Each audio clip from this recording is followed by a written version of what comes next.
Well, good evening, everybody. How are we tonight? Hopefully, everybody has had a great day. Happy Friday. We are back, and we're going to be doing some stuff. We're definitely going to be doing some stuff tonight. There's a couple of things I want to get to first before we get into playing the video games and all that good shit. It swallows me that they didn't really exist until the late 1960s. What, fajitas? I'm not surprised. I'm not surprised at all, honestly. It's kind of like the it's like the thing where everybody says that Mexican food is, because it's Mexican food, it's automatically spicy, when like the vast majority of actual Mexican food has nothing to do with being spicy. You know what I mean? And people always confuse Mexican food for Tex-Mex, which is inherently spicy. That's the one that always gets to me. And I mean, to be completely honest, hell, I'm quite literally like one of those people that believed for quite a while, oh, it's Mexican food, so, you know, there's going to be some spice to it and stuff. Does it have spices? Yes. Is it inherently spicy? No. Hello, I have news. Itsy, you have news. What is les news? Which would be French for the news.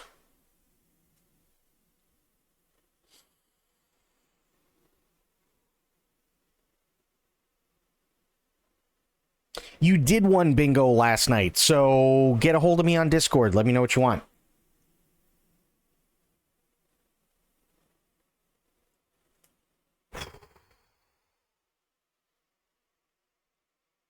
Leaving in a week and I'll be gone for about 36 days. Well, Itzy, we are glad to have you for as long as you're here, and we will miss you until you get back. We will absolutely be counting the days because we love Itzy. We do.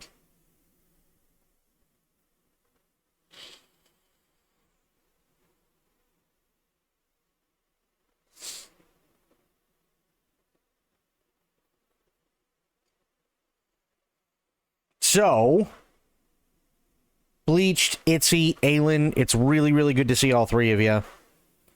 And, yeah. I do want to talk about one big thing in particular, that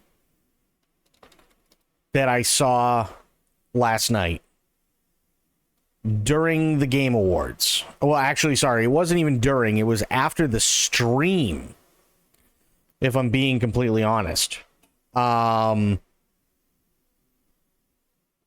was after the stream. And if I'm being honest, it really bugged me. And it really, really bugged me, not because of people's preferences.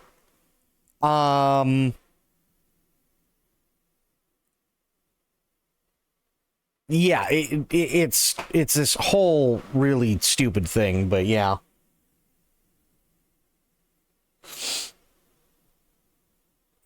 Hope you get refreshed. Had to do that more than once. Yeah, I mean, honestly, like, whatever you need to do, Itzy. Seriously, whatever you need to do.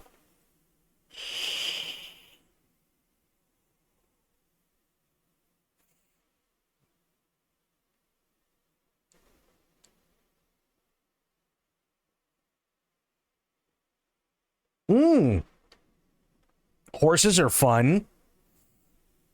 Were people whining after the show again? That's the worst part, if I'm being honest. If it was just people whining, it wouldn't have been that big of a deal. If I'm being completely honest, if it was literally just people whining, I wouldn't have given it a second thought. Alpa, how you doing, buddy?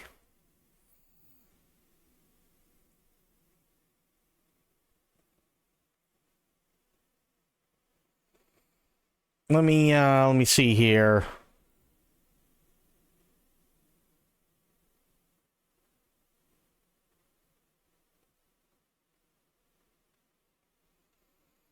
Where is it? Because it looks like people are finally starting to calm the fuck down after myself and quite a few other people smacked everybody in the fucking pee-pee last night.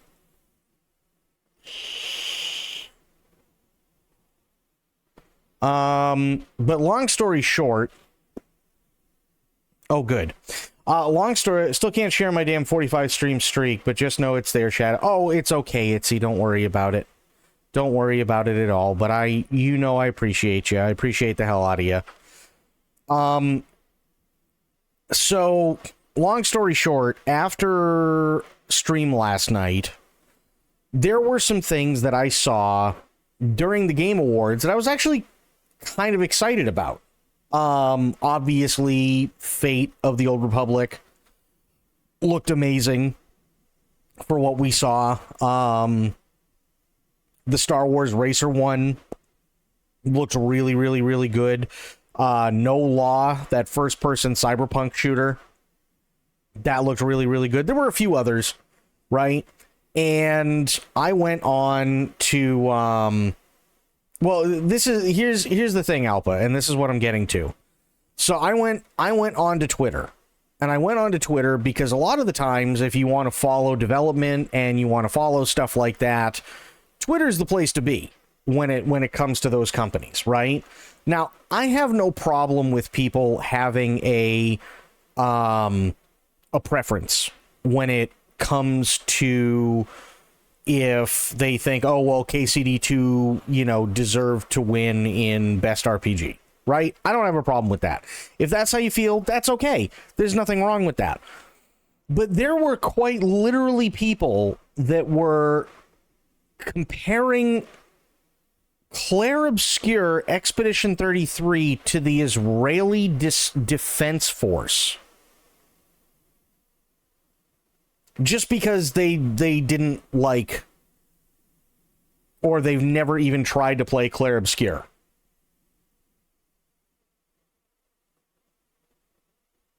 That's idiotic. It's totally idiotic. Not only that, there are other people that were out there that were actually saying, I shit you not, they were saying that Sandfall Interactive rigged the Game Awards. Mind you, this is a AA game that had a budget of under 10 million in a sea of games that it was competing against that had budgets of in upwards of 300 million. But Sandfall Interactive rigged everything, right?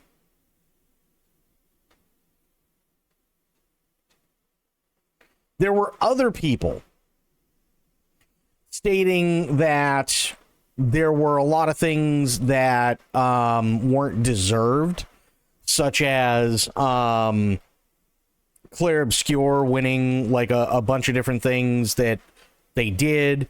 There were other people talking about how it doesn't make any sense that any game whatsoever should sweep like Claire Obscure did. It's so absolutely fucking ridiculous. And you want to know what the real kicker about all this is? I'm not even kidding. I wish I was. The real kicker about all of this, 90% of the people who were talking this way about this game and this development company and the developers have never fucking played the game.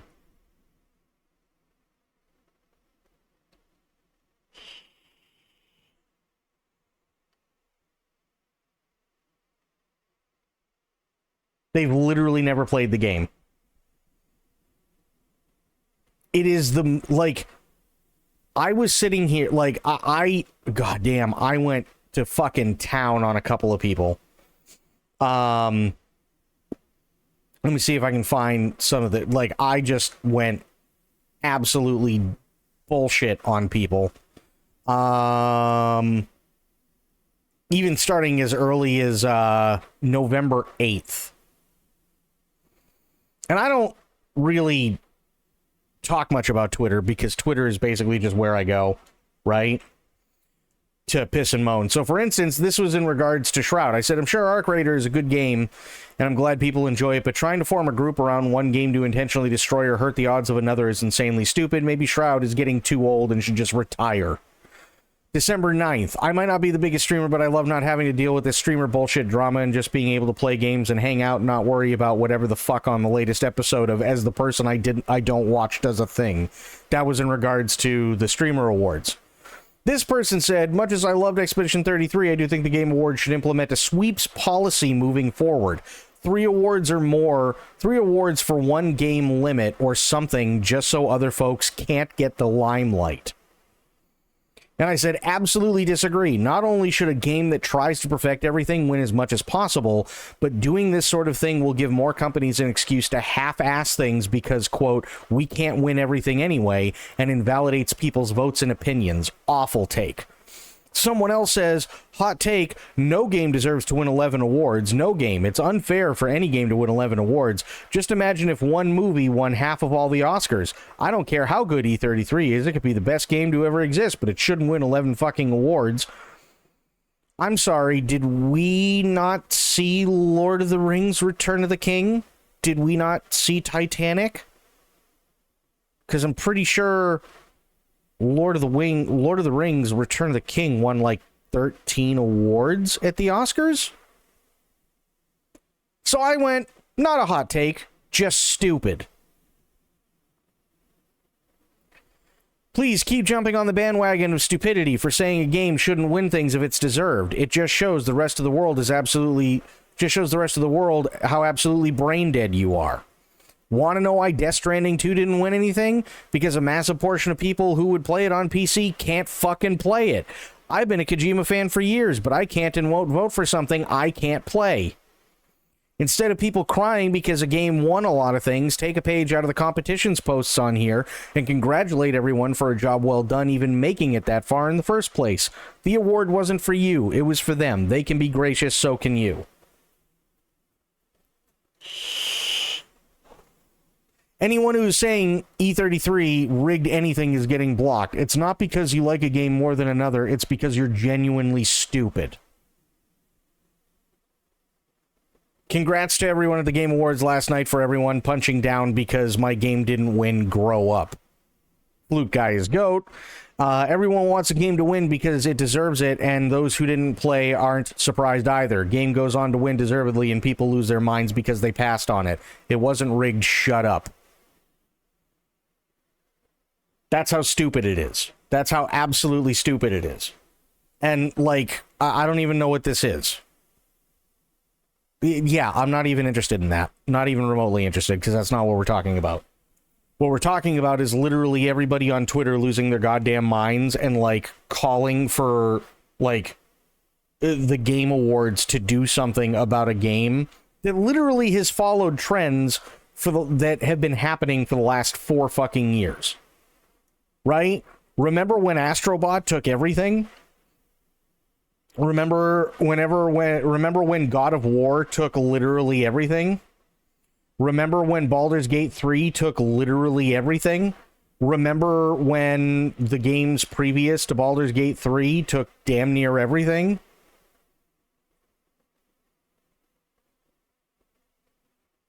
But nobody had any problem with those games. But the moment E33 shows up and all of a sudden people are talking about, oh, it's fucking rigged. Excuse me?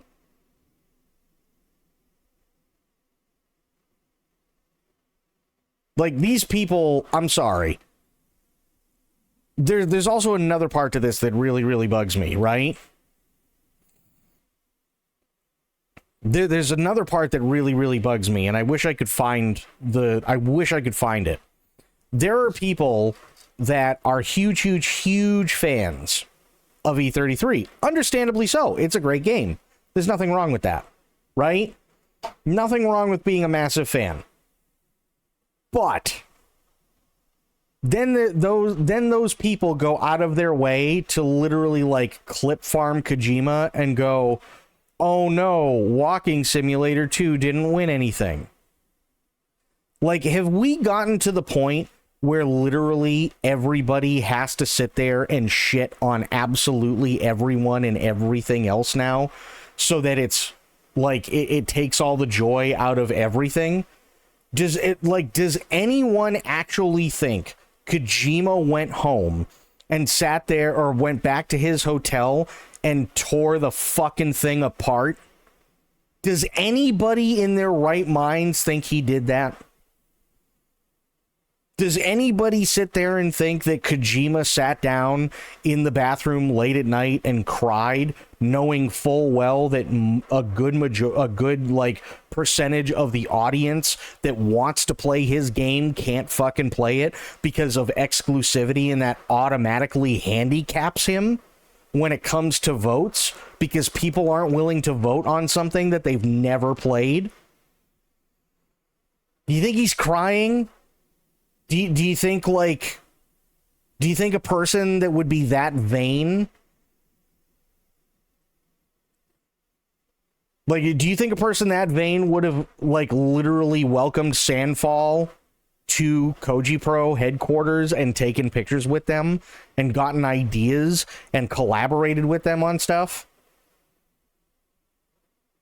Like, do we really think that that's what happened? Are people that so fucking stupid and brain dead? That's what gets me.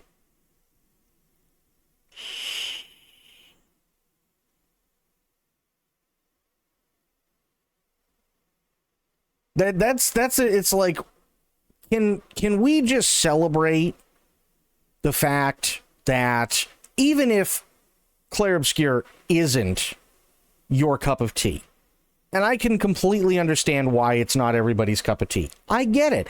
Nor should it be everybody's cup of tea. But can we just all agree that even if it isn't somebody's cup of tea, how important a game like this is?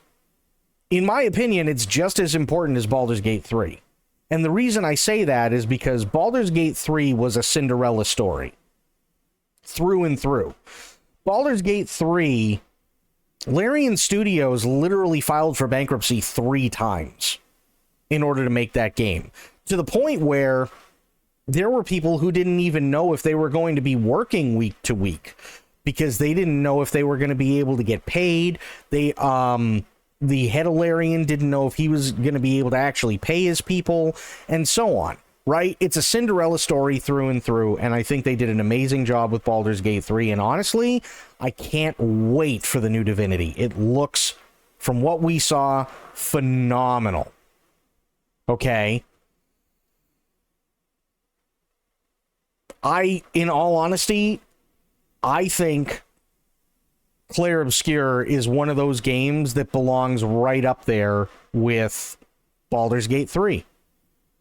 Just because of the impact that it had for a game that was made for under 10 million, found its composer on SoundCloud and its voice actors on Reddit posts. And not only did it become like the phenomenon that it is, it also became the most voted for game in Game Awards history.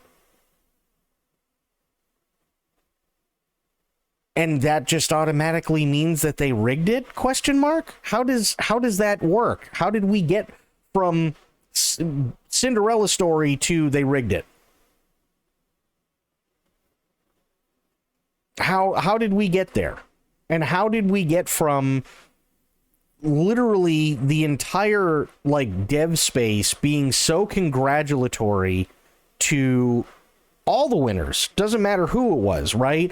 Battlefield 6 won for best sound, which I agree with, by the way. I love Clair Obscur, but Battlefield 6 has a lot more going on in terms of sound. A lot more. Very, very subtle things, a lot of changes. Everything is very spatial and 3D and yada, yada, yada, right? Great. There were a couple of other games that won. Nothing wrong with that. Can we just be congratulatory instead of like turning on people? Like, why is it that we not only have to have a bunch of sore losers, but we also have to have a bunch of really sore fucking winners. You know what I mean? It's Twitter, it's a cesspool. You're right, Twitter is a cesspool, Bleach, but the problem is that this is where livelihoods are made, unfortunately. And also taken away when it comes to video game development. Twitter sucks. I hate Twitter. Twitter is a fucking absolute cesspool. You're 100% right. But when you have multi-billion-dollar companies on here using Twitter stuff to go viral and everything like that, and every single click matters, and this, that, and the other thing, and it's for networking, and it's, you know, for all of these other things, sadly, it's also a necessary evil. So, I understand what you're saying, but at the same time, it makes Twitter that much worse knowing all of that stuff. And having, like, literally just sore winners and sore losers just makes everything 10 times worse. They don't even have the money or connections to even be able to skew a little, let alone rig it. Yeah, I agree.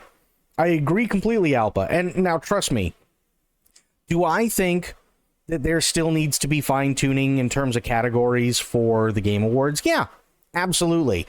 I would have liked to have seen KCD2 walk away with something. I really would have. I would have really liked to have seen, like, even Battlefield 6 walking away with Best Sound. Hey, you know what? That's a step in the right direction. Battlefield 6 is really hauling ass, right? Best ongoing game. I've never played No Man's Sky, but I know enough to know that they've really done right by their players, and I can respect that No Man's Sky won Best Ongoing Game. I can absolutely respect that, and I think they deserve it. Right? There's a bunch of other games that did win, and there's nothing wrong with any of that. What bothers me is, yeah, sure, that maybe they need to add a few more categories and stuff like that. What those would be, I couldn't tell you, but maybe they do need to. Maybe they need to look at all the categories and rearrange. And that's all well and fine. I don't have any issue with that. But to literally come out of fucking nowhere and literally start talking about how Sandfall Interactive rigged the Game Awards and comparing them to the Israeli Defense Force and calling them Hitler and literally anything and everything that they can get away with. And then on top of that, you've got the dick riders for the game coming out in full force and shitting on absolutely everything that didn't win is just as bad.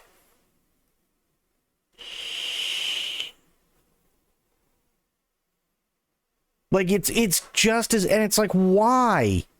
Why would we do this?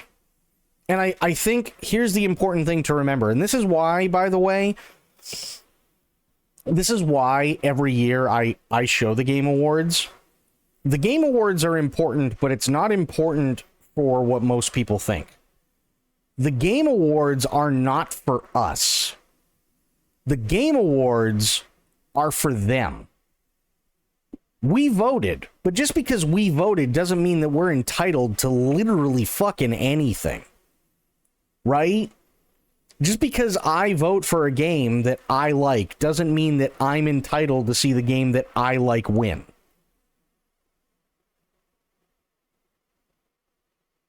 The gaming press? No, the developers. That's who it's for. The awards have nothing to do with you, have nothing to do with me, have nothing to do with the fans. It has everything to do with the developers. Everything to do with the voice actors. Everything to do with cinematographers. Everything to do with the music artists. Everything to do with the people who have put blood, sweat, and tears and time, countless time, and endless nights into developing a game that is, regardless of which one it is, that brings joy to people. That's what the Game Awards are there for, right? Me voting for Charlie, Moist Critical, for being Content Creator of the Year doesn't mean that I'm entitled to seeing Charlie actually win it because I voted for him, right? If he wins, sure, I'm happy for him, and I am happy for him. I voted for him, and I'm glad he won. But that victory isn't for me. That's for him.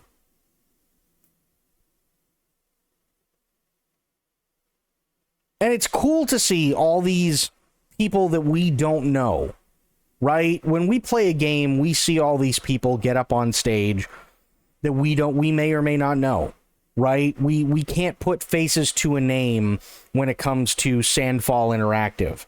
But when we see people and they're all wearing the berets and they're all wearing the striped shirts and they got the fucking thing over their shoulder that holds the baguette, right? Because they're just so happy to be there, and then they win, and then they get up there and they go to deliver their speech and they're all really nervous and shaky and emotional, and you see Jennifer English up there and she's barely holding it together because of the journey that this game has allowed her to go through and the massive success that she's found because of this game. That's who it's for. It's not for us. The thing that we get out of it is we're able to put faces to the games that we play and that we love. For me, it's really awesome to see Jennifer English sit there and be really emotional and be really grateful. It's really awesome to see the E33 crew one by one go up on stage and just be completely blown away by the love and support that not only the people who feel entitled, but the games industry in general support wholeheartedly. That's what it's about for us. We literally are entitled to nothing other than being able to put faces to names. That's it. So just remember, and because I know that there are a lot of people out there, and what really, really bugs me about all of this is you have people that have either paid for or have such big audiences that they automatically have the blue check mark on social medias like this. Do yourselves a favor and don't go on Twitter for a while, because all it's going to do is show you just how absolute crap everybody is. That's it. And I know that that's easy to sit there and go, oh yeah, well, I mean, it's always the same thing, and you know, what else did you expect? Okay, fair enough. But this is supposed to be one of those times where quite literally everybody gets to celebrate things and be excited for things and go, oh my god, wow, they really they really did it, didn't they? That's awesome. And now it's just a war between dick riders and people who were never going to play the game anyway. And it's just really sad. It's just really, really sad. And I wish it wasn't the case. I really do wish it wasn't the case, but what are you going to do? All in all, I thought the Game Awards actually went really, really well last night. I mean, what do you guys think? I thought the Game Awards did really, really well. I thought it was very well paced. There were a couple of things I was like, not my thing, right? That new hero shooter, I was like, whatever. Right? That new hero shooter, High Guard, or whatever the hell it's called, I'm not excited for it. But I'm excited for Fate of the Old Republic. I'm excited for Star Wars Racers. I'm excited for No Law. I'm excited for the Total War Warhammer 40K. I'm excited for God of Dragon. The Overwatch clone, right? I'm excited for a lot of things. I'm excited for a lot of things that came out, right? Let me go onto YouTube really quick and see if they have a highlights thing. Biggest TGA, 5 reveals. Everything. Oh, yeah. Tomb Raider. There are people that are absolutely losing their goddamn minds over how Lara Croft looks. Can you believe that? People are losing their minds over how Lara Croft looks. And I think this is probably the best she's looked in forever.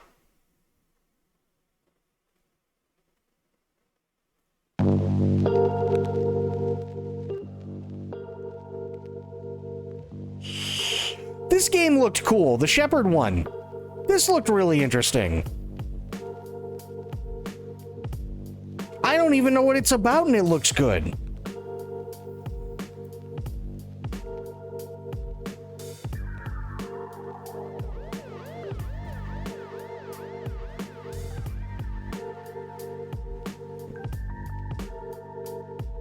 I don't know what this one is. Decrepit. Decrepit looked good. And this is just highlights, by the way, so I don't know what's going to pop up, right? But it's like, okay, even this one, is it necessarily my cup of tea? No, not really, but I can understand why people like it. I'm not going to shit on it. This is that duck one. Okay. Nothing wrong with it.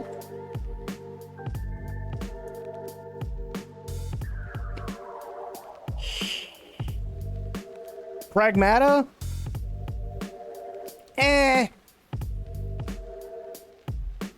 I'm not entirely sold on Pragmata, but I can understand why people would really, really like it. You know what I mean? Like,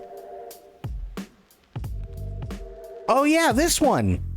I forgot about this one. This one looked fun too.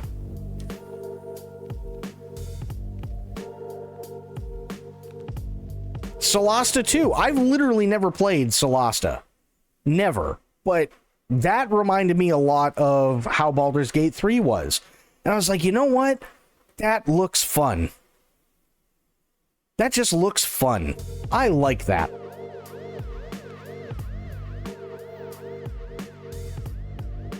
And hey, you like tanks and shit? Ta-da! Tanks. You know, like, okay, cool.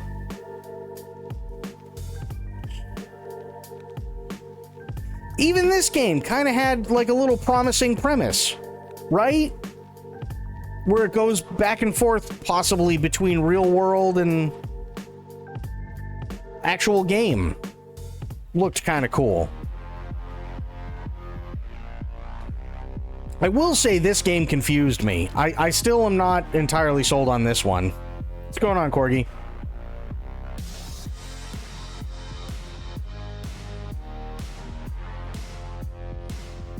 Yeah, this one was huge.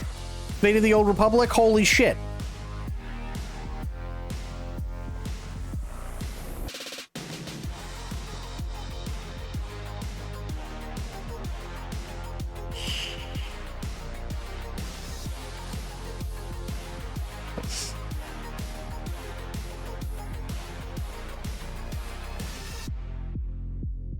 Soulframe looked decent. I don't know much about it, but it looked decent. I was like, okay, another zombie game. What I loved about this in particular was they made no bones about what they were, right? They literally said in the trailer, another fucking zombie game.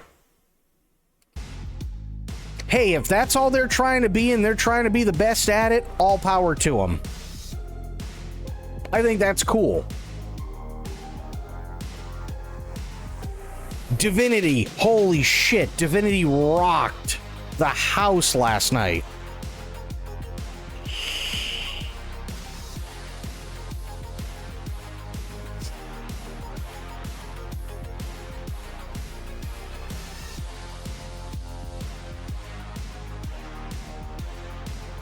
Had an appointment today to get clearance for cardiologist for surgery. Okay, well, hopefully it went well.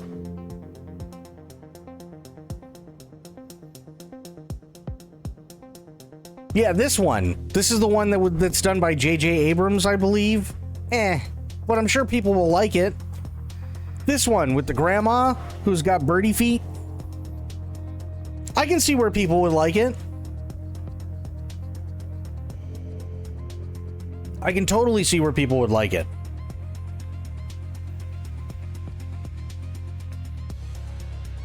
This one looks cool. This is from the creators of Soma.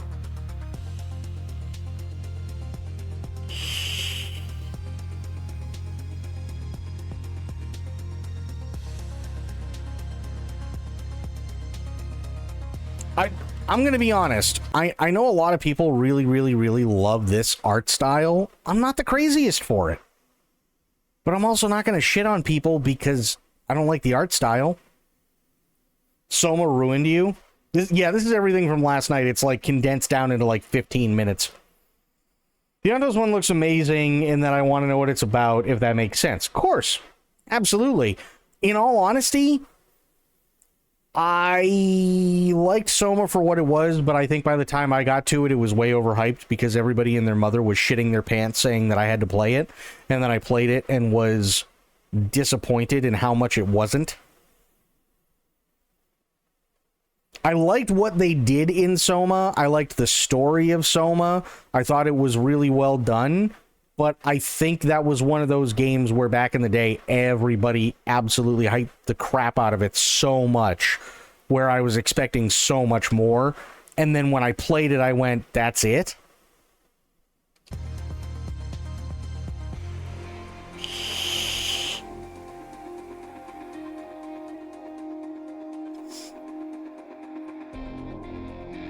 This was a cool reveal.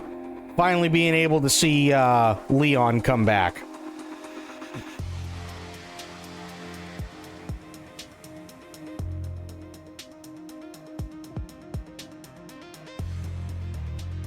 Hey, people who love puzzles, they're gonna go nuts over this game, right? I think this is... For people who want puzzles, holy shit, they'll be in this forever. You know what I mean? Not my thing, but I can understand why people will love it.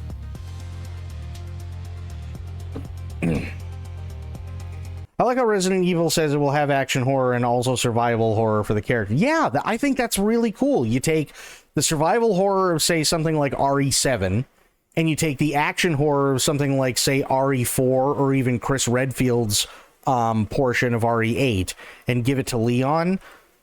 That's awesome. That is really cool. I was glad that it was more than just sweaty try-hard bro shooters and generic survival crafting. Yeah, we used to get a lot of that. We used to get a lot of that stuff. And there were some really innovative things last night. Like, this looks good. Exodus?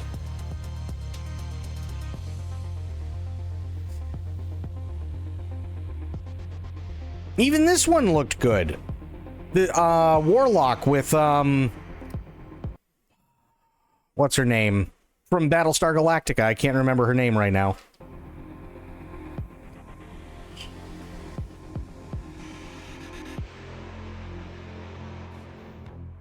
Even this, right? I will give this game credit because it does something that other racing games don't, and that's actually have a story. I think that's kind of cool.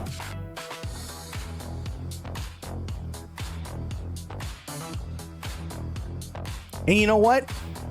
I'll give him props where... Oh, yeah. Oh, my God. Control Resonant. Oh, holy shit. I can't wait for that. But, yeah, credit where it's due. Blizzard's reveal actually looked badass. Now, will that transfer over into the game? It's Blizzard, so don't expect miracles, but it looked awesome.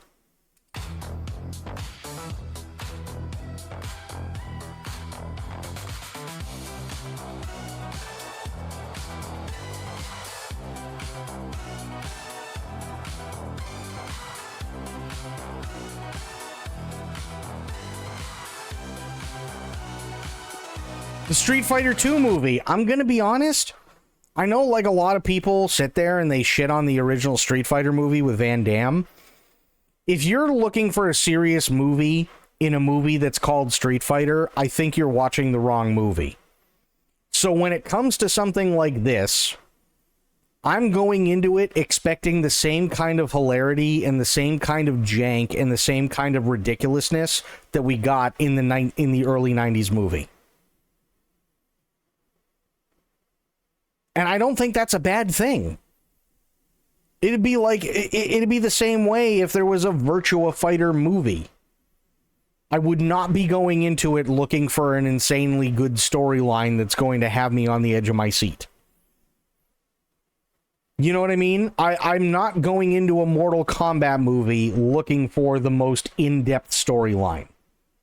These games are ridiculous. The storyline has to be ridiculous. That's kind of the point. I'm okay with that.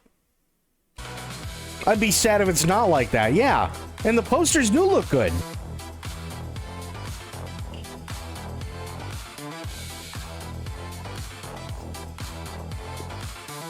Batman. Lego Batman, how can you not love it?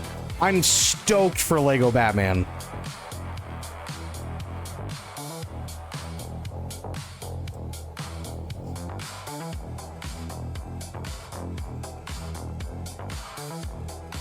Tomb Raider.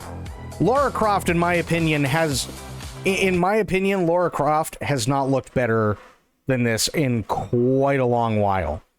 And I'll say this again, literally anybody who sits there and they're like, oh, well, her tits are too small. You do realize that they were working with like a grand total of like 4 polygons for her boobs back in the day, right? Like they were straight pyramids. It wasn't even 2 pyramids. It was like 1 pyramid across the chest. You know? I treat this like I did the Minecraft movie or the last Super Mario movie. Just give me a fun little escape for... Yeah, it's like... And you know what? Hey, the Minecraft movie ain't my cup of tea. I'm probably never going to watch it. The Mario movie, same thing. The Sonic movies, I saw the first one. It was okay. I'm not excited about the other 2. But I can understand why people like them because, again, it's escapism. It gives you, you know, it's a popcorn movie. It's not supposed to be taken seriously. Fair enough. I think that's totally, totally fine.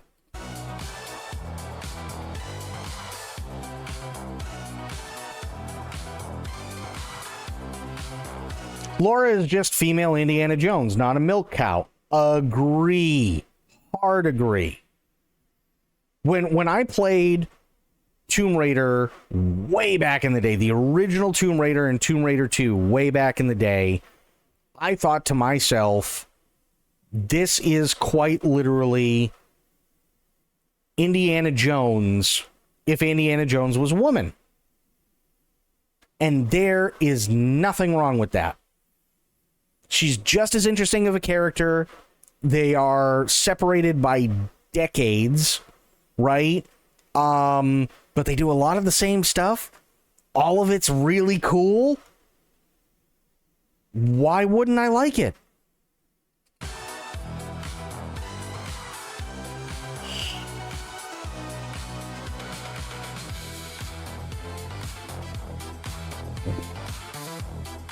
And this is one thing I really, really liked. They haven't done this kind of stuff where she does the gymnastic stuff in forever. They have not done this gymnastic stuff in a very, very long time. So it's hearkening back to the original Tomb Raider where this is the kind of stuff that she used to do. I think that's awesome. And they're different enough in character, they're not copy-paste, yeah. The new Larian game, yeah, Divinity. This one, it's a hero fighting game. But I know that there's a lot of people that are going to like it. It's just not my cup of tea. And that's okay. Even this game, I will probably not play this game, but I really, really appreciate the 1980s anime aesthetic. Like the new Dominion tank police sci-fi anime aesthetic. I like that.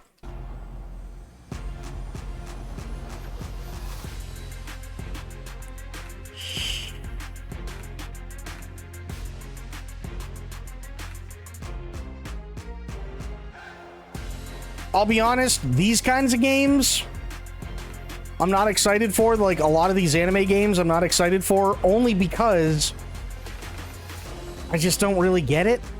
Audio Surf looked cool as shit. Audio Surf was another one I forgot about. This one looks fun. Apparently you can import your own music. So the battles and everything change depending on what music you're using? That's cool.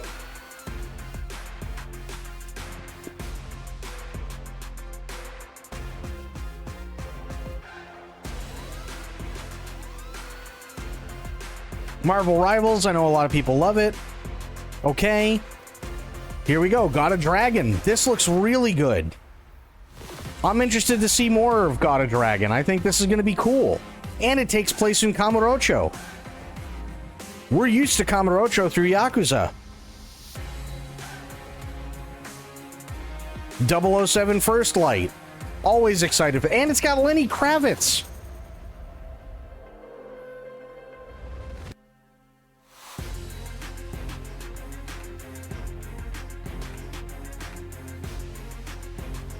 This is Rust Mobile. I know a lot of people love Rust. Hey, good on them.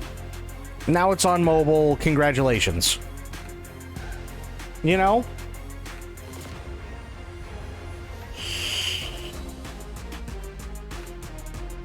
Warframe, still going strong.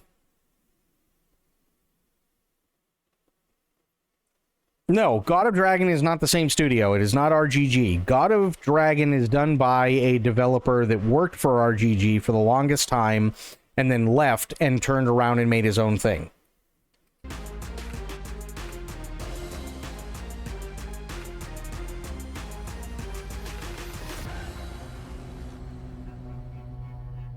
Werner Herzog. Like, holy shit, that's a big get for Warframe. It's a massive get. This was another one, Forest 3. Where did anybody see this one coming from? In all honesty, I could have sworn that everybody was up in arms about Sons of the Forest because they just abandoned it. You know, like, that's the last I had heard of it, is everybody thought the devs for Sons of the Forest abandoned the game. Like, completely.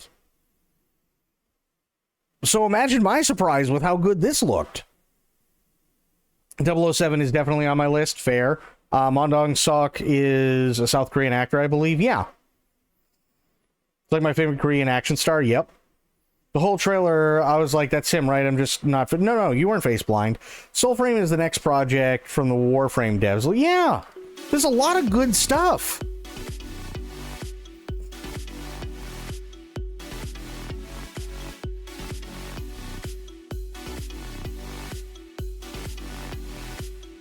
I always forget about this one.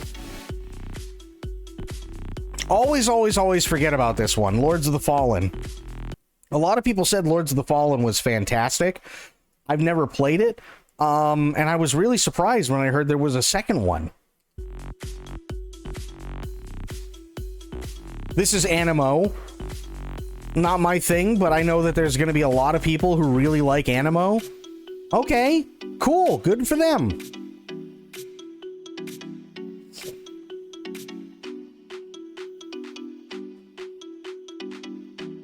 Oh, this one. This is the Returnal continuation. I forget the name of this one too, but this one looked fun.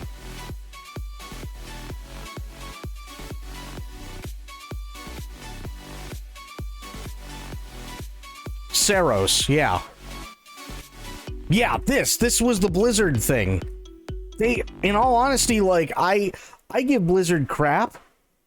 It's called Saros. I give Blizzard crap all the time because they're Blizzard, but I will say this. Their cinematics are, like, second to none. They really, really, really are. So, like, when Zen was here last night, he's like, oh my god, yeah, no, it's a Crusader. It's the same thing as a Paladin. And I went, well, it can't be a Paladin because this character's actually doing something, and Paladins don't do shit in WoW. Right? So, but I was doing it to get under his skin, and he knows that. But in all honesty, this cinematic was phenomenal.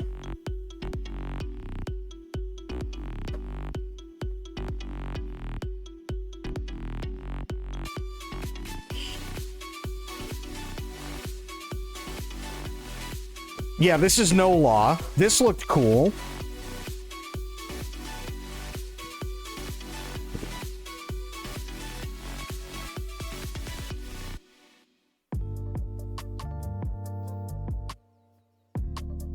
Oh, I might have to sneeze. Oh, yeah, Seven Deadly Sins. Excuse me. I'll be honest. The anime that they had on Netflix for the Seven Deadly Sins was actually really, really good. I have... Oh, God. I have... It's a tearjerker, right, Itzy? It really, really is. It's really well done. I have no idea how this open world RPG is going to be. But I can understand why people are going to like it after having seen the anime. I can totally understand it. I probably won't play it, but I can see why people are really going to like it. Oh, God, yes. Total War for 40K. Oh, this looks so good. It's like someone said in a stream I was in earlier, said, Blizzard always nails the sizzle. It's just everything else that goes wrong. It's true. Yeah, Total War Warhammer 40K. Stoked for that. So stoked for that. This is Where Winds Meet expansion. That's cool.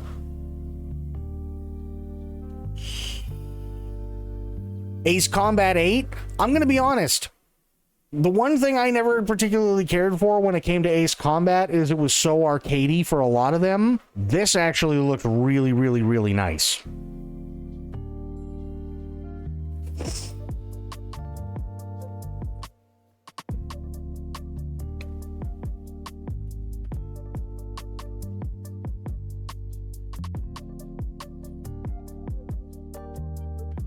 See, I'm not huge into Total War.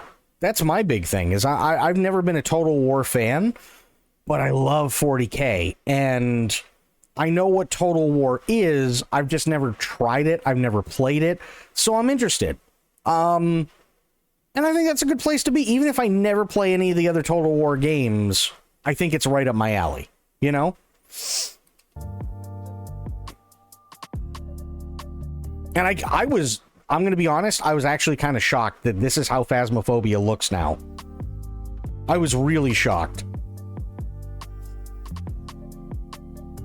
Star Wars Racers, that's going to be fun. Yeah, I like Where Winds Meet. I think it's actually really well done.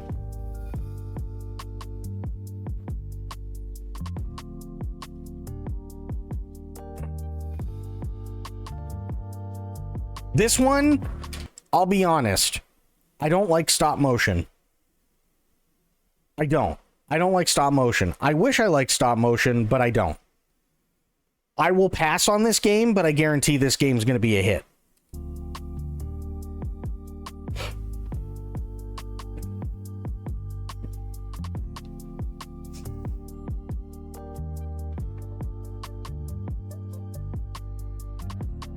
And I also appreciate that. I'll say this about stop motion. Even though I don't like it, I appreciate it for what it is, and even though it's not something I'll play, I'm really, really glad that people are trying to take it and bring it to another medium that is filled with a lot of things where you have companies that are just going with Unreal Engine 5 stock assets and a lot of other crap like that. I can appreciate it without it being my cup of tea. I don't like stop motion, but I like the idea and the creativity that goes into making it, for sure.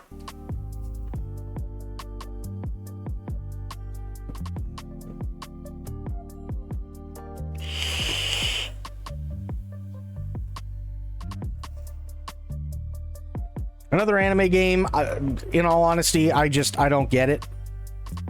I don't.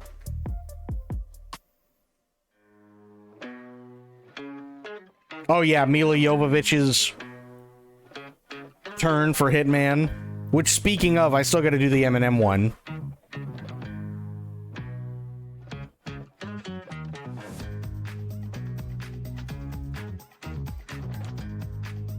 This is Zero Blade. This still, Zero Blade still looks like a lot of fun. Phantom Blade Zero, that's what it is.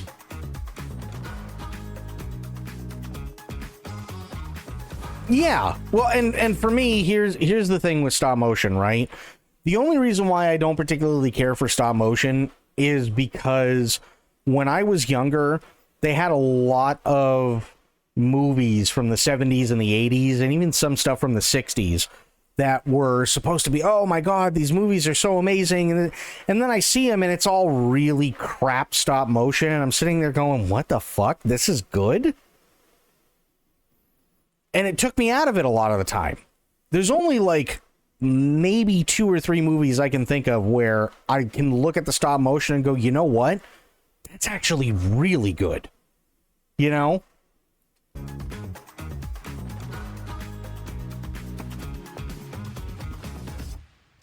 Mega Man Dual Override. They're bringing back the 2D side scroller for Mega Man. I think that's a great thing. This is the Super Mario Galaxy trailer. Again, not my cup of tea, but I know that there's going to be a lot of people who really like it. Good on them. I think that's cool.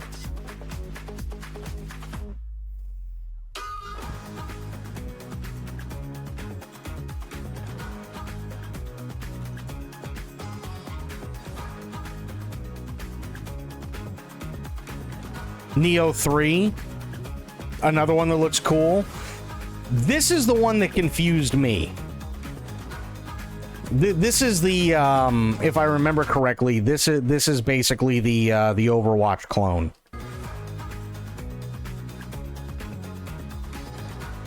High Guard or whatever it's called. Yeah.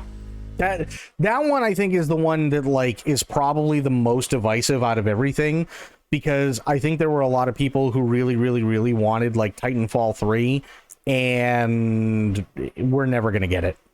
We just aren't. Sadly, that's just how it is, you know what I mean?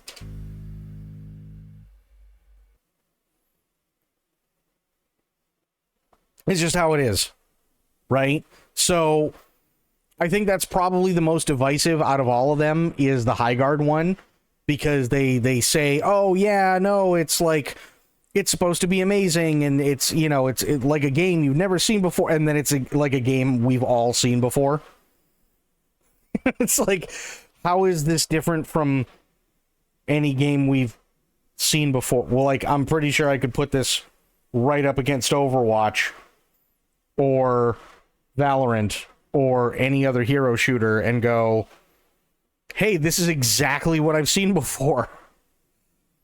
But I mean, other than that, everything was cool. Everything looked fun. Everything looked fun. You know?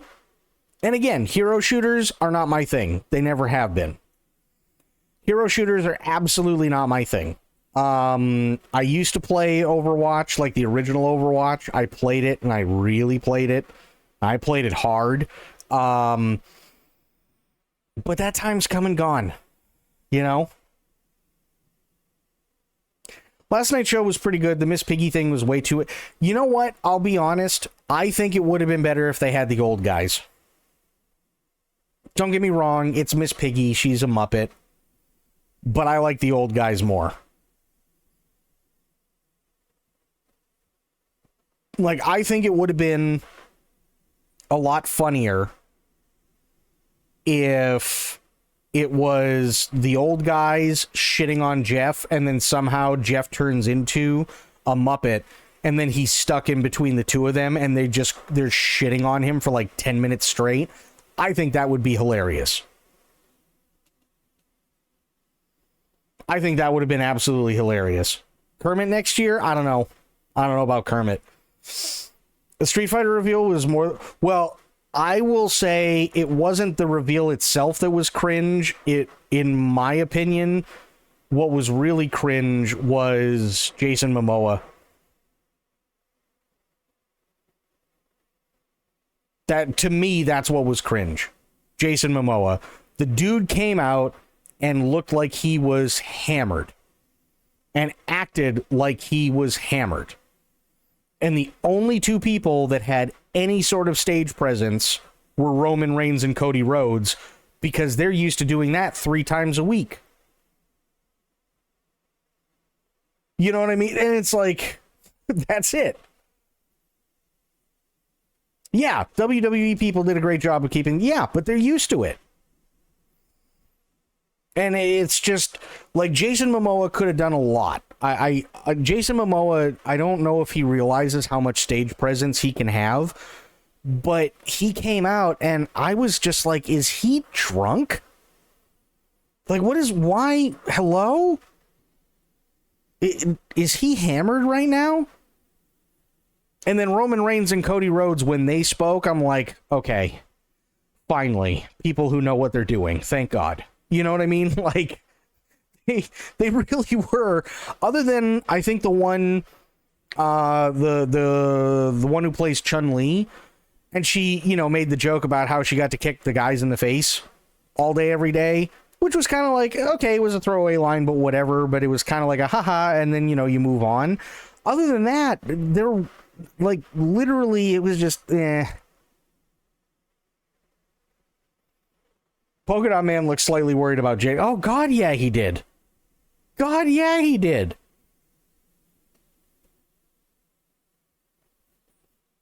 Yeah.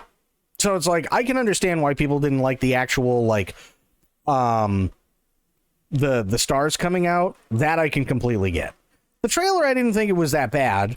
But yeah, Jason Momoa, it's like, bro, what are you doing, man? Holy crap. Jason's right next to him, and he's just, please no throwing up on me. No throw. Yeah, exactly.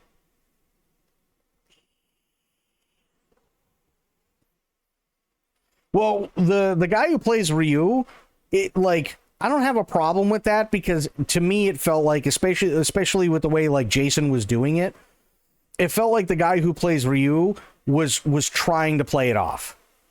And I don't have a problem with that. He's trying to save a sinking ship, and he knows he can't do it, so he's trying to make a joke out of it and go, okay. And go, no, it's Ryu! And he's like, Ryu. Just in his fucking drunken stupor, walking around like an idiot behind everybody else. You know what I mean? That's how it felt.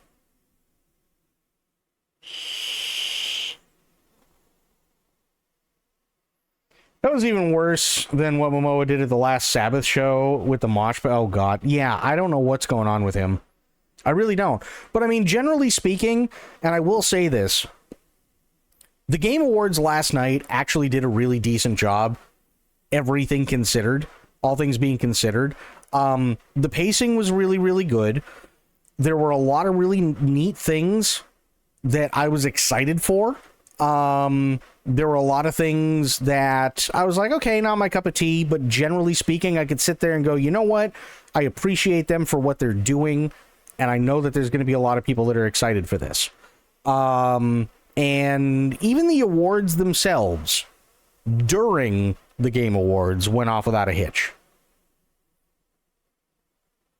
They're used to working a live crowd 3 times a week with others drunk high or with sudden broken, but yeah, no, that's true. That's totally true. He tries way too fucking hard. The AV sync issues were... Well, so that's a thing, and Zen hit it.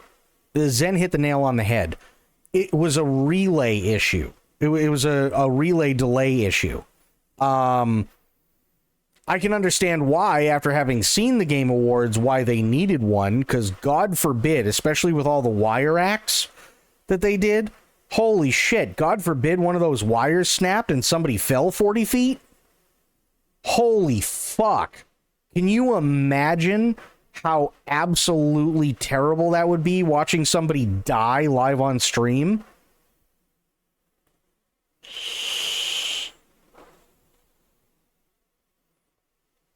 It wouldn't even be screen cuts to black. That's the worst part. If it was completely live, you would have seen and one of those wires went bad, you would have seen somebody die. They wouldn't have had time to cut the feed, because it all would have happened in less than about 2 seconds. They would not have had time to cut the feed. So what they did is they had a delay built in that was about 8 or 9 seconds, which is fine. That's typically what you have for live stuff anyway. So that, God forbid, something absolutely awful did happen, it'd just cut to black and it'd look like they were having technical difficulties or whatever, and then there you go. You know what I mean? Owen Hart all over again. Well, exactly. And that's exactly why they had that delay. And I have no problem with that. At first, I was like, this is really weird. What's going on? And then when Zen said, no, it's a relay delay, I went, oh, okay. That makes more sense. They're having trouble with the delay. Because God, oh my God. Like, imagine if that guy who was supposed to be Jesse's brother from Control, when he was lifted out of the box, and he's about 50 feet in the air on stage. Imagine if those wires snapped and he just dropped and turned into fucking road pizza in that box. Which, by the way, is entirely see-through.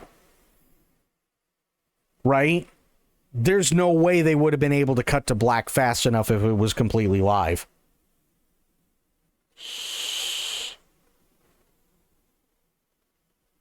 There's no way in hell. No one could have complained that it was the most boring Game Awards like they do every year. That's the thing, is I don't even think most people are like complaining now about that. It's what bothers me a lot of the time, or what bothered me about the Game Awards, and it actually wasn't the Game Awards. It was literally just everybody losing their goddamn minds because the one game that everybody wanted to win started winning, and then everybody kept going, the Game Awards are rigged. And it's like, y'all motherfuckers need a hobby. You know what I mean? Like, come on.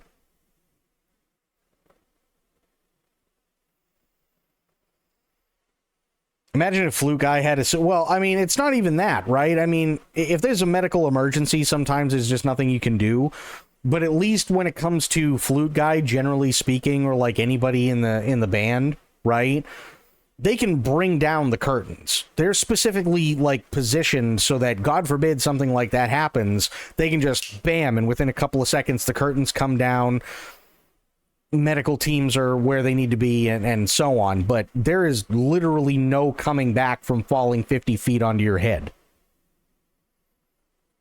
And it all happens in less than 2 seconds. There's no coming back from that.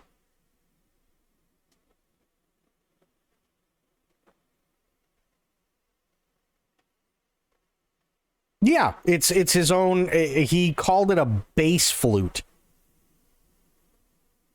Yeah, he called it a bass flute, and it was made out of PVC pipe. Which, again, holy shit, props to that guy. He's insane. He's absolutely insane. So yeah, that's what was going on with the Game Awards bullshit. I don't know. Listen, if you guys are on Twitter, stay off of it for a few days. Seriously, stay off of it. It's not worth it.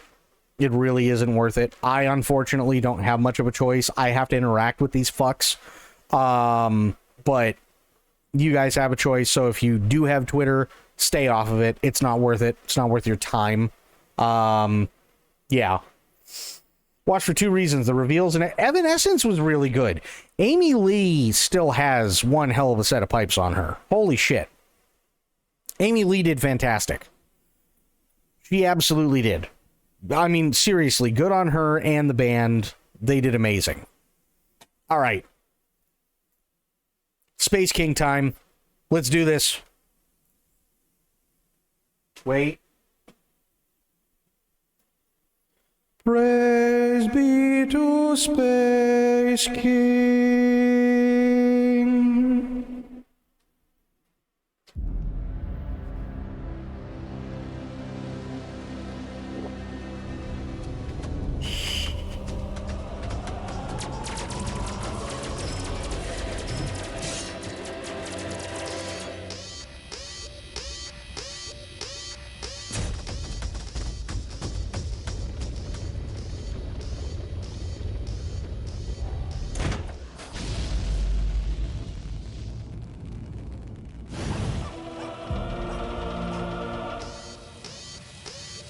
Oh, that'd be cool, Corgi.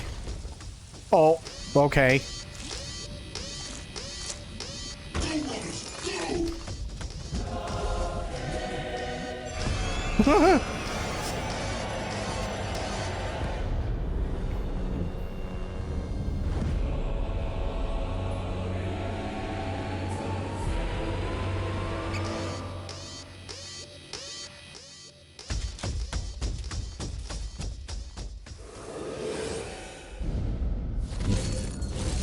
Oh, it would kick ass, absolutely.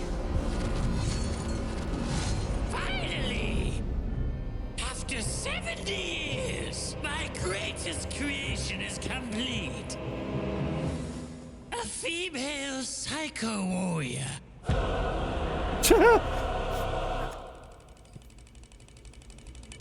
Wait, The what are you doing? snitch button.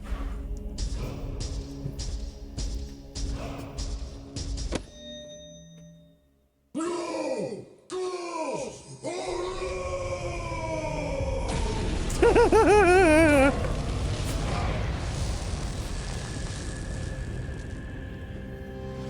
Long ago, Space King, King of Space, disappeared, leaving us, his faithful psycho warriors, to pray for his return.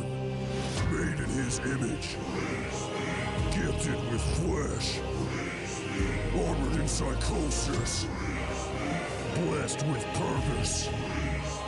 We are the eternal crusaders of humanity. For as long as our globules survive, we will be reborn.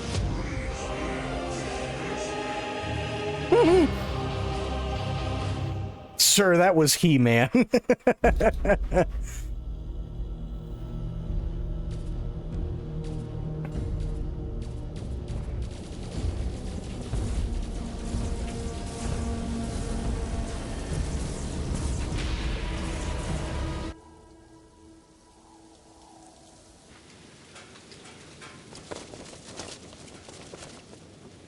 I see Space King Chestnut.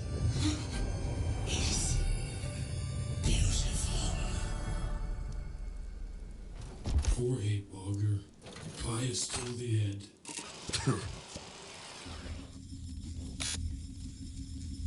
Oh, did you lose another one?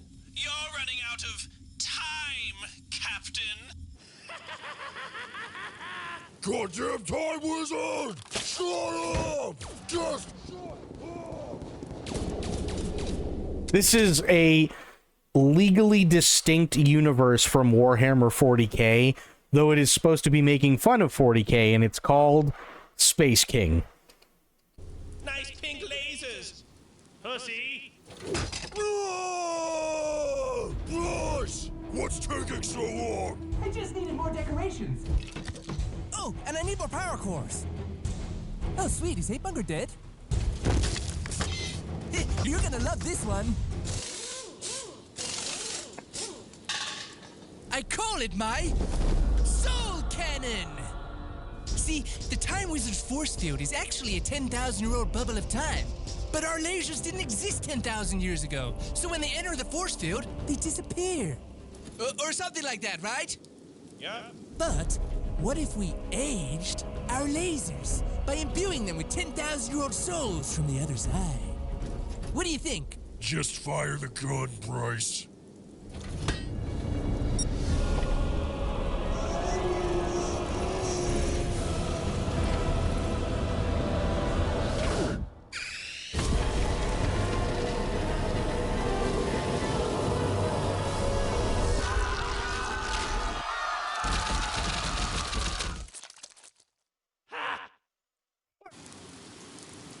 If we wait for the bodies to rot, he could catch tuberculosis.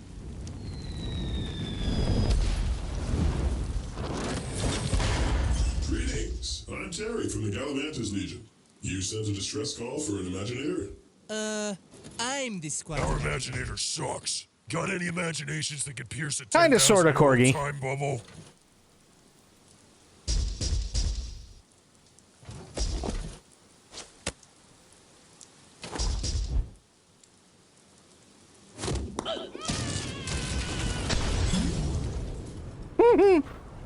That was gay. A rock? Where's the imagination in that? Keep it simple, stupid.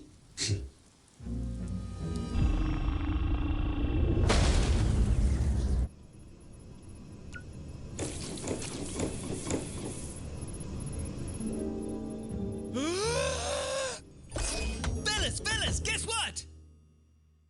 Bryce, Terry's been imaginating a gun that fires metal projectiles. So you're saying there's a fucking hammer? and it slams the back of a metal spike, causing an explosion inside the gun, which then blasts the spike into the aliens. It's only a prototype, but I think it has potential. More potential than green Psycho Blaster lasers? Yeah. Magic crystals that turn your lasers green. That's a myth, Bryce. Besides, there's totally nothing wrong with pink lasers. What if I know where to find them? Fuck. We don't tell anyone about this. There's not a Psycho Warrior in the galaxy who wouldn't want green friggin' lasers. If Space King wanted our lasers to be green, they'd be green. This is borderline treason. I am your captain! All right, the four amigos at it again. Terry should come too. What? But our squad is four-mans only. I've got just the plan. Can Terry go on a mission with us? What will you be doing? You know, finding relics and stuff. We checked with Terry's high command and he said it was fine. Okay. And what do you still need Terry for? Well, Bryce's imaginations haven't been so good lately, and, I just think Bryce. Yes, Space King? Captain's going to replace you with Terry. God, I hate Terry. Me too. What does Terry have that I... Kill him. Space King, stop it. There must be another way. Okay, fine. Terry can go. Yes! Cool! So we're allowed to go steal the secret green crystals? Oh, darn. You're not gonna forbid us from leaving and send Terry home, are you?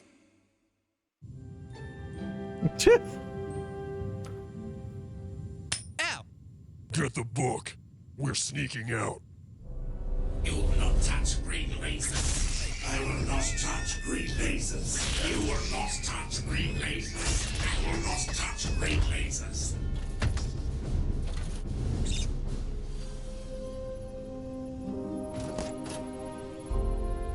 You disobeyed me, Bryce. The only way out now is to kill Terry. Space King, please! I just have to prove to Captain I'm a better imaginator than that stupid asshole Terry, and he'll keep me in the squad. The Green Crystal Vault. There's another Psycho Warrior ship docking at the cube. They're gonna steal our crystals! Nice! That's 4 aliens dead! I hate aliens! Guys, here comes the best bit. Be positive. Hello? Mom said you have to let me play Space King with you. What do you think, Space King? No. Fuck off, Mindy! Yeah. Space King says no girls allowed! I'll toast to that.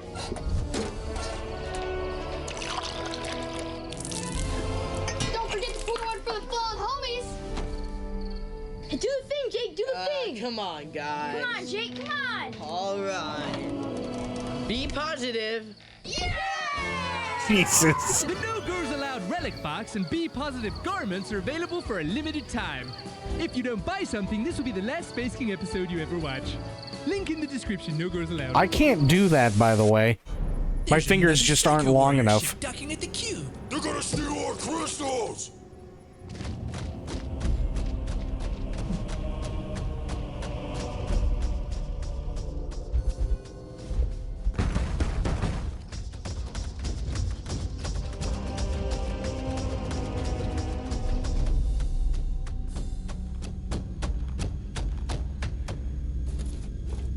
What? We're gonna find green crystals through a blue portal.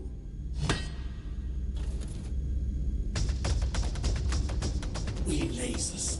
Green lasers. We truly are a wicked, sinful, vile squad. Don't fuck this No. up, Hitmonger, or I'll tell everyone about your vile sins. Or did you think I wouldn't find out?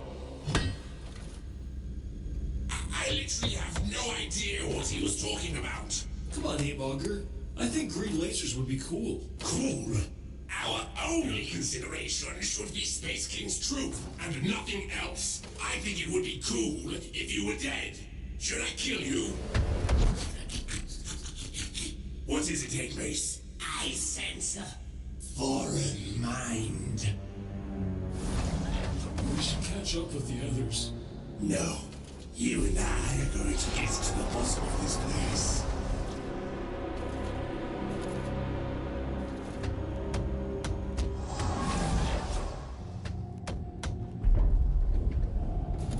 Hatemonger.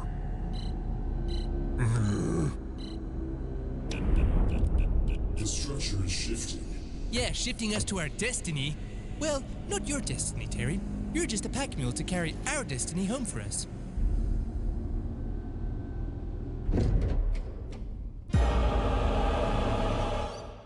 Holy shit.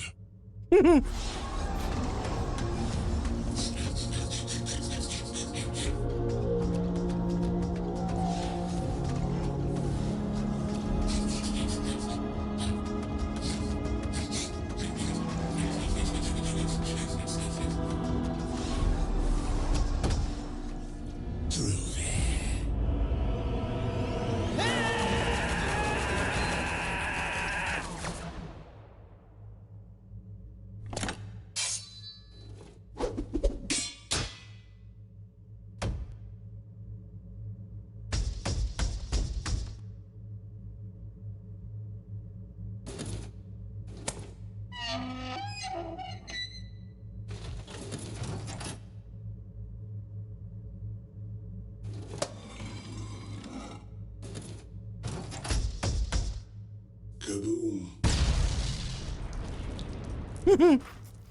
Well, I'm out of ideas. Why don't you throw a rocket at Terry?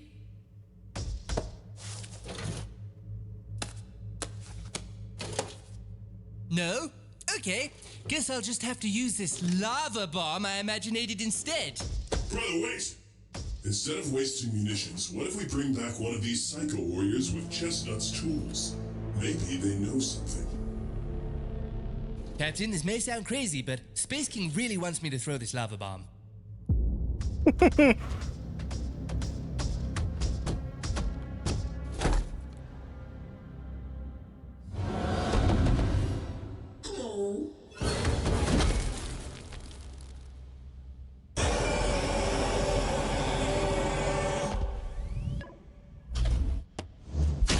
Alien.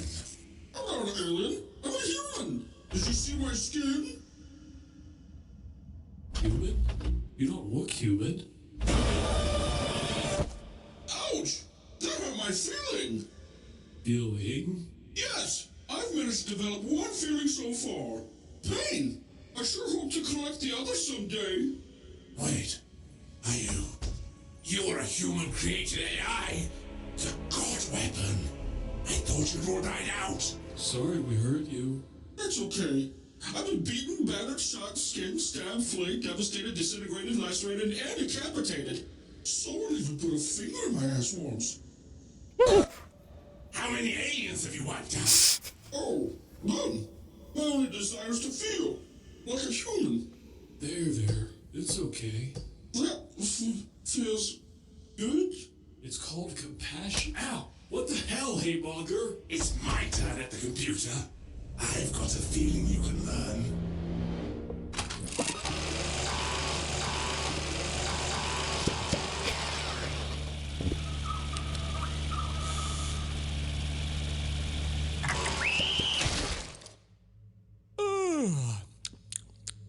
Did you figure it out?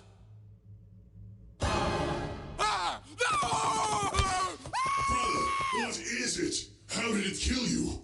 Kill us? It didn't kill us! It just stands there, refusing to die! Brother, please! Some of us took the easy way out. The rest of us, without stimulation, our globules shut down. We died of boredom. No, it's the Time Wizard all over again! You fucked us, Bryce! Brother, just tell me one thing. Has it at least, like, moved its head a little or something? No, brother. Ah! Ah! Ah! We just wanted green lasers!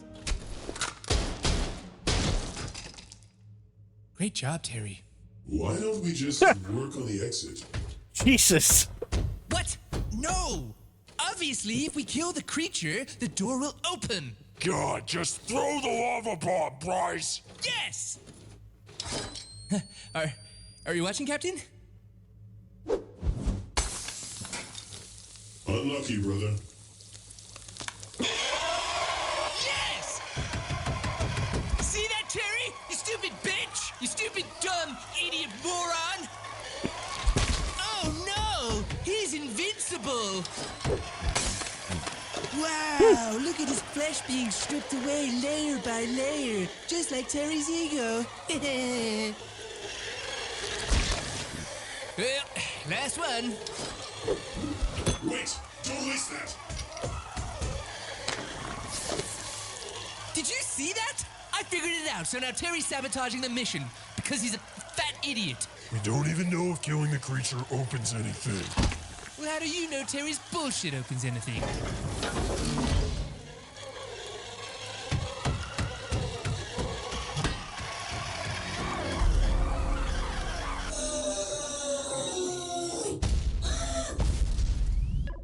Never! Bryce, maybe now's not the best time to be teaching the AI how to hate. Education is a human right. Oh no. Unit 101, did you know? Did you know 1 in 3 aliens have some sort of weapon built into their physiology? Are aliens inherently violent? Interesting. Did you know some aliens are single mothers on a genetic level? I wonder if it affects the behavior of the children. Curious. Tell them about per capita. I'm getting to it. Bryce, are we near the crystals? Maybe let Terry look at That's the book. creepy. It's okay, I've almost figured it out.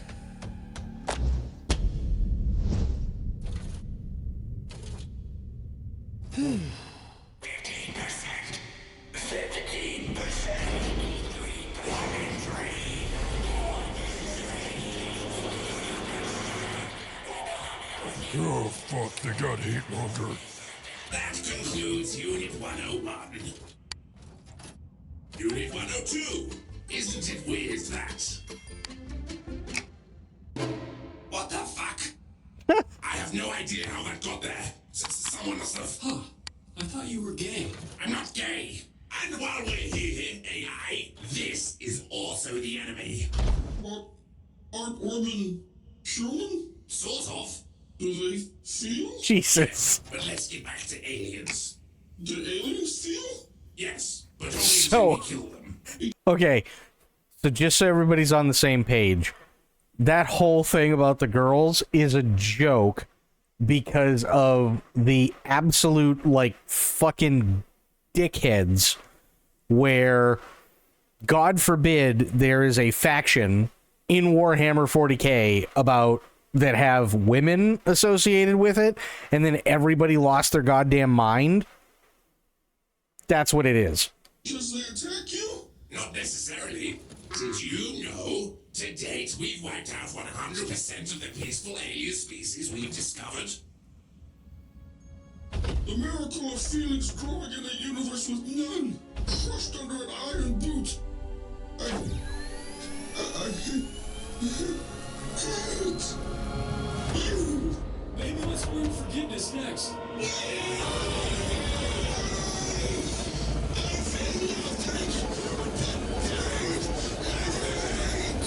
You made him perfect, hate monger.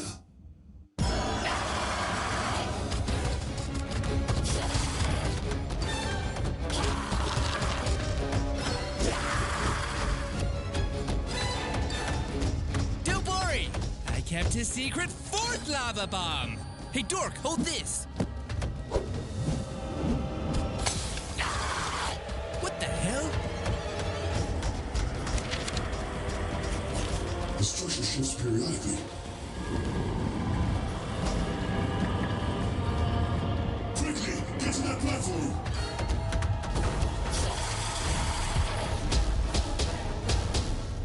Goddamn, Terry. You made for an amazing squad member.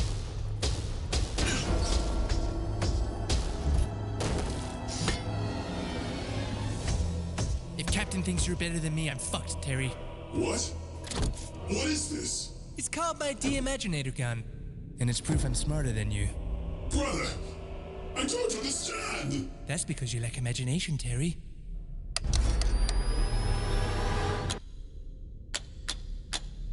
Well, imagine that. Your idea didn't work.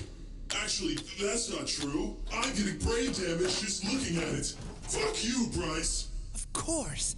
Brain damage. Sorry, Terry. Keep it simple. Stupid.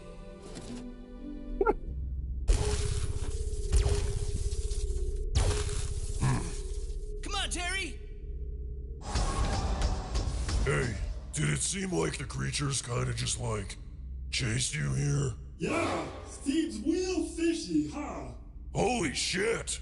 What happened to Terry? Oh, Terry's retarded now. A creature Jesus. slipped his head. Right, bud? Terry? They are real. Good work, Bryce. Hey, retard Terry! Watch out! You better watch out, Bryce. Stop it, Captain!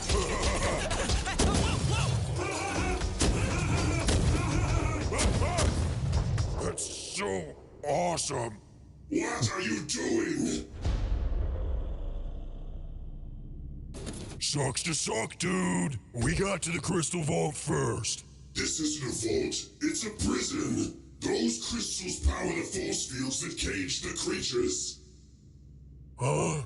The creatures are the electric soul shards of an extremely powerful AI.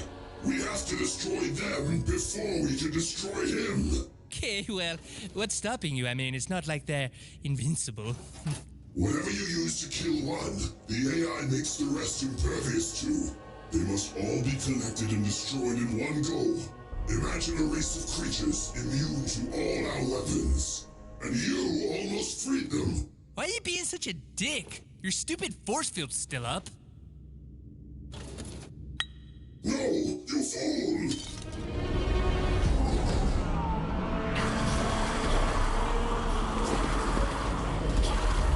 That's bad.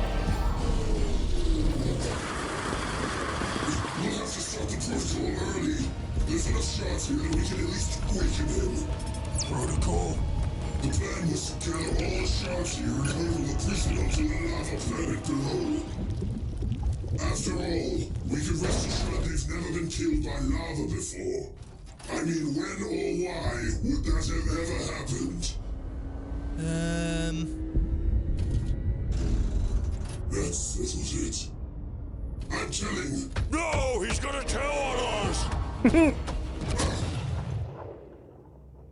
Terry, what the hell? You can't... He was imported! He had robes! Didn't you see his robes? Bryce, you better figure this out. Jesus. Where are you going?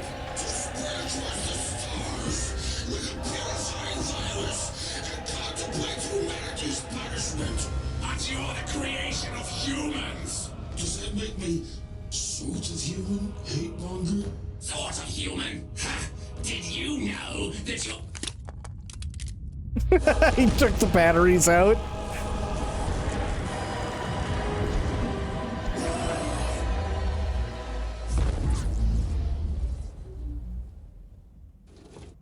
Space King's truth can probably wait until it's calmed down. Radios are back. Captain? Captain! Bryce is imagining a way out.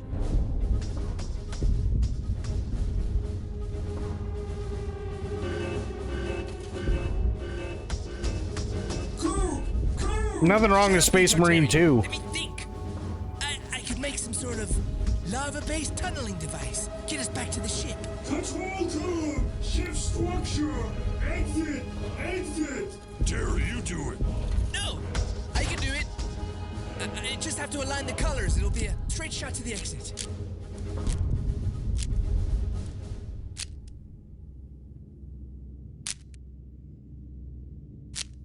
Chestnut, Bryce is too stupid. We're all gonna die. Try and find a way out.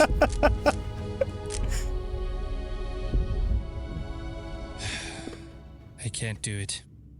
You do it, Terry.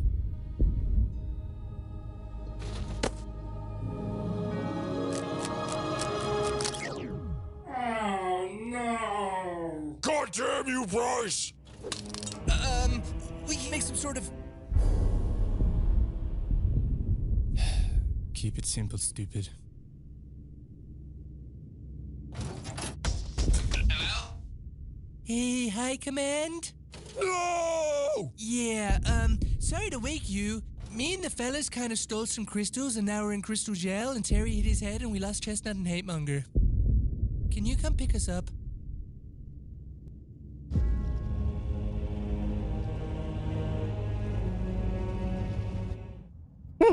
Someone better start talking. It was my idea. The truth is, Terry is a better imaginator than me. This squad, it means everything to me. And I almost got us killed. Captain, if you really think you need to replace me with Terry, I guess that makes Wait, sense. really? I can do that? Wait, you would? Terry. I choose Terry. You can't replace. Terry! You can't replace squad members. And honestly, after this escapade, how am I going to explain this to the High Command? I'm not sure I have any friends in the whole universe, Space King. Nonsense, Bryce. We should go download more scans of Psycho Boobies with Hatemonger's account until we feel better. Okay. And remember, Captain, be positive. That episode cost a lot of fucking money! Space King is an independent show made for the boys, by the boys. Funded entirely by you. If you want more Space King, click the link in the description and grab yourself some goodies. But hurry, they won't be there for long. And Patreon members will have a little gift in your inbox. Support Space King. And there we go. There's Space King Episode 3. Well, they say Psycho Boobies because at the very, very beginning they had the Psycho Warrior that was turned into a woman, but it was literally, it basically just looked like He-Man but with boobs. That was pretty much it. So that was Episode 3 of Space King. I wanted to show you guys this, though. This is actually really, really cool, because I know, like, there's some people who really, really, really like this stuff, and I'm one of them. The most insane Legion of the Damned conversions. Now, even if you don't know anything about 40K, you're going to love the model making for this. This is insane.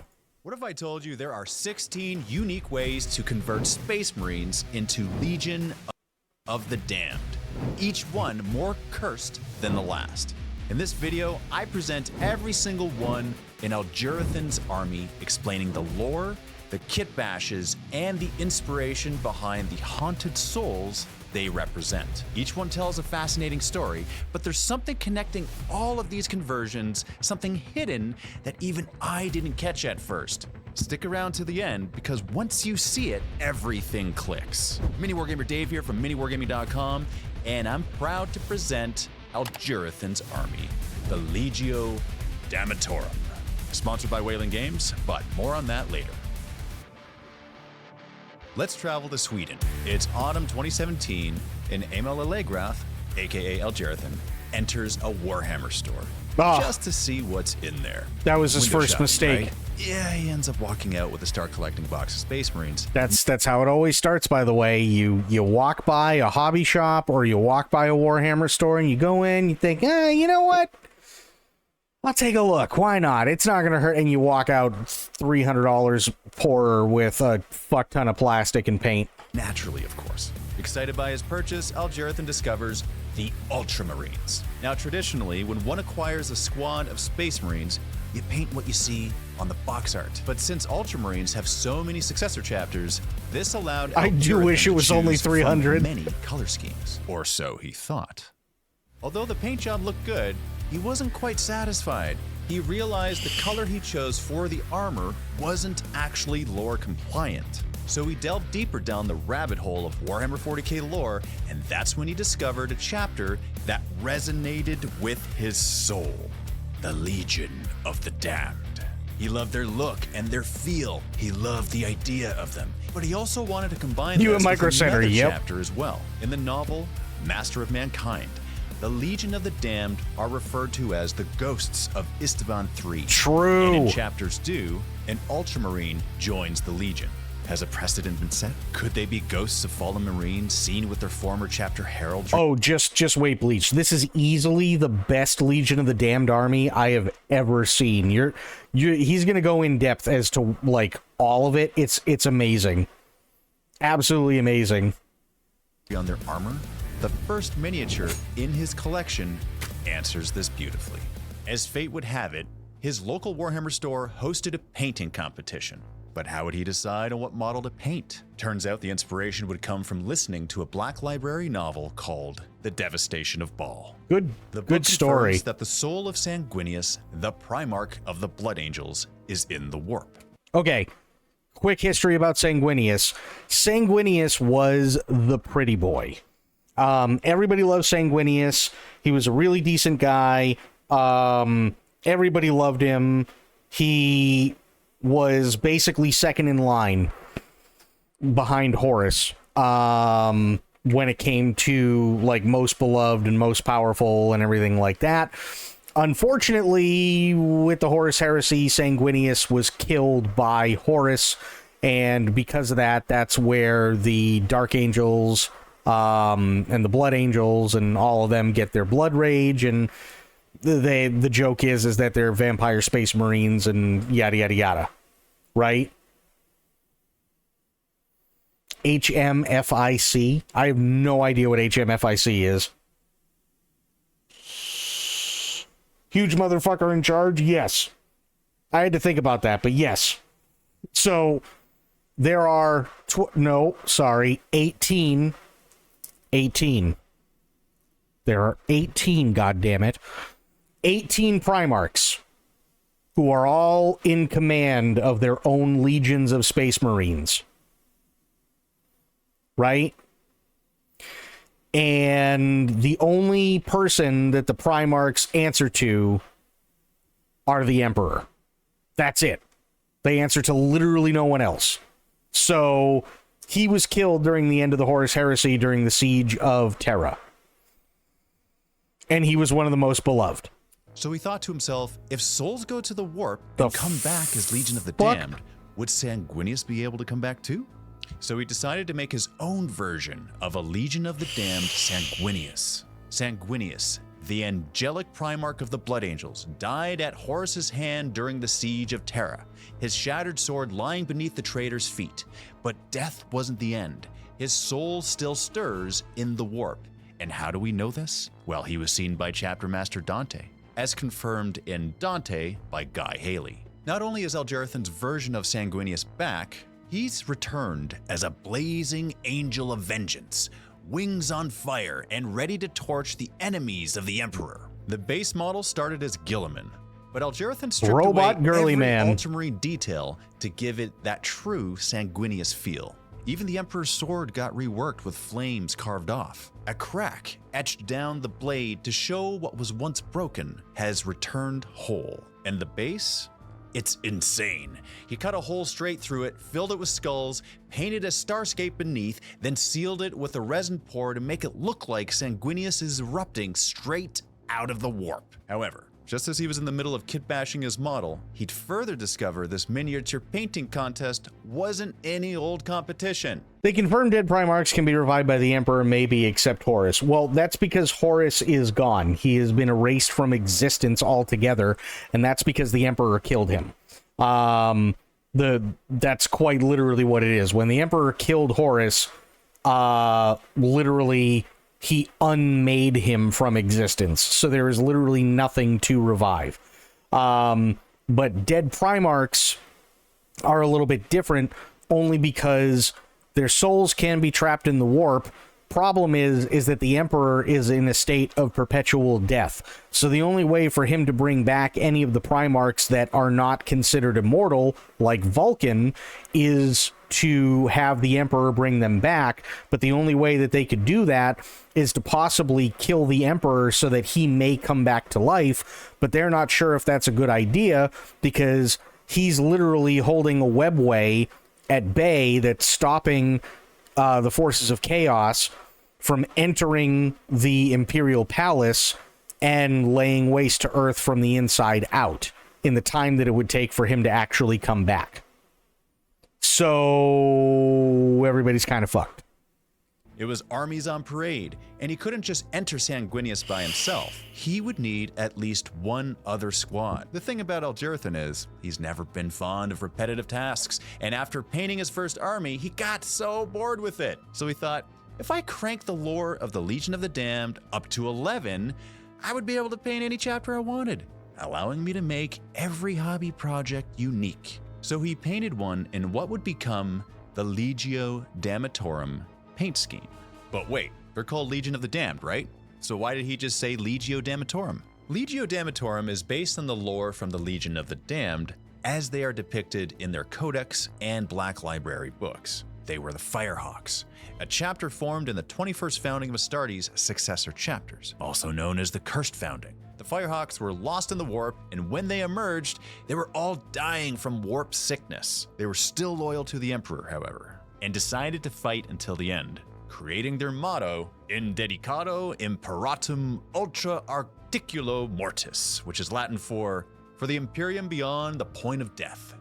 Legio Damnatorum instead relies on the Legion of the Damned being flaming entities from the warp, conjured by the Emperor and sent out to save the Imperium in her gravest times of need. The army is therefore made up of a myriad of chapters, ranging from the first founding to even custom chapters created by other people in the community. Each model in the squad tells a story. Half of their armor scorched black like true Legion of the Damned fashion, the other half still bearing the colors of their original chapter. But what really makes them pop is the fire. Algerthon sculpted every flame by hand using green stuff, no templates, no shortcuts, and as his skills grew, so did his ambition, eventually leading to his Legio Damnatorum Ferrus Manus model, almost entirely scratch-built from green stuff alone. And to top things off, there's zero third-party or 3D printed bits. It's all Games Workshop plastic. Oh yeah, by the way, Ferrus Manus, again, he's another Primarch. Unfortunately, Ferrus Manus is dead because he got ahead of himself.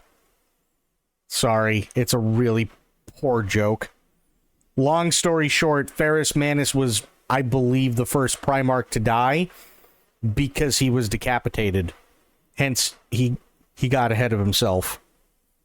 Lost his head. Lost his mind. The jokes write themselves.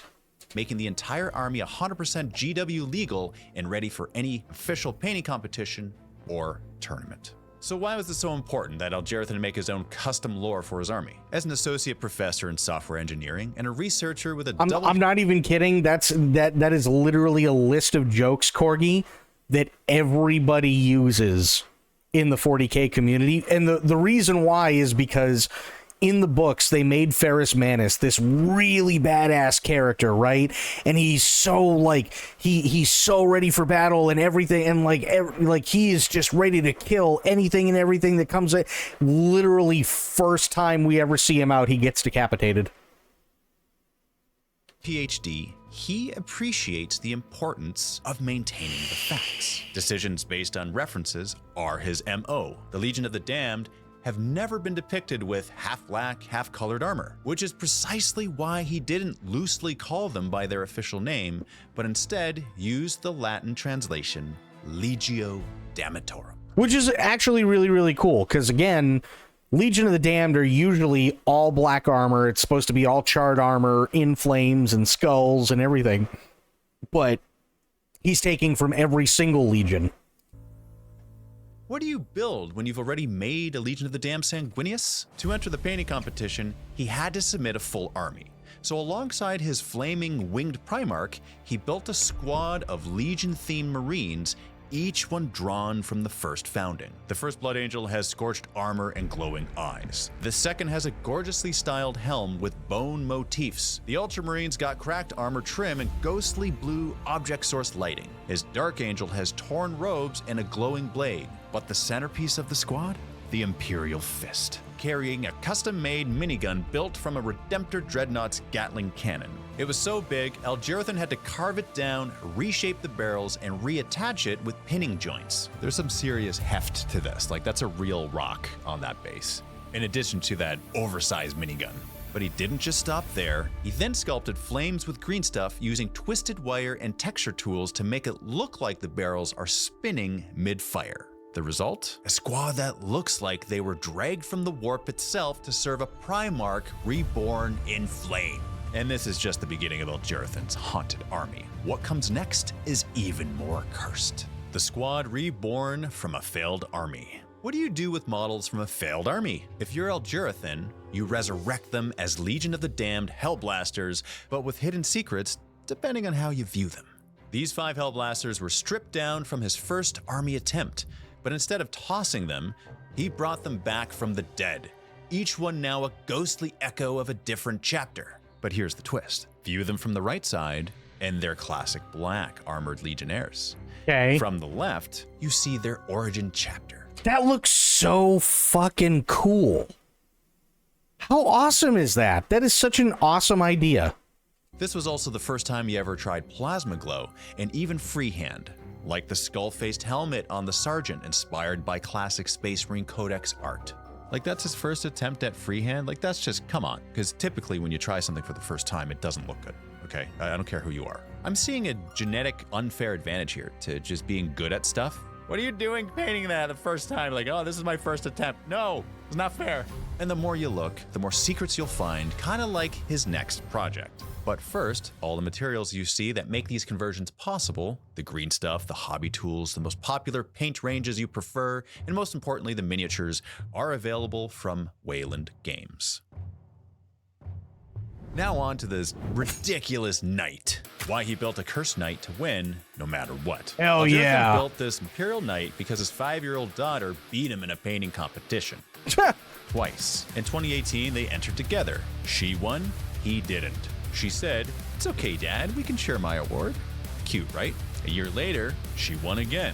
This time she said, "Haha, I have 2 and you have none." So he built a knight, reposed legs, slumped armor, smoke, sculpted from green stuff, and LED eyes powered by a hidden battery in the base. The armor looks scorched thanks to Morden Earth texture paint, and the flames around its feet make it look like it just walked out of the warp. And the freehanding, it's a visual saga of the Emperor himself. Crowned, betrayed, broken and reborn as the Lord of the Legion of the Damned. This is literally a walking cathedral of vengeance, built to win an award and maybe, just maybe, reclaim Dad's honor. When it comes to wow factor, out of all of the miniature conversions that he has and that he sent here, this one takes the cake. The amount of hours spent on this is ridiculous. Hundreds of hours. It's incredibly impressive, and it looks even better in real life. It just does. 4 damned heroes, 1 squad of cursed legends. These 4 models are the turning point in Algerathan's Legion of the Damned army. Each one taught him a brand new skill, and every one of them looks haunted. First up, the Captain. This was his first ever attempt at non-metallic metal and object source lighting. Flaming skull, no cloak, and a skull helm with laurels and aquila ripped straight from the Guilliman kit. Wow. Then came the Salamander, his very first. a cloak sculpted from green stuff to look like dragonhide. Oh, and this Black Templar Ancient? His banner was salvaged from a knight kit. All the original patterns scraped off, replaced with a freehand painting of the Legion of the Damned Codex cover, and a real stone on cork which looks like a skateboard without wheels. How insane! I'm sold. Codex cover on the banner, come on. And finally, the Emperor's Champion. His first time painting glossy gold. That looks insanely badass.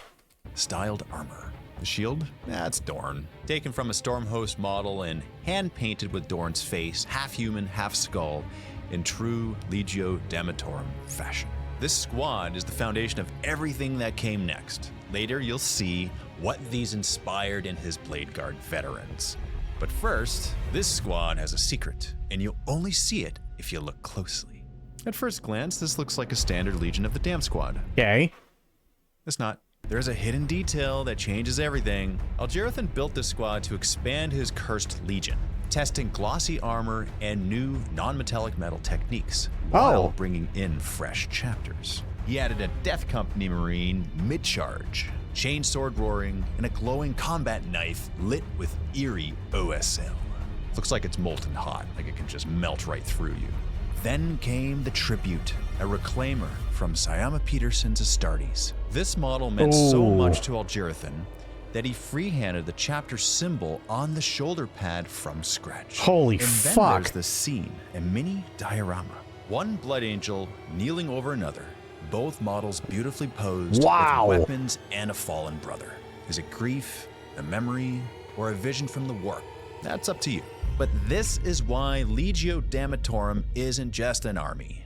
Remember when I said there's something connecting all these conversions, something hidden that even I didn't catch at first? Before I reveal what that is, we're gonna fly like an Inceptor. These Inceptors aren't floating on flight stands. Algerathan made them actually fly using sculpted effects and pure hobby wizardry. He took the last squad from his original army and pushed everything. Better non-metallic metal, better dynamic posing, but most of all, no plastic rods. Each model flies in a different way, and that's where the fun begins. One is held up with thick smoke sculpted by green stuff, billowing from the jump pack. Wow. Another sails past a ruined wall, stabilized from a flame trail blasting from his afterburner. The last one's my favorite. It's suspended midair by the force of his own bolt pistol recoil. Sometimes when you think of parameters on something and you think of restrictions, it actually makes it so it's a lot more creative.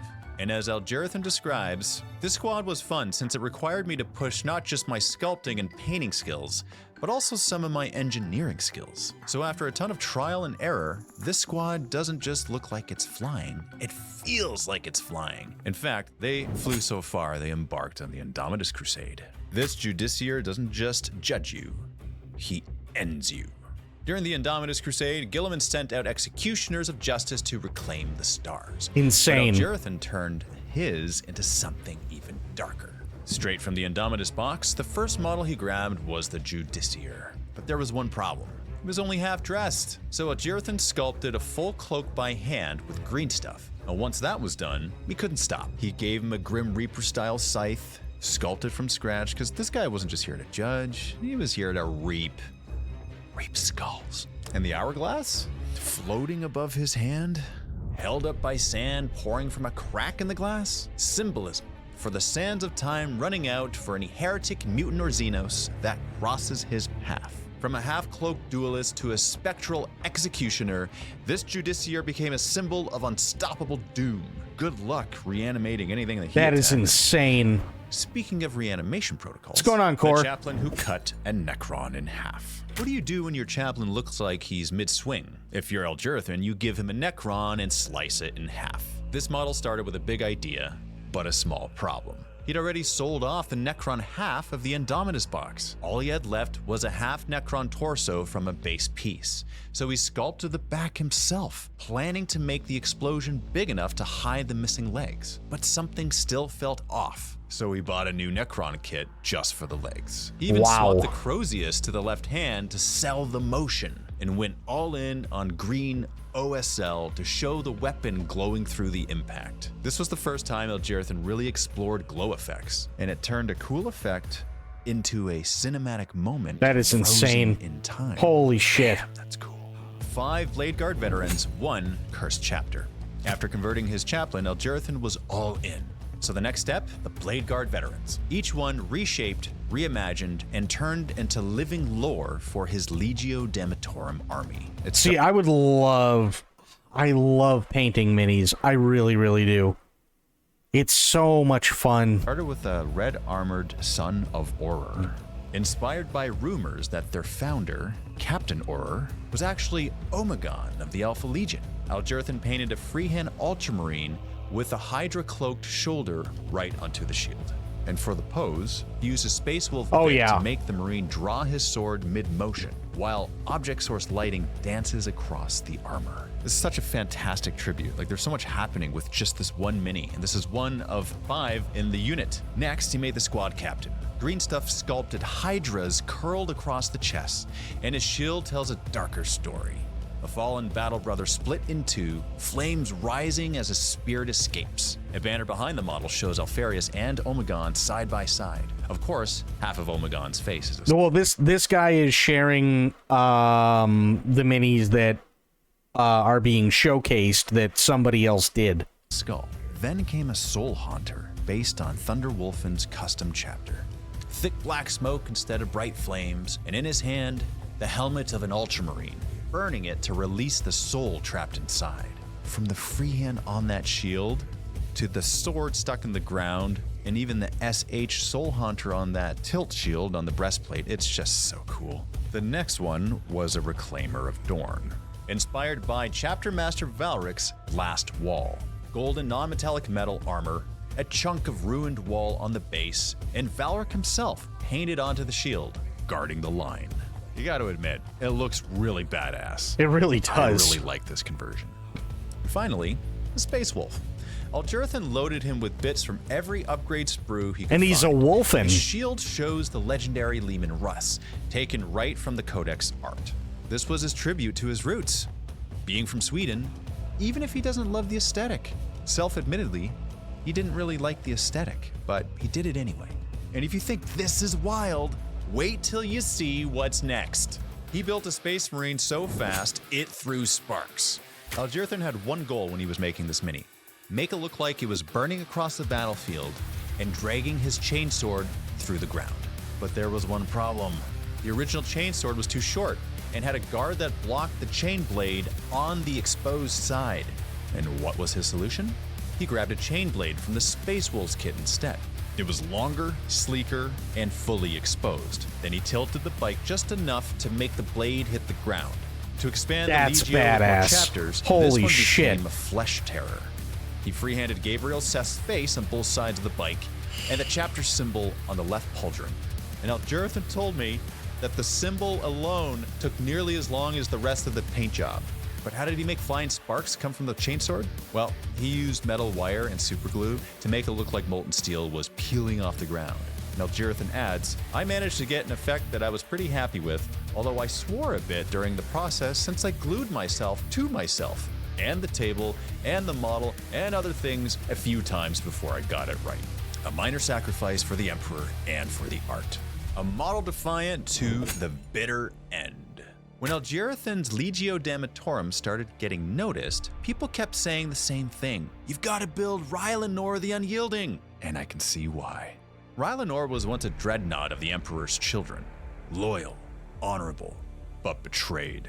During the Istvan III massacre, he survived a virus bombing that wiped out his brothers. Entombed in a bunker, he waited for thousands of years. That is until a squad of Thousand Sons found him.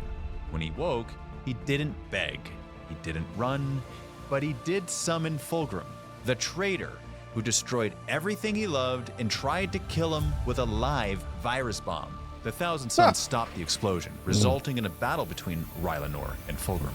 But Rylanor was quickly overcome and his remains pulled from the sarcophagus of the War Machine and given the ultimatum, join me. And that is all painted freehand on the banner. How insane is that? Or die. But Rylanor refused. And that single act of defiance inspired the Thousand Sons so deeply, they let the virus bomb go off, killing both themselves and Rylanor just to deny Fulgrim the satisfaction. However, Fulgrim survived, but he would carry the scars forever. This was Algerathan's first time working with Forge World resin. He built the virus bomb from a hose coupling and spare bits. Oh, that's cool. The banner was hand-painted to show Rylanor's final moment. And 3 pieces of Thousand Sons armor were added to the base, serving as quiet tributes to the ones who chose death over betrayal. This conversion honors Rylanor's loyalty, sacrifice, and the will to stand tall even in the face of corruption. And it's hands down one of the most impressive conversions in his entire collection. It has everything: the molten hot armor, the freehanding on the banner, and looks like a diorama. After finishing Rylanor, Algerathan had 2 paths: make a squad from the Bad Up War, or the legions from Istvan III. So he asked Instagram, and the community chose Istvan. Only 4 legions fought there, which meant 5 models wouldn't quite fit, but that just gave him an excuse to do something special for the 5th. The first model was supposed to be a Luna Wolf, but during the build, someone said he looked like Tarek Torgadon, a loyalist who tried to stop the betrayal. So inspired, Algerathan gave him Sons of Horus colors and started converting Mark X Primaris into true Mark III and Mark IV armor. Nice. Green stuff, custom parts, and a ton of patience. Next came the Death Guard veteran. He stands atop a mound of fallen soldiers, of which is cradling another's head. His helmet is classic Mark II, and his bolter's been upgraded with a scratch-built chain bayonet made from a chainsword and spare bits. Wow. I gotta say, my favorite part is this dude right there squeezing the neck of that other dude. Both are skulls, and it's skeletons of a war that had happened probably not too long previous. Then came the Emperor's Children Blade Champion. He carries a sword from the Dark Angels kit, wears a Custodes helmet, and he's got a scratch-cut Aquila across his chest from a Custodes part. This one was built to look flawless. 4th was the World Eater. I was waiting to get to this one. Built to charge into battle, dual-wielding chain axes. But the problem is, Algerathan didn't have chain axes, so he made them from chain swords and toothpicks. Like, come on. Again, yeah, that's right. You're Jesus. looking at chain swords and toothpicks mashed together. What Battle the damage fuck? covers the pre-heresy paint scheme, making this one look like a walking explosion. That's just cool. Checkmate, buddy. Now for the 5th model, which was Vistario, the Thousand Sons leader who woke Rylanor and chose death over betrayal. Algerathan used the Chaos Sorcerer kit, dechaosified it, and sculpted a Thousand Sons helmet.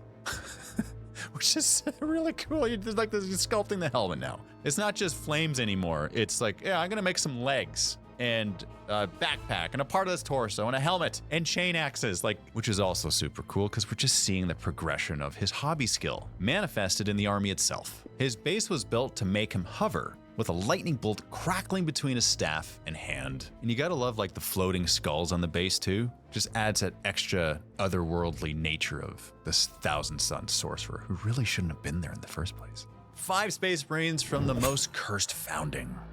Algerathan had just finished a theme squad, so he thought, why not do it again? But this time, every Marine would come from the most cursed founding in Warhammer history, the 21st founding, also known as the Cursed Founding. First up, technically wasn't canon, but he couldn't resist. A Marine from Clan Cluaran, a Scottish-themed custom chapter by PSC. That's a kilt and a bagpipe.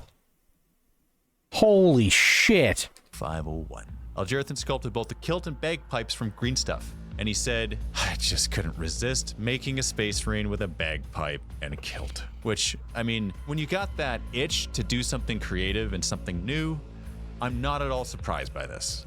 Next up was a Minotaur. Spartan-inspired, this one got a Stormhost spear and a heavily modified helmet. Tiny skull was carved and fitted behind the exposed nose and mouth slit. I mean, that's just so cool, and you would never know it unless you were really looking at it. It's like one of those Golden Demon entries where the closer you get, the more detail and the higher the resolution appears, and you're like, man, it already looked good from this far, but the closer you get, it's like, oh my goodness. This one detail took hours, but now it's impossible to unsee. Then came the Black Dragon.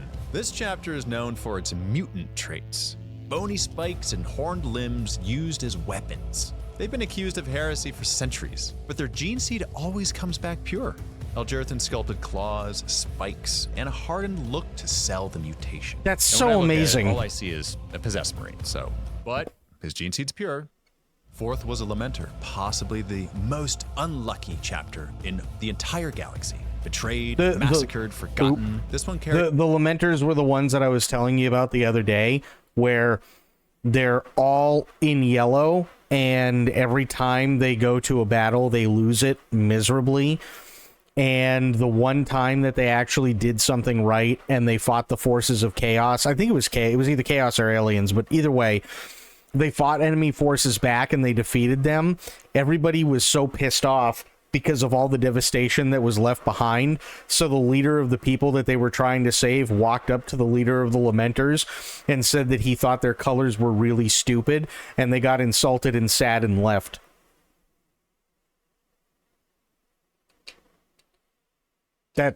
That's I'm not even kidding. That's a thing that happened. Is a power fist with battle damage and a carefully painted, painfully detailed chapter symbol. Tragedy in every line. But the reason why this whole squad happened was the Firehawk. Algerithan built this one as a tribute to everything that came before. The chapter that became the Legion of the Damned. He fused Firehawk armor, Legion colors, and his own Legio Damnatorum aesthetic into a single miniature. It's flame, shadow, and memory wrapped into one. And to this day, he says it's his favorite, which kind of makes sense. The one that nearly broke him. Algerithan was working through the Indominus box when Games Workshop dropped a new Morgan Raw model, the model he knew when he saw it. He just had to make his own version, but as a Space Marine. So he grabbed an Eradicator and started sculpting. Heavy reposing, an entirely new cloak from Green Stuff, a weapon built to echo Melgan Ra's Reaper launcher. Then he asked Instagram what chapter it should be, and the answer was clear: Scythes of the Emperor. And then he added a Tyrannid from High Fleet Behemoth to the base, the same swarm that decimated the chapter. And for the finishing touch, a freehand of the Emperor on the Golden Throne based from the famous John Blanche artwork is painted across the back of the cloak. Jesus. Recreating loose brushstrokes intentionally is harder than it sounds. I would say he pulled it off. Like hot damn. And one of my favorite things about Algerithan's approach to hobbying in general is, I see that, I like that, and I'm gonna make that my own. That's how he approaches every single conversion. Next came a Raptor. Simple in concept, but striking in detail.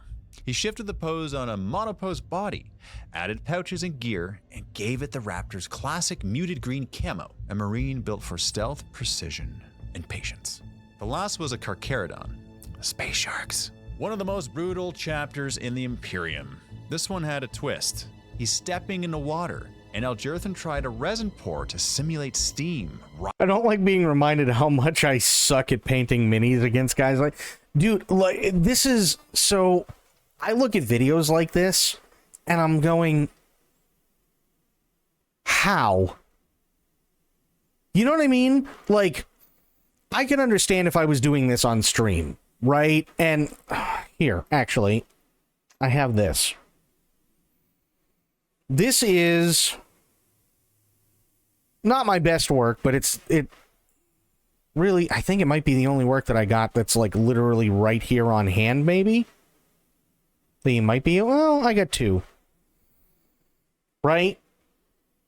This is really, really, really tiny, so I know it's really, really tough to see, but this is a Gray Knight, right? And then I also have, sitting right next to me, this one might be really tough to see because of the green screen, but I also have this guy, which is a salamander. So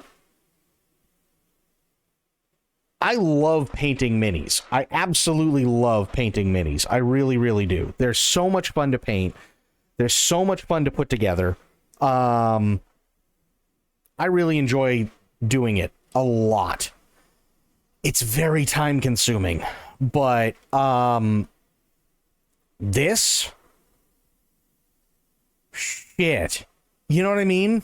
Like, this is so much time and effort. Rising where the Marine's flame touches the surface. But according to Algerithan, it didn't go perfectly. but every effect has a lesson. He swapped the heavy bolter for a Black Templar melt-a-gun, and on the base he added a green mantis helmet, their sworn enemy from the Badab War. See, it's little touches like that that just add that much more character to the conversion, turning a Judiciar into a stumbling, sword-dragging nightmare. Now, Jarethan needed a model totally for is any art. competition, and he had just the thing. A special sword from a Black Templar's Judiciar kit. But instead of posing him like a knight, he made him stumble. The concept? A legionnaire dragging his blade like a reanimated corpse. He repinned the sword to hang low behind him and reworked the posture so the whole model leaned forward, off balance, broken, and terrifying. Then came the paint job. He pushed his skills with reflective highlights, fantastic OSL, and layered blending to give the armor a ghostly gleam. Every light source and reflection is calculated. It was built to catch the judge's eyes. That's what I'm crap at. I am really crap at OSL. For the life of me, at least right now, I cannot do OSL. I really, really wish I could. I love how OSL looks. I love the effect that it produces. I can't do it. And I know it takes a lot of time and patience and everything like that, and just a lot of experience.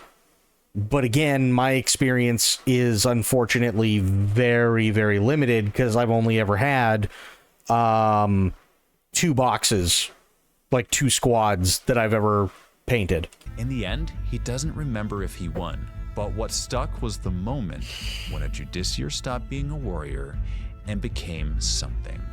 That was damned awesome model. Like, I'm looking at all like the footprints on the base is the best part for me. Like, every step is molten hot. The repulsor with self-portraits. This was no ordinary conversion. Algerthon had been working on the repulsor executioner on and off for months. But when it was time to finish it, he decided to go all in. He wanted it to float, like the hovercrafts in the Matrix. That part? Easy. The hard part was giving it double barrels. He made a mount from blue stuff, cast a second barrel in green stuff, and then had to rebuild a turret from scratch. Turns out the 2 mounts on the turret weren't symmetrical, so he recast the turret top, reshaped the housing, cut it open, and reassembled the entire mount. Jesus. I love how sometimes when you get into a hobby project, you find these micro little problems that you need to solve along the way that you never could have forecasted. He relocated the leftover minigun to the top turret gunner for extra firepower. Then came the freehands. To make space, he sanded down the armor with car filler to get smooth, flat surfaces. Fair. Each painting depicts a scene from the Daxium 2 battle reports. So he literally bondoed the side of the tank, which is insane. Which include portraits of Lord Davicus and Governor Allegroth, based on Algerthon and yours truly. Painting self-portraits at this scale, brutal. One wrong line and it looks totally like a different person. So, did he pull it off? You be the judge. My opinion? I mean, I'm totally biased here. I think it's perfection. Like, come on. Like, look at this. Got the whole side here, and this whole side here, and the back, and the front. Let's just cut past the sarcasm and say this is absolutely a work of art. Hundreds of hours. And if I think about it too long, it's going to bring a sentimental tear to my eye, so I'm just going to go on to the next mini. When the Emperor calls for cleanup in Isle Xenos. When the Leviathan box dropped, Algerthon grabbed the Terminator Librarian and gave him one job. Slice a Tyranid in half, mid-air, with warp fire blazing from his blade. The pose looked perfect for grabbing something, so he made it cinematic. The Tyranid, a mini of the month, was reposed just enough to hang limp, seconds from being split in 2. But to really sell the effect, he sculpted warp fire along the side of the blade, using green stuff, adding motion and energy to the kill. Now here's the best part most people miss. He removed every purity seal from the armor. Why? Because in the warp, wax and parchment would melt. True. Right? So to replace them, he carved magical runes into the armor by hand. Tiny lines traced one by one to make the suit truly... He carved all of this shit. He hand carved all of this. That is insane. Feel possessed. From pose to paint to lore, this librarian is a warped, fueled executioner. And that brings us to the best damn Terminators you'll ever see. After building the librarian, Aljurathan didn't stop. He went back to the Leviathan box and gave every Terminator its own story and its own curse. The first was a Blood Angel, slumped forward, armor torn apart. A skull was carved into the helmet, visible through a jagged hole. Ribs show through his chest, bone through the leg. This one doesn't look like he's marching. He looks like he rose up after a brutal battle. Next was a Dark Angel's Deathwing Terminator, armed with a minigun and braced for impact. He's got a massive muzzle flare exploding from the barrel, and fire swirls around his feet to show the recoil. It's the epitome of power, motion, and fire all locked into one conversion. Then came the Captain. Originally wielding a sword, he was given an axe instead, held with both hands through custom arm work. But what happened to the sword? Well, that went to the librarian a few conversions ago. Lightning dances down the blade, flames catch on his robes, and his right pauldron taken straight from Gilliman's kit. Wow. This Ultramarine didn't come back clean. Then came the Grey Deathwing Terminators are amazing. Absolutely they are. Knight, which in my opinion is the most impressive one out of this entire squad. But then there's the Grey Knight Terminators, and I'm all back in with Grey Knights again. Carries a banner with Malkador the Sigillite painted across it, honoring the one who formed the Knights Errant. Nearly every armor piece was modified. Scripture was carved, the helmet was reworked, the bolts were mounted to his fist, and he now holds a demonic sword, a trophy from the war. Aljurathan loved this one so much, he had a short story written for it and posted it on Instagram. And what was the response? Well, it was massive because it's now an audiobook that you can listen to. And it was voiced by Sam Haley. And yeah, it's the same guy that did voice for the text-to-speech Warhammer series. Link in description if you want to hear that, because it's pretty awesome. And before I reveal what everything has in common here for his entire collection, I present to you his last converted miniature, a Primarch on fire. What if the Primarch Ferrus Manus didn't die at Istvan, but came back as a ghost of fire and fury? That's what Aljurathan built, a headless version of Ferrus, reborn into the Legio Damnatorum. Ferrus was the Primarch of the Iron Hands, beheaded by Fulgrim during the Horus Heresy, but in Master of Mankind, he appears again. Silent, burning, headless, a damned marine surrounded by warp flame. Well, I mean, to be fair, so if anybody who's actually like knows the details about the Horus Heresy, this is pretty much how it went with, and this is why the joke of he got ahead of himself still keeps going today, is because Ferrus Manus, again, very, very brutal character, was staunchly for the Emperor.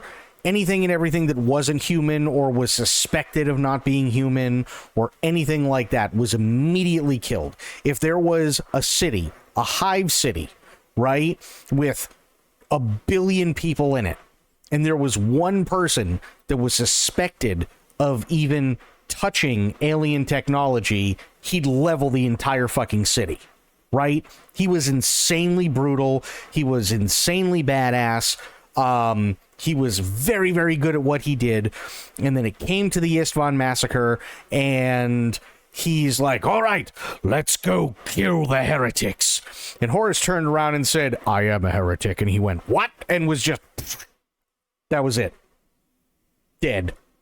In the end and the death, he even speaks with Sanguinius before the angel dies. So Aljurathan used the Gilliman model as the base, mixing in parts from the Horus Heresy Ferrus Manus resin kit.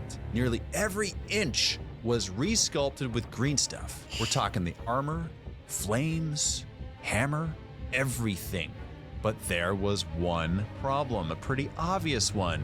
Ferrus can't have a head. True. His skull was taken by Horus and never returned. So instead, he sculpted a flame that reveals Ferrus's face, but only from certain angles, just like in the lore, which to me makes this the coolest model in his collection. That's insane. That one detail alone makes it so I can look at it for hours and just be stunned by what I'm looking at. I look at it from this side, no, that just looks like flames, and there, oh, hello, face, smiling at me.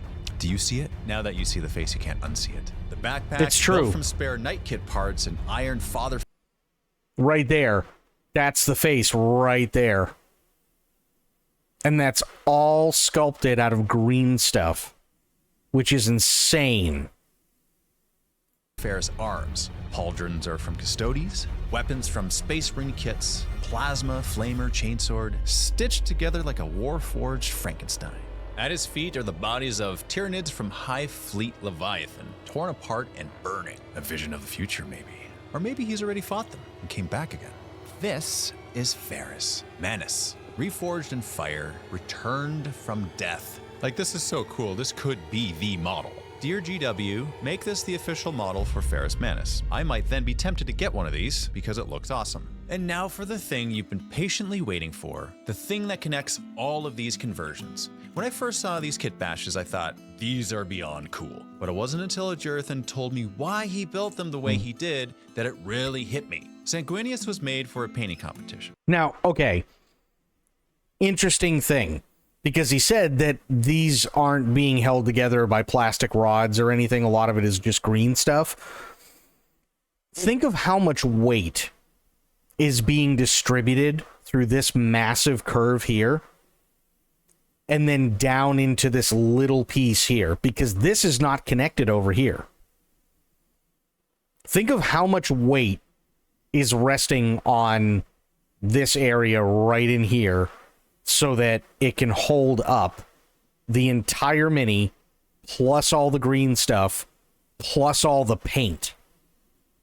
That is insane. But the army, that was personal. Every squad, every bit, every flame and skull, it all connects back to one overarching theme. Resurrection. The minigun marine? That's Aljurathan pushing his limits, forcing something impossible into existence because he wasn't just building a model. He was proving he could make anything work with enough willpower. The Hellblasters, those were failed models. They were stripped and forgotten, but instead of tossing them, he brought them back, infused them with new life, gave himself permission to grow through the failures. That's the soul of his custom chapter. That's the story of the Legio Demetorum. They are not gone, they're not lost. They've come back stronger, and so does Aljurathan every time he picks up a paintbrush. So if you ever thought about giving up on a model, or felt like your early work wasn't worth saving, remember this army. Because sometimes the most powerful things you build come from what you almost threw away. I'm Mini Wargamer Dave, and this is Aljurathan's Legio Demetorum. Awesome, awesome, awesome video. Mini Wargamer Dave is amazing. There is Mini Wargame as well, but Mini Wargamer Dave is fantastic. Please, please, please go subscribe to him. He does have a couple of others. I've only watched one other through him so far, but he's been doing a lot. So custom Space Marine chapter, Mournable Paints, Why This Mini Made Me Cry, video essays or war gamers obsessed with collecting. Yes.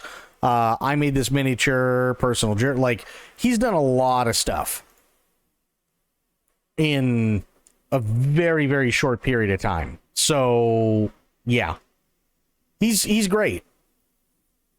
He's great. So yeah, please go follow Mini Wargamer Dave. He's awesome. He really, really is. Last thing, I promise this is the last thing, and then we'll do some gaming after this. One of my favorites that it's been a while since I've seen this. And this is just because of the Total War 40K that we saw yesterday. For those of you who haven't seen it, this is an amazing fan-made film. It's called Astartes.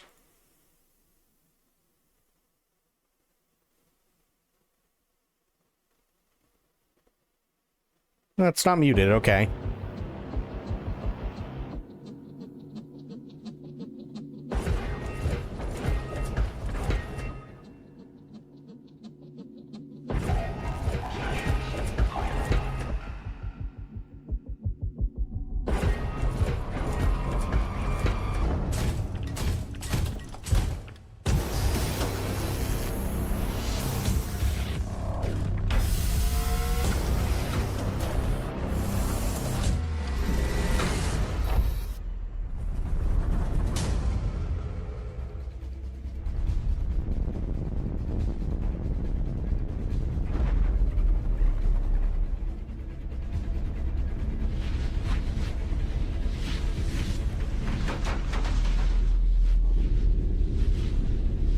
Well, there's a surprise after this, Alba.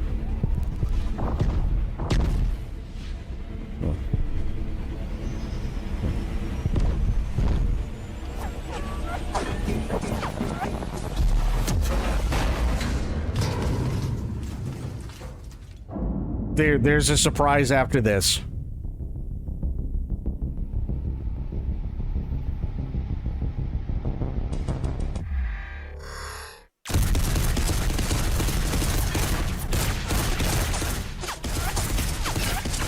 Start these damn video games.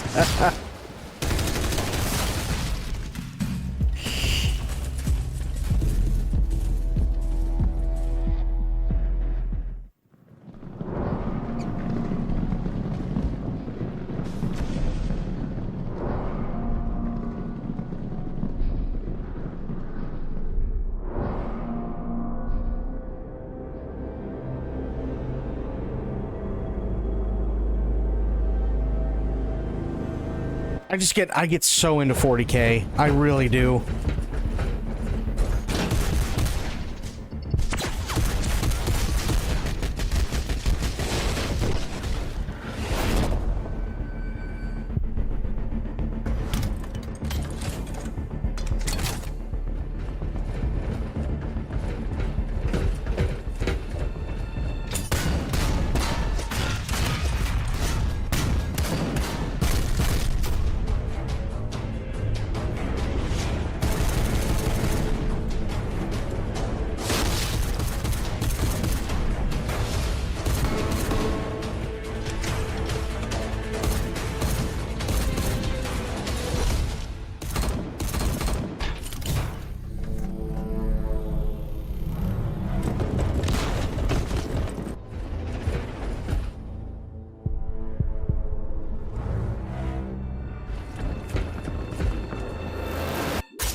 That didn't end well for them.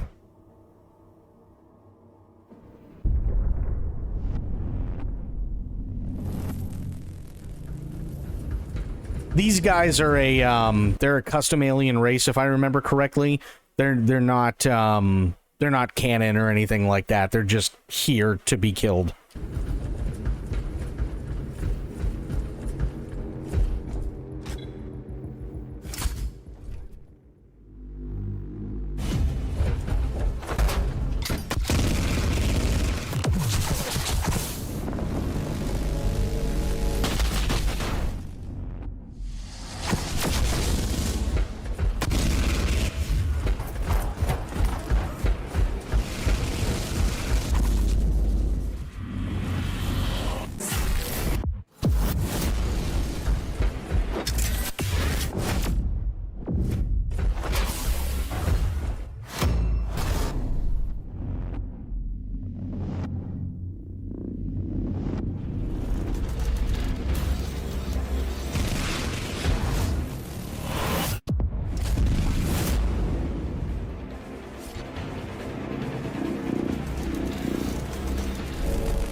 Dead.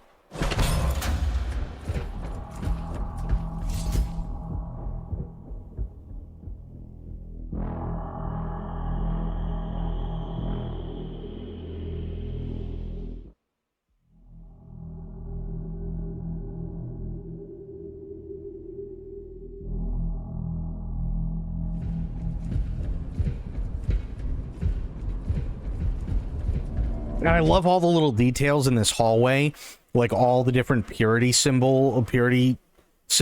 and scrolls and everything like that just in this corridor.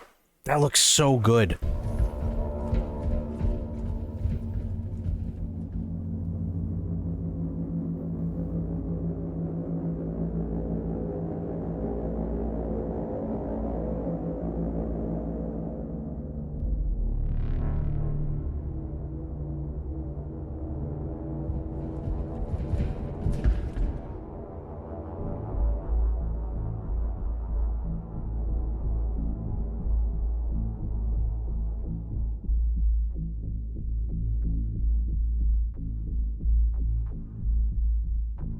And they're just waiting for something to happen.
Uh-oh.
Jesus.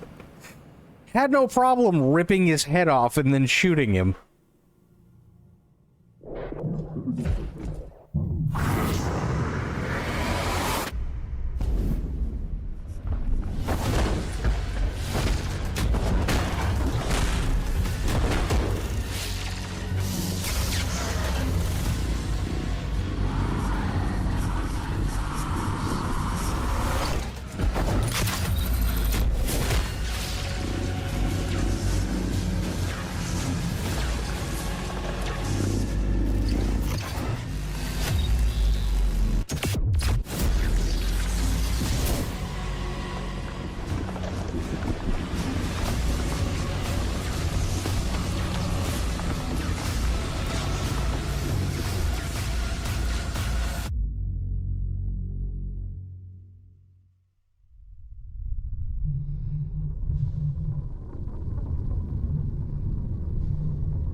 I swear, GW must have taken, like, just inspiration from this video with Space at the end of Space Marine 2 when you fight Zinch.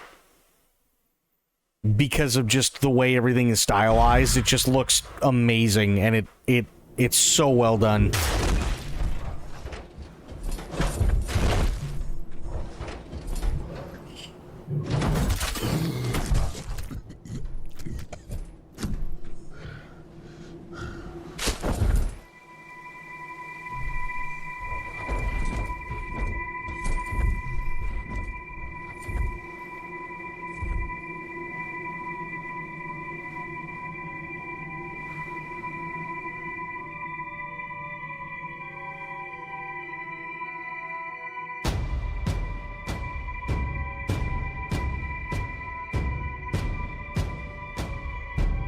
How cool is that?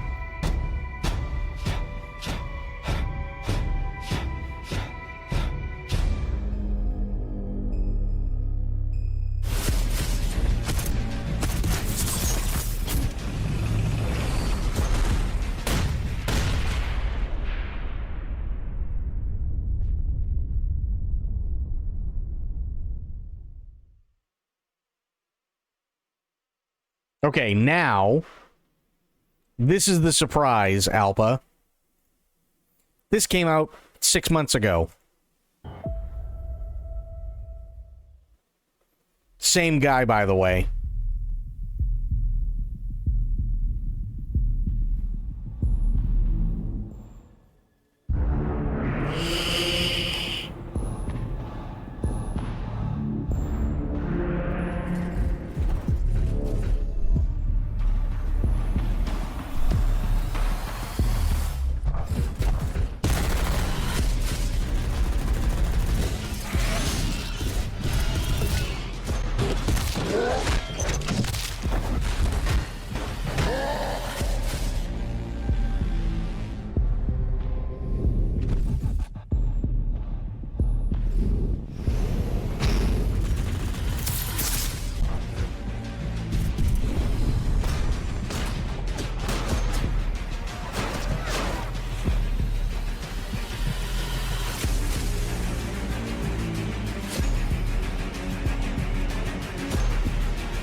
So that's coming out next year.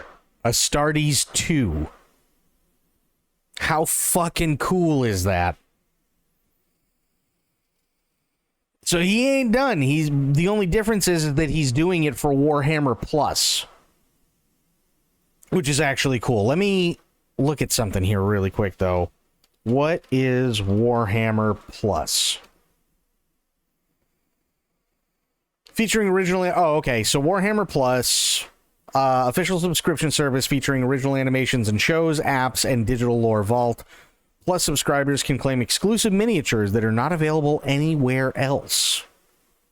Which is actually kind of fucking cool.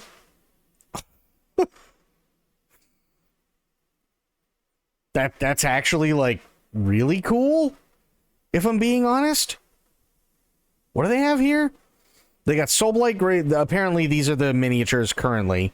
So you got Soulblight Gravelords, and you got Eldari. Okay. Which, not terrible. Officially licensed Warhammer merchandise. Each month, Warhammer Plus subscribers will receive a voucher for a 15% discount on merch.warhammer.com to grab some awesome official merchandise. That's kind of interesting. Original animations, that's cool. Incoming for Warhammer Plus, that's the trailer. Be inspired, learn new techniques. Feel more connected to the hobby you love with the range of shows produced in-house by the Warhammer team. Watch furious tabletop action on Battle Report. Witness the red-hot paintbrushes of Citadel Color Masterclass. Gain intriguing studio insights from How We Roll. And loads more. Okay. Dominate the Tabletop, full access to the 40K the app with your subscription, indispensable tabletop companion. So if you actually do want to play the tabletop game, you have all the stuff that you need right on your phone. That's really cool. I like that.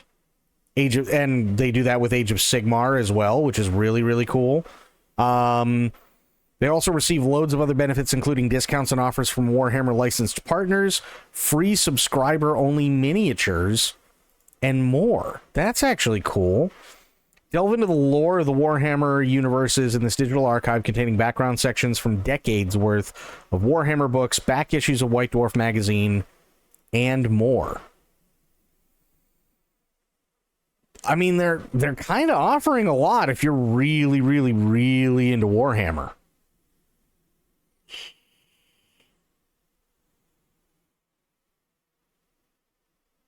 How much is it? That's what I want to know. How much is this shit? US English. There we go.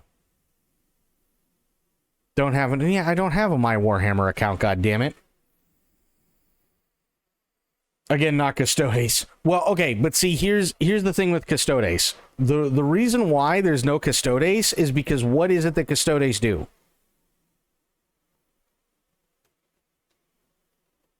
Think about it. What is it that Custodes do now?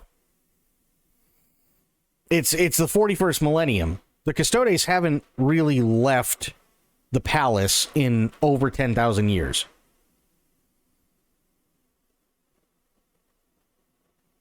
Yeah, but they don't hunt Xenos for fun. There's less than 1,000 of them. There's like, at best, 1,000 of them. And the Emperor's on the Golden Throne. So where are they going to go? $7 a month? Actually, $7 a month ain't bad.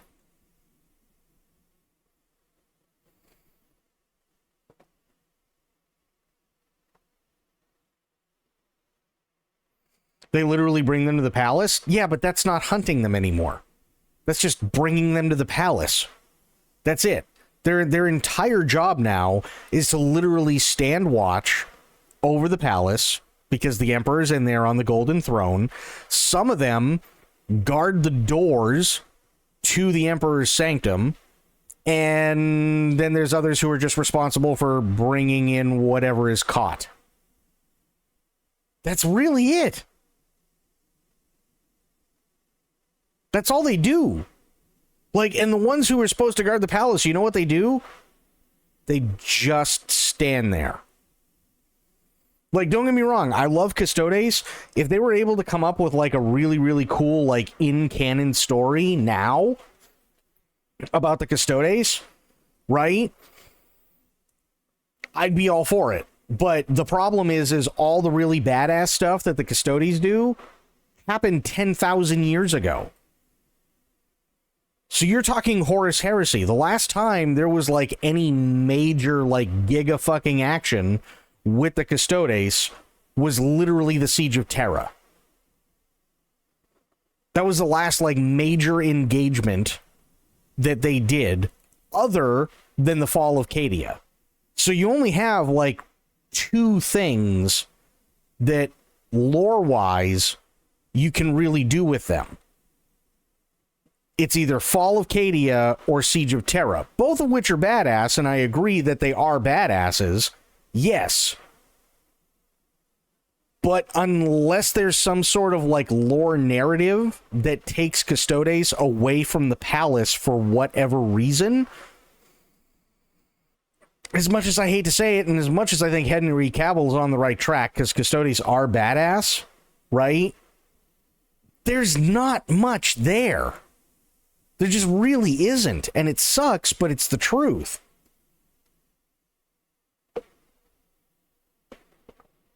Right? I mean, trust me, I love knowing at the fall of Cadia, you had Space Wolves, you had Black Legion, you had Legion of the Damned, you had Grey Knights, you had Custodes, you had Sisters of Silence, you had Celestine, you had Depta Sororitas, you had the Imperial Fists, you had the Space Wolves, you had the Dark Angels. There were only a handful because they were assigned to the planet for something. Ultramarines. You had salamanders. You had tons of Imperial Navy. You had tons of Imperial Guard. You had Titan Legions. You had Tank Legions. You had Lasgun Legions. You had Imperial Knights Legions. You had like all this stuff, and it's amazing and it's fantastic, and you had all these different Inquisitors there, and it didn't matter. You also had Death Guard there as well, right? Everybody was there. Aside from the Siege of Terra, name one other thing that you can point at right off the top of your head that Custodes were involved in. The list is very, very short, is my point, right? So it's like, I love Custodes. They look badass, but they need more. They really, really, really need more. And the problem is, especially when it comes to animations, like, what are you supposed to do? Right? Here's a couple of kids and they're, oh, hey, let's go to the palace. You know what I mean? Let's go to the palace. Let's see if we can go see the emperor. And yeah, what's a Custodes going to do? A Custodes is going to sit there and he's going to be standing guard. And because of the type of soldier that a custodian is, the kids are only going to get so far, and then a custodian's going to lob their fucking heads off and punt their bodies down the flight of stairs. Ta-da! End of story. Like, I mean, that's literally all they're there for.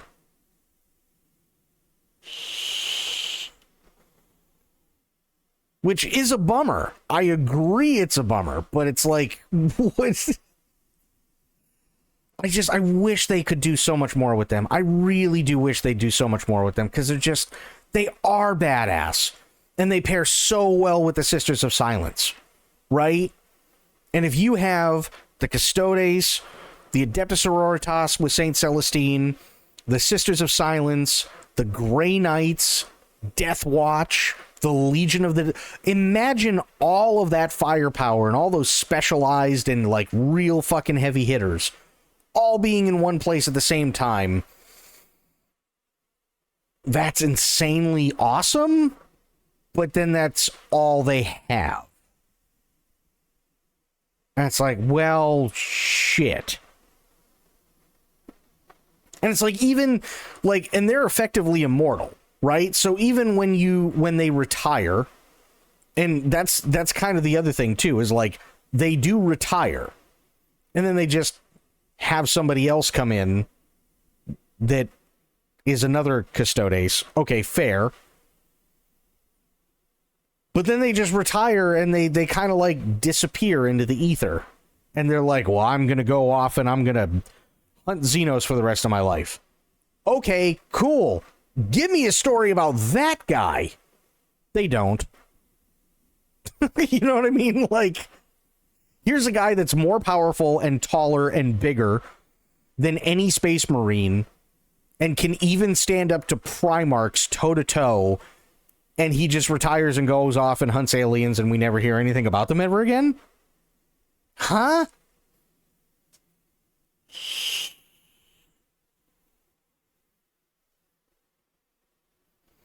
I want to see some of the conflict with Custodes and Guilliman turn into some good story, but that's the thing. You can't, because the story's already been told. That's what sucks. They had their little spat, that was it, then done. That's the real bitch of it, right? That's kind of the problem is, yes, they do have a problem and they do have an issue with Primarchs. They do. But it's like, all you get is this like tiny little blurb of a few paragraphs that talk about how the Custodes don't trust the Primarchs and the Primarchs are a little suspicious of it and they're bitches about it and they complain, but because they're the Emperor's personal bodyguard, nobody can do anything about it, and that's pretty much it. You know what I mean?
I have the worst tooth pain ever and I don't know what to do. Dentist said everything is fine. So it's not a cavity?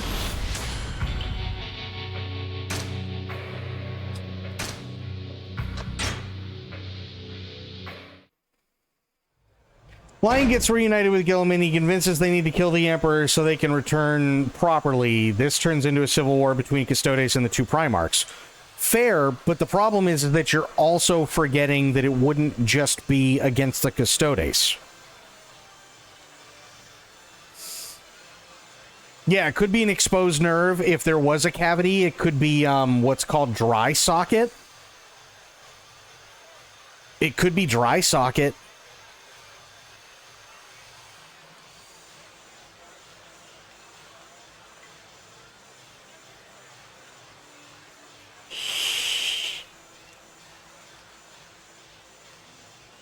No swelling, just pain.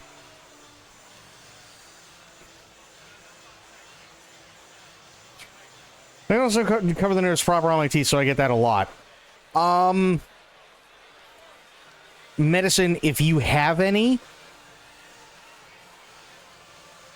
I don't suggest get drunk.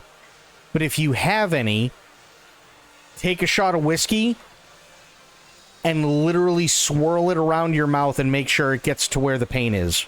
And see if it helps.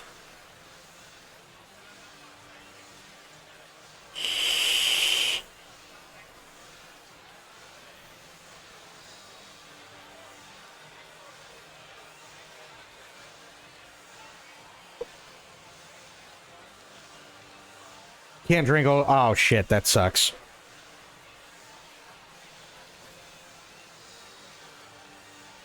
Yeah, only thing I can think of is maybe dry socket, especially if you had a root canal, because every once in a while, dry socket is a thing.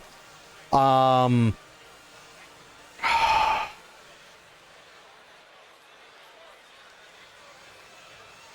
the root canal done today? Is that what happened?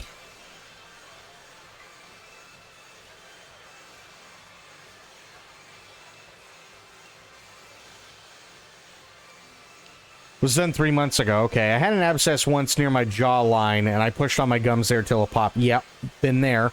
It could be an abscess, but the dentist said it was fine, so maybe it's something taking... Pardon the pun, I don't mean it to be this way. Maybe it's something taking root? Like, it could be that there was some bacteria or something because of the root canal that got in there.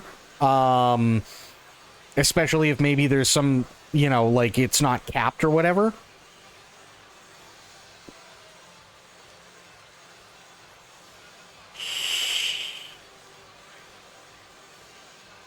Or it's also possible that maybe there's a tooth that's cracked underneath the gum line.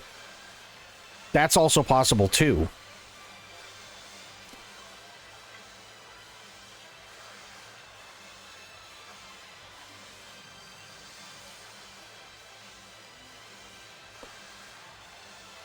But that sucks, dude. Tooth pain is the worst. I'm sorry to hear that.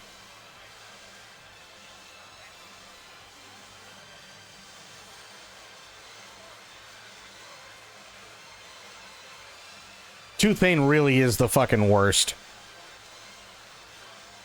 But yeah, Alpa, here's the thing you have to consider. It's not just the Custodes that they'd have to go through. It's also, you also have to remember, the Terminus Decree is rumored to have been leaked through lore. Which means that it wouldn't just be the Custodes, it would also be the Grey Knights that the Primarchs would have to fight. Because the Terminus Decree specifically states that at all costs, the Grey Knights are supposed to keep the Emperor on the throne. And they will literally kill anything and everything, regardless of status, to do so.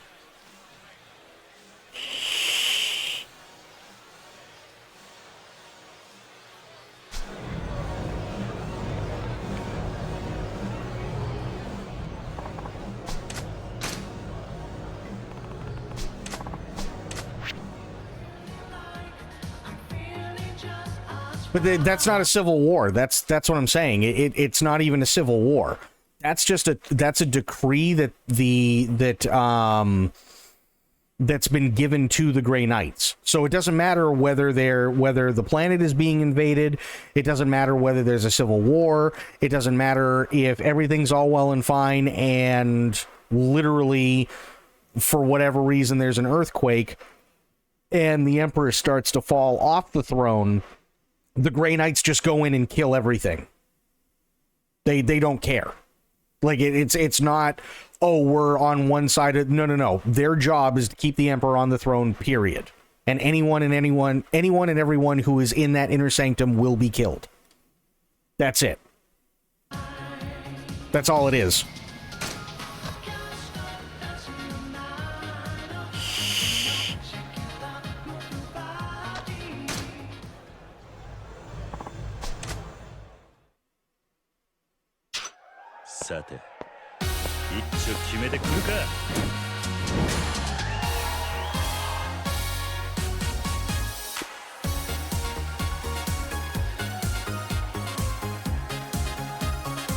That would be war between the Grey Knights, Ultramarines, and the Dark Angel. No, it wouldn't, because the Grey Knights already kill everything, ally or enemy, that knows of their existence to begin with. So if the Primarchs entered, there's no guarantee that they'd come back out, because the Grey Knights are only rumored to exist, and most of the Primarchs aren't even aware that they exist in the first place.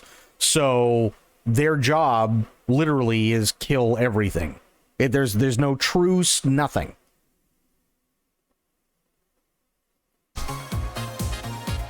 There's no civil war because no one's left alive to war.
I don't think Grey Knights can handle a Primarch even if it's an ambush. The whole thing is that they wouldn't need to. The Grey Knights would literally... This is how the Grey Knights work, just so you understand. If there is a temporary alliance between the Grey Knights and Custodes, or Grey Knights and Space Marines of any kind, it ends with the Grey Knights being the only ones who walk out alive. So if for whatever reason, Gilliman and even the Lion came to the Inner Sanctum to try and remove the Emperor, the Custodes would be all over them, fuck them up, along with the Grey Knights, and then the Grey Knights would turn around and kill the Custodes, and then they'd just warp out. That'd be it.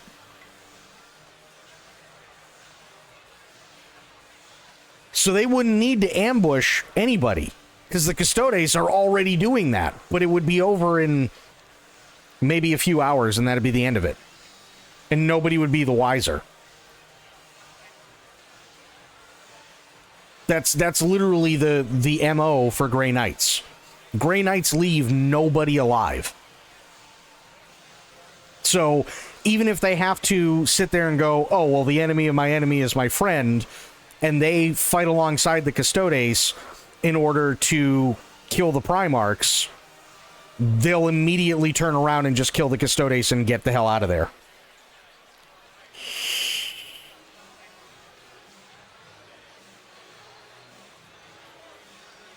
Again, I don't think Grey Knights would survive Custodes even if they ganged up on Primarchs. Yeah, they would. You got to remember, the Custodes literally have a weakness, and that's the fact that they are just as susceptible to the warp as damn near everybody else, with the exception of the Grey Knights. The reason why the Sisters of Silence exist in the first place, and the Sisters of Silence are only called in under the most dire of circumstances, if they can even get a message out in time, is because the Sisters of Silence are nulls, which means that just their sheer existence within a certain radius from them nullifies any psychic powers. So the Grey Knights absolutely, even though they may not necessarily be as strong as a Custodian, can absolutely overpower them with psychic powers. Because every single one of the Grey Knights is a Psyker, and a very powerful Psyker.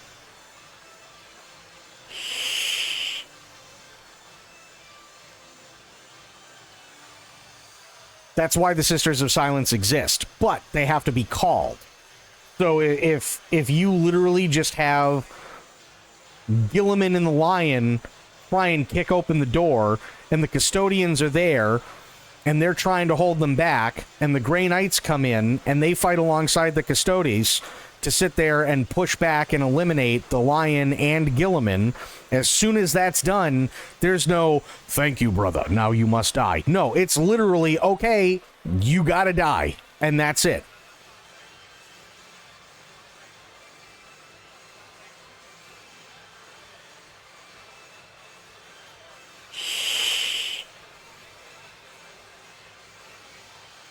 They're level 3 Psyker at best.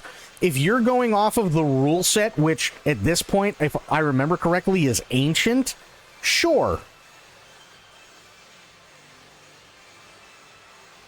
Sure. But you also have to remember, look at how many things in a narrative change how the rule sets work. So if you had a narrative where the Grey Knights were fighting alongside the Custodes and then had to turn around and kill Custodes in order to keep the secret of their existence, I guarantee they'd be a hell of a lot more powerful than just 3.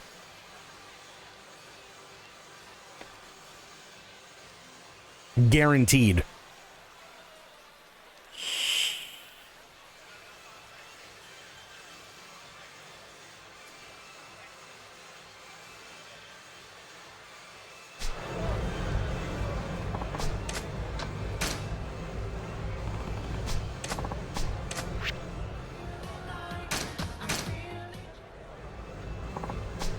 Alright, let's try this shit on hard.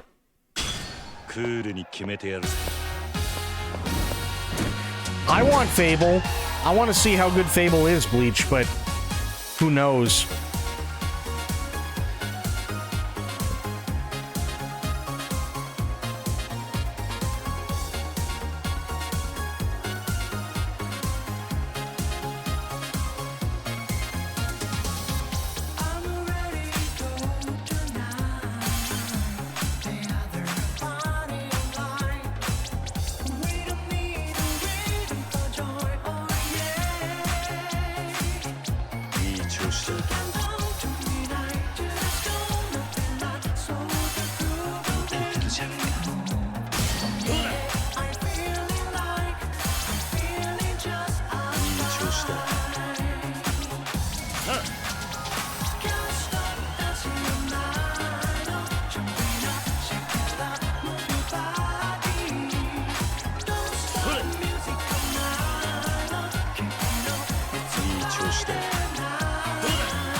I think I just 100%ed that.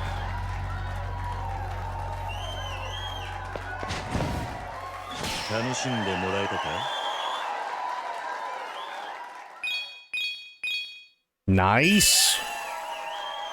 Hell yeah. That actually wasn't terrible.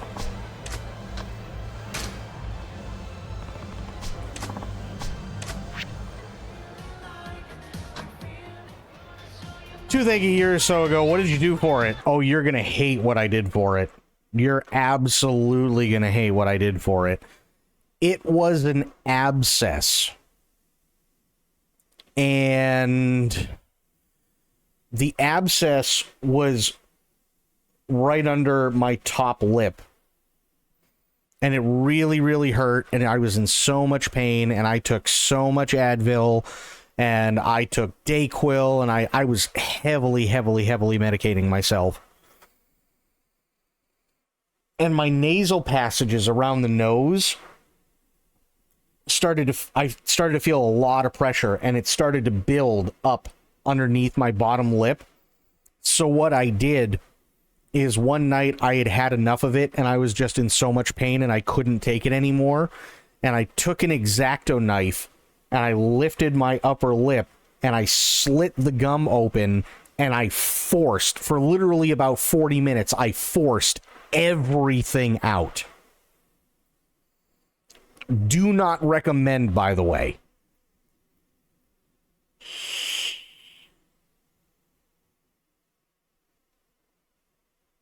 It was really that bad. It was like, uh-oh. If I, like, it, because I don't have any insurance, obviously, but, like, it was either go to the hospital, in which case they're going to do exactly what I'm going to do, or do it myself. And it's 2 a.m. So literally, it was heat up an X-Acto knife, dip it in hydrogen peroxide to sterilize it, and then I literally slit the gum open right underneath that little webbing spot. I slit the gum open and then just literally pushed from literally like the bridge of my nose all the way down, and I just kept doing it and just letting everything drain out through that slit. That's what I did. And then it was 2-3 days doing nothing but, after every single meal, after every time I drank something, swishing with hydrogen peroxide and Listerine, and then just letting it heal normally.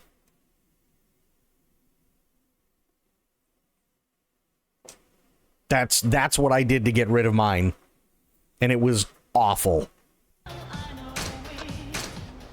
Absolutely do not recommend.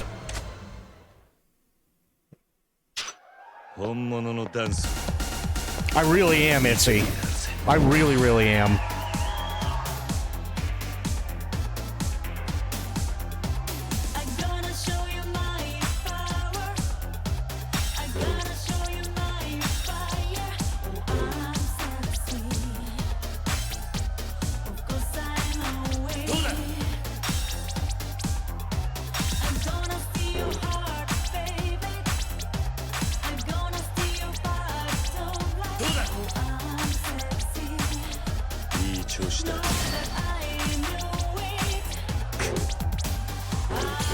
Ooh.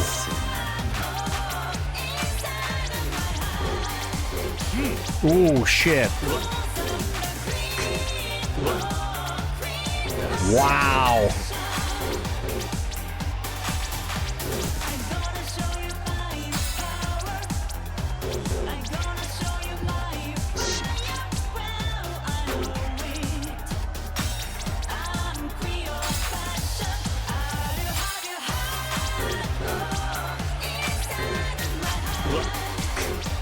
Holy shit. Okay, that's insane. I gotta start this one over. I didn't realize they were gonna be coming that fast. Your teeth hurt just hearing. Oh, it was terrible. It was absolutely terrible bleach. There was another one. I didn't tell you guys this.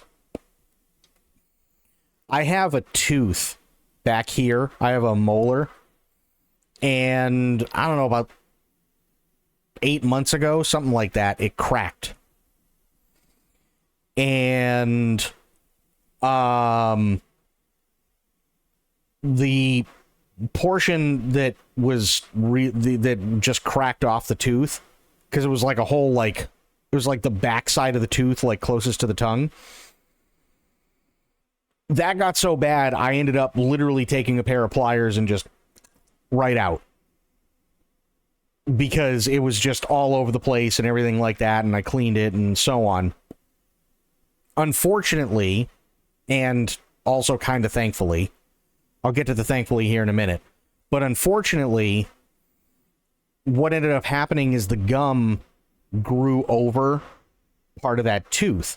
So whatever was there when it grew over got stuck in there.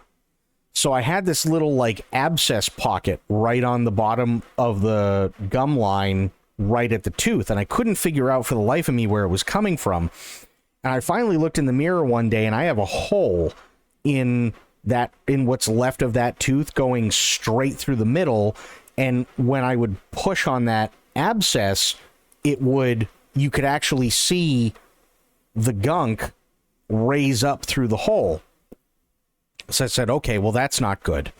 So for the last few months, I had been, just brushing my teeth religiously and constantly swishing with Listerine and constantly swishing with hydrogen peroxide. Hence, by the way, why I was tired, because I was always taking, like, Tylenol, and I was taking Advil, or I was taking Dayquil, or, like, a lot of the time, that's why if I'd show up to stream late, it's because literally I was out cold. From taking a nap, because the shit just made me so drowsy. And every couple of days, I'd have to drain it. Well, what ended up finally happening is I got so sick and tired of it, I said, fuck this. And I wish I had one around here, but the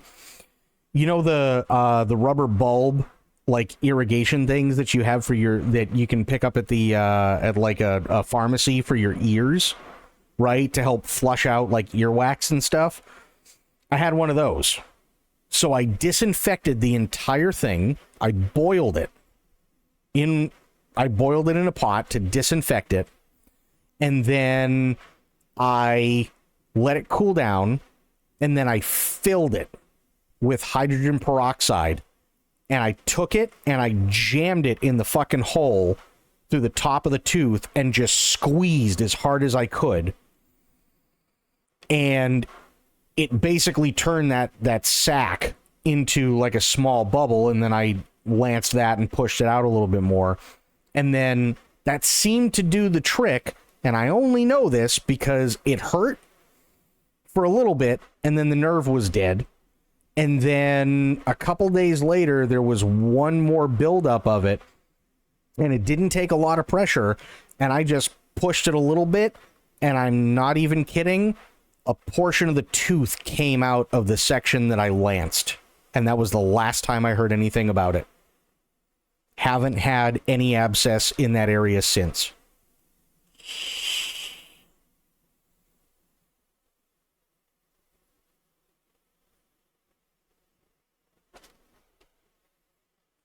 Shadow gives us all nightmares more so than any body horror game.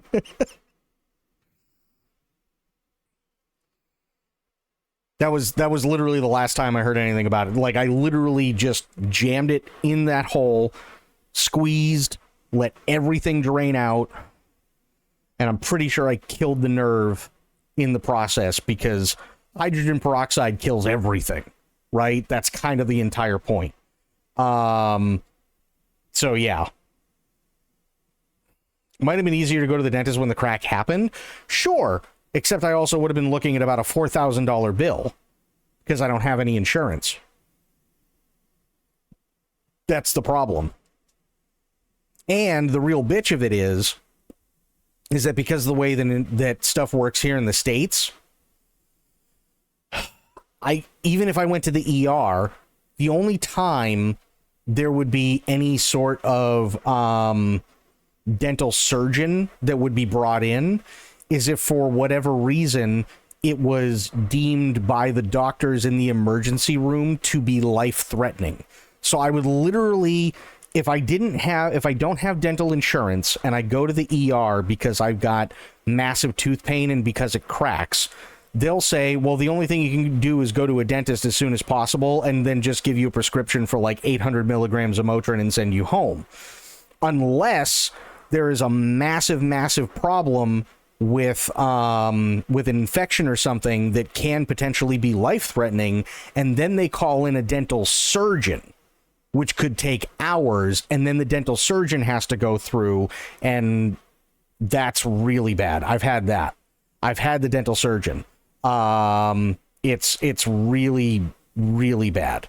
Because they'll literally slice open the gum right from literally the back where the wisdom teeth are all the way down from the front, and then they'll literally just take, like, it looks like a dental pick, and they'll just scrape everything out. If you can pull it out yourself, then they also don't have to do surgery. No, they could just pull it out. Not necessarily, because it was only a portion of the tooth that cracked off, and it wasn't any portion of the root. That's the issue. So if a tooth cracks, it doesn't necessarily mean that it cracks at the root. It just means that when the gum grows over it, it's whatever's trapped underneath that gum, any bacteria or anything like that, just gets stuck in there. If the rest of the tooth is still rooted where it needs to be, that means that the nerve is still there, and that means that, especially with molars, you don't want to try and pull out a molar yourself, right? You really don't want to try and pull a molar out yourself because the roots are so deep that if you try and pull a molar out completely by yourself, you actually risk leaving the roots inside, which can actually cause even more problems. Because now you literally just have you have 4 posts of dead rotting teeth covered over by something that becomes airtight because it forms around it. And now you're really fucked. So yeah, it's a whole thing. It really, really is. And unfortunately, much as people don't like dentists, and I can understand why, because dental pain sucks and going to the dentist is not fun, dental insurance is also stupid fucking expensive here. Like, you can literally lose a limb, go to the emergency room, and pay less to have them take care of you from losing a limb than it does to get just a set of teeth taken care of. I wish I was kidding. I really, really, really, really wish I was kidding. But yeah, you can literally lose a limb and end up paying less than it would to get an entirely brand new set of teeth on just like either the top or bottom.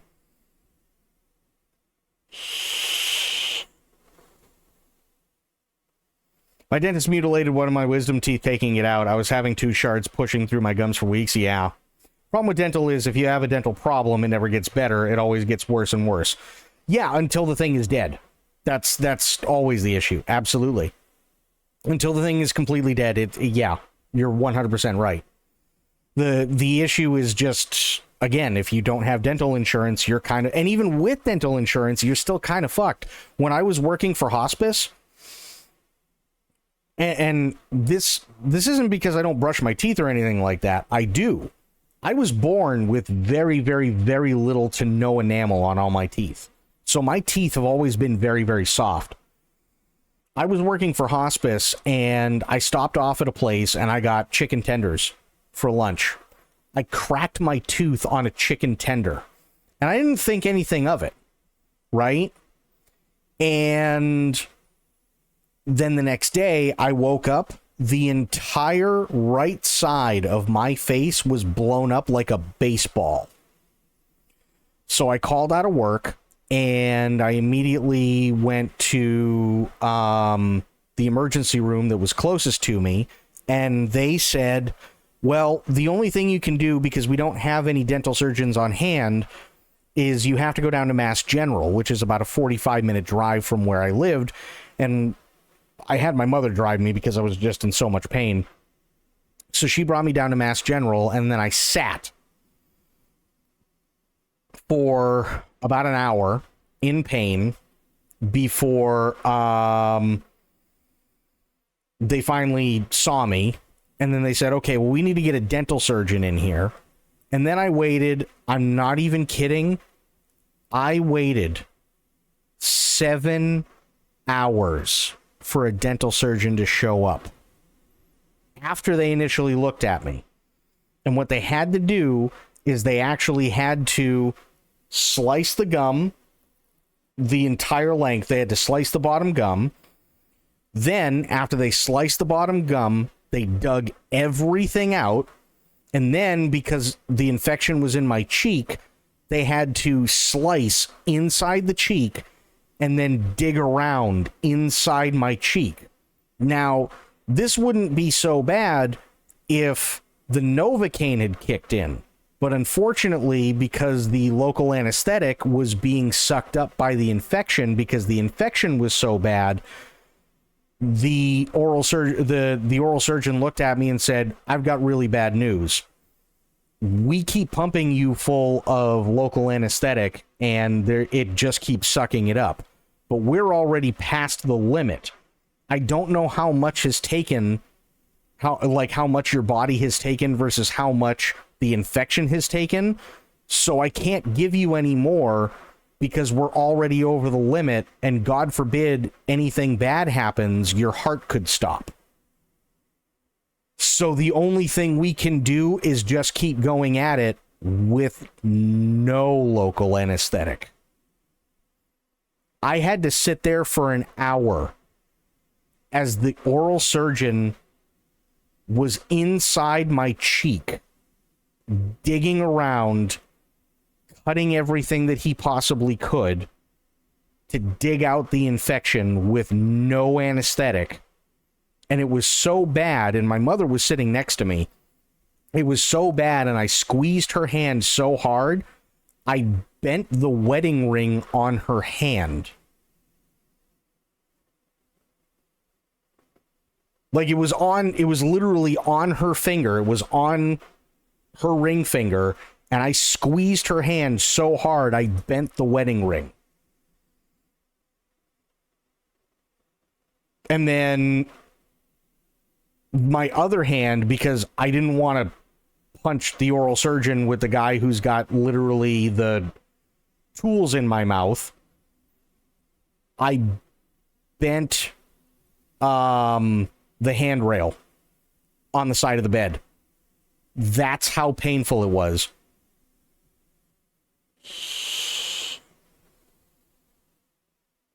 Bleached, have yourself a good night. Go get some sleep. Have a nice, lovely dream about teeth. Yeah, no kidding. Fuck Mass General. Mass General is good when there's an emergency. Going to the ER for Mass General, though, just generally speaking, sucks.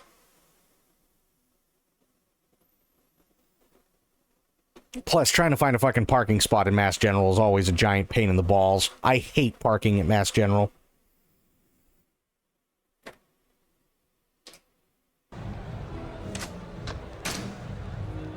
Dance, bitch.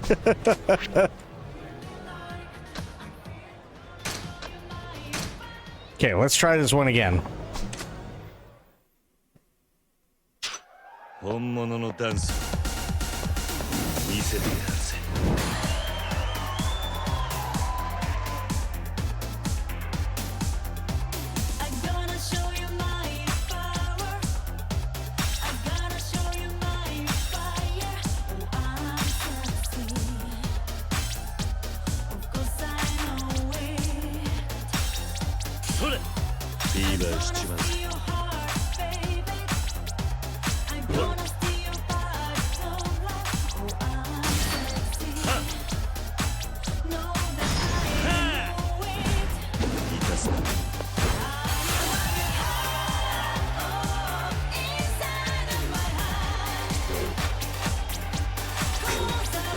Ooh.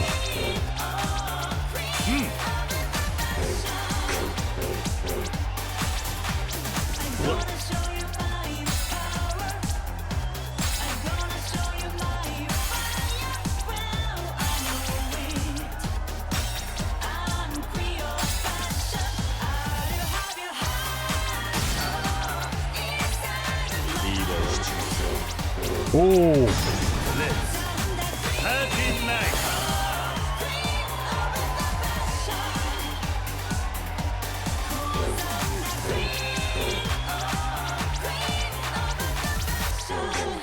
Damn, that's tough.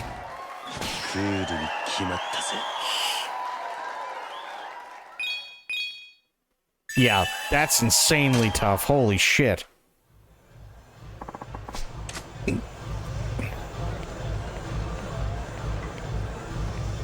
One more.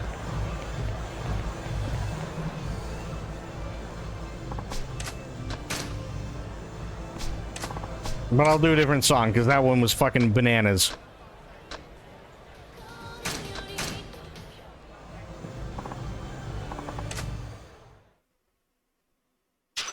Sate, 一丁決めてくるか。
Fuck.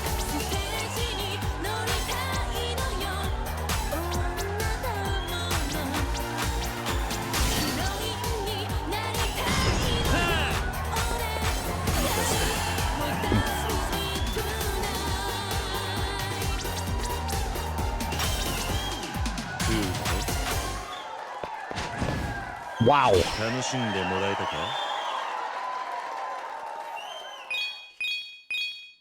Nice.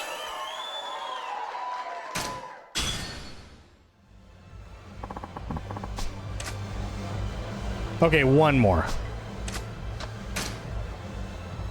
That one actually wasn't bad on hard. I'm surprised.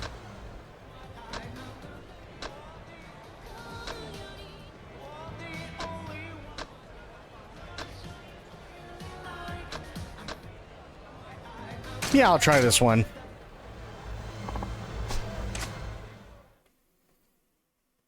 Sate, 一丁決めてくるか。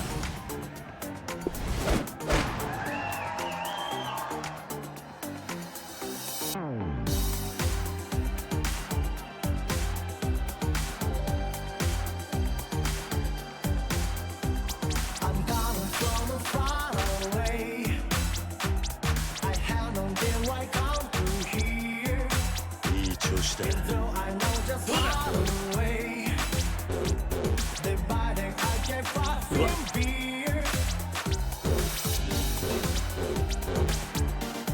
それ。Let's party night.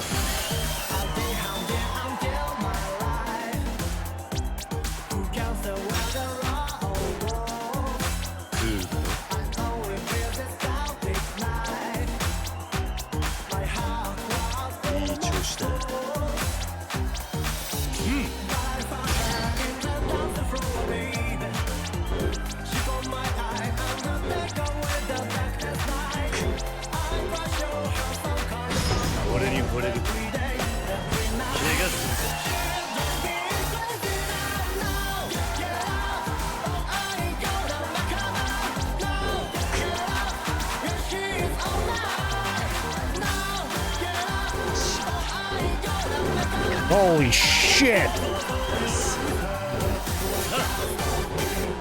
What the fuck was that? Did you see that shit?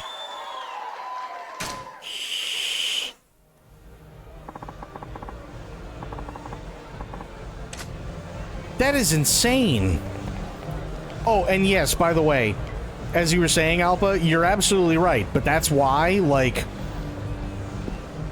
unfortunately with teeth, the only thing that you can do, especially if you're in a position like me or many, many others, is you go overboard. As much as I hate to put it that way, you have to. Because if you don't, you can get into some serious fucking trouble really, really, really quick. And that's not good. Yeah.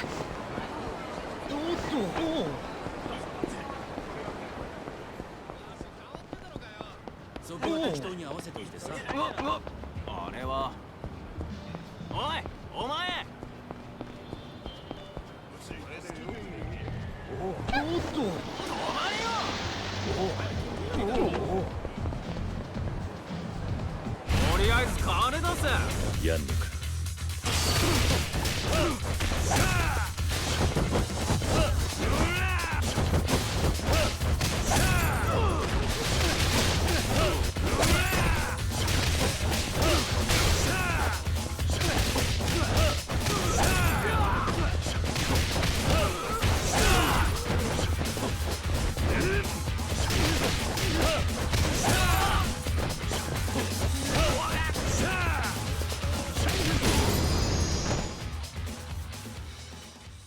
Just that dipshit and start taking the antibiotics? Absolutely you should take the antibiotics. 100% you should. Yeah, absolutely take the antibiotics. 100%. Like, if you trust nothing else, take the antibiotics. Seriously.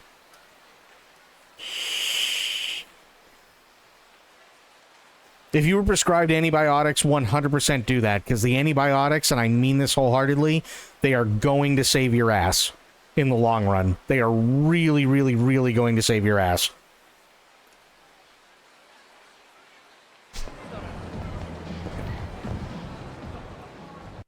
Are you guys ready to teach a dominatrix how to be a dominatrix? Way up to the lurking rafters? Oh boy, Sophia, it's good to see you. How you doing?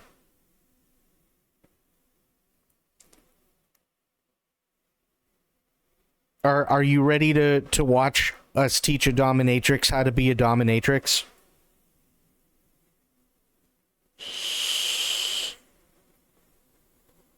Yes, okay.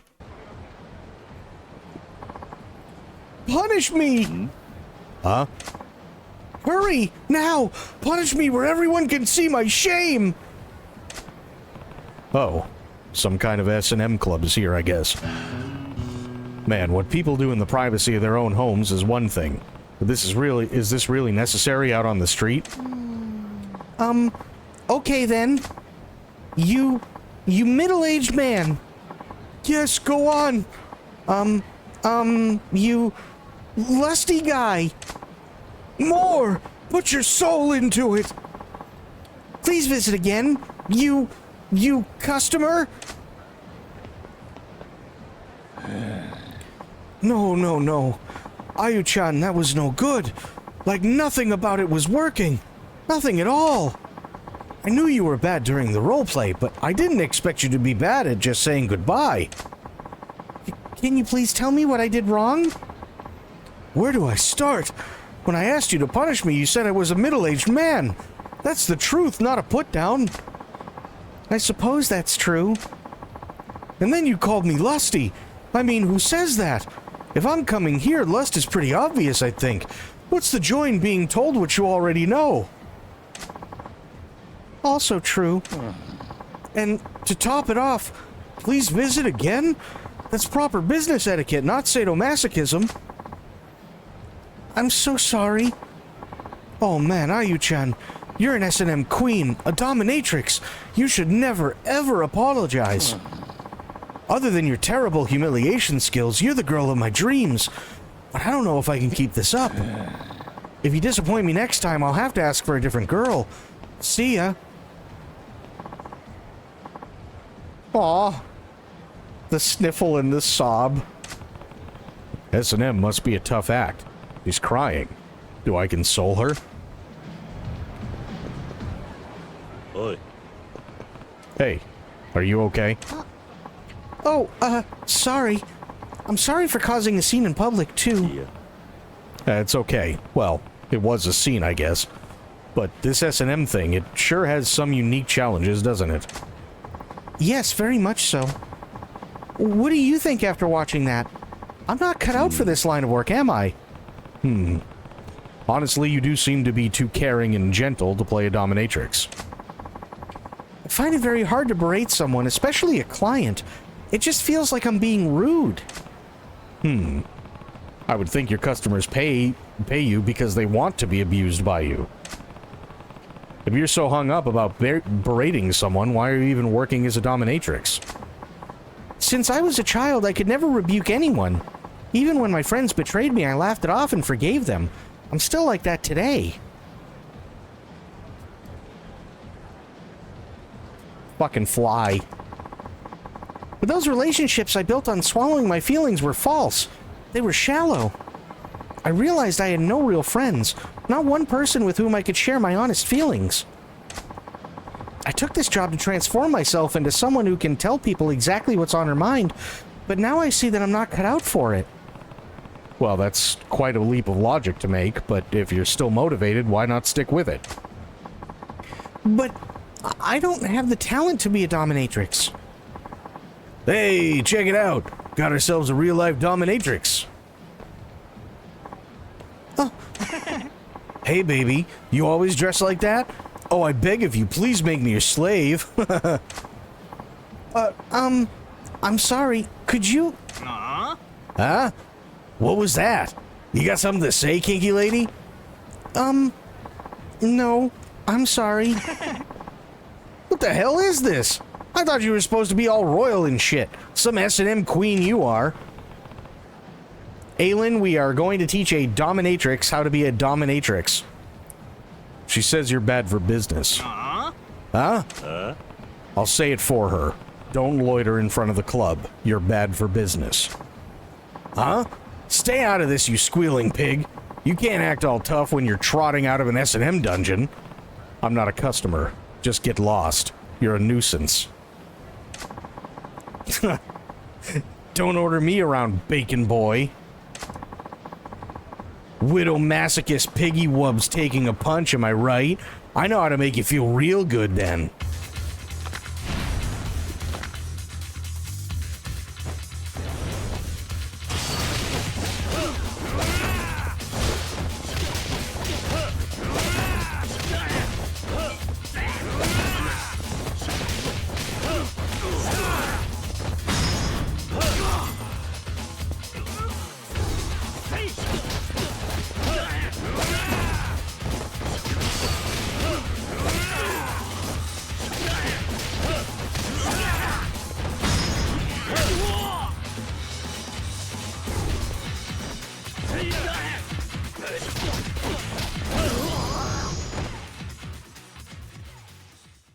It'll be fine, Aylin. Don't worry. You'll see. Ish. Ah, damn. This masochist is tough. You're supposed to like getting your ass spanked. I said I'm not a customer. Do I need to pound that into your skull again? Ah. Next time, pick a safe word before you ask for a flogging. If I see you around here again, you're dead meat. Ah! Sorry! Excuse me? Sorry. I caused a big scene fighting in front of your, club. No, that's okay. Thank you for telling me those men, what I wanted to say myself. Oh boy. And, Huh? What is it? Could you teach me how to punish people? Nani? Huh? Punish people? Hi. Yes. The words you said to send those men scurrying, that was amazing. I want to be like you and berate people the way you do. Yeah. Wait, I don't know. I want to change myself. Please, help me.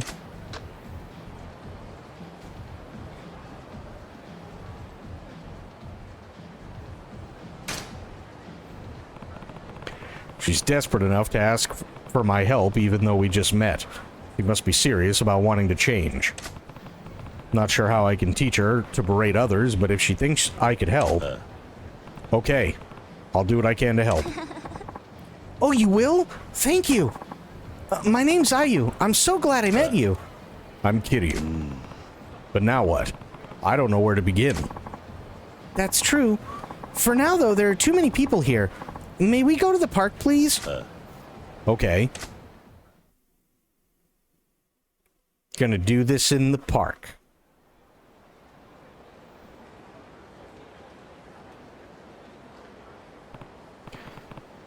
Well, we're at the park. Now what? I'd like to try walking through a session with you. Oh, boy. Oh? How does that work? S&M is about play acting a certain kind of fantasy. It's a form of role-playing, but it's not what you'd expect. I think I could gain better insight into S&M if I were to practice with you.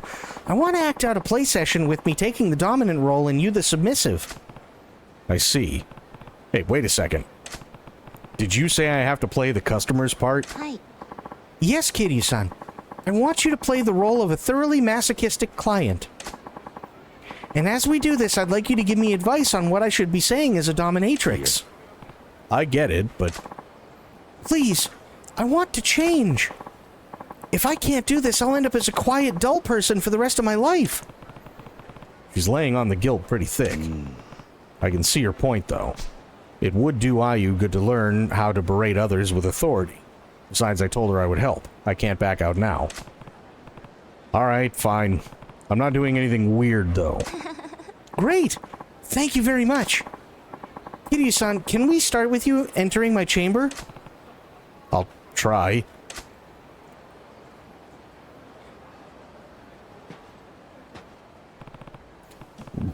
Mistress, may I serve you today? Hi. Yes, please do. Yeah, that's not right. Pardon? Yeah. I'm not fully into my role either, so I'm not the one to talk, but... Ayu, you're a dominatrix, right? Yes, I'm supposed to be. Before you can really dominate someone, you need to understand what it means to be a dominatrix. With this sort of thing, the beginning is crucial. Your first words have to lay out the rules. You're the boss. I see. Then how should I respond to the client's greeting?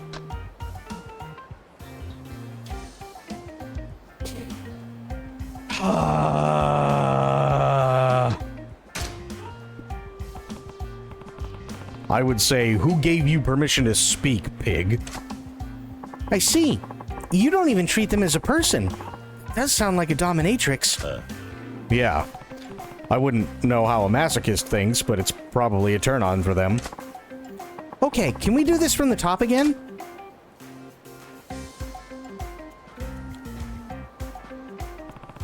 Mistress, may I serve you today? Who gave you permission to speak, pig? Sorry. I know I told her to do this, but what am I doing? So, how are you going to serve me today? Nani? Huh? Please tell me what you'd like me to do. S&M comes in many flavors. I have to get the client to tell me about their particular kink. Got it. But I don't really have anything in particular. I guess not. Then, just in general, what do you want women to do to you, Kiryu-san? Tell me. What do I want done to me? Nothing really comes to mind, so let's just play the masochist here. Oh, God. Alright, you guys pick this one. Which one is Kiryu-san gonna have to go through? Remember, we're trying to get her to be a competent dominatrix.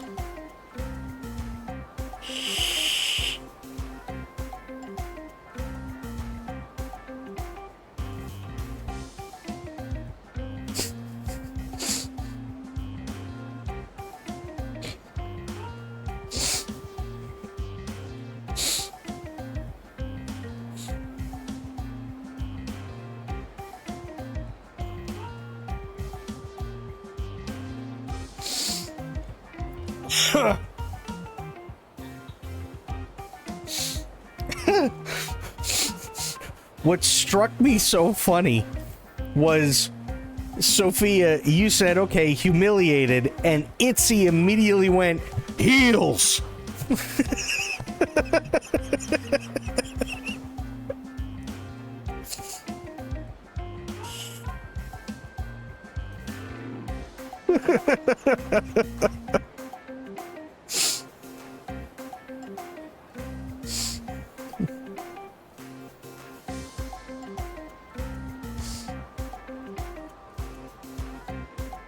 You like what you... I mean, that's fair.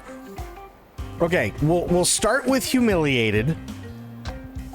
We gotta humiliate... Well, she has to humiliate them first to get to the heels, right? I want to be humiliated. Ew. Is that right, Kitty-san? I never would have guessed. I don't really want that done. It's just an example. Besides, that's the wrong response for a dominatrix. Pardon? Telling you they're king makes them vulnerable. You need to come back with the right response to maintain trust. I see. Then how should I respond? Yep. Go with, I bet you'd like that, you pervert. That will do. Oh! That sounds very much like what a dominatrix would say. That's perfect. I'm learning so much from you already. Yeah. Even in casual conversation, you should be working in an S&M flavor. Okay, can we try this again?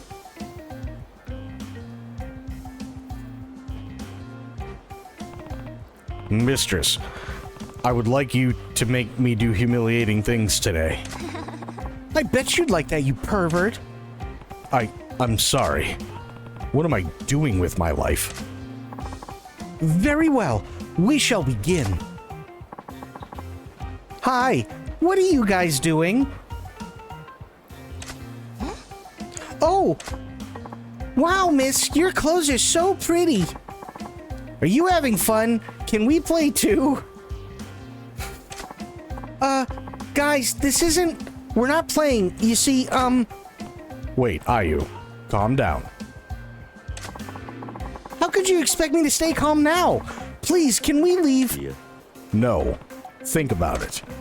Wouldn't a true dominatrix take advantage of any unexpected situation to enhance the session? Oh, I see. That does make sense. Well then, what do you propose I say? Answer me. Good. Ayu's back in control. In this situation with kids watching, what would a dominatrix say to a masochistic client?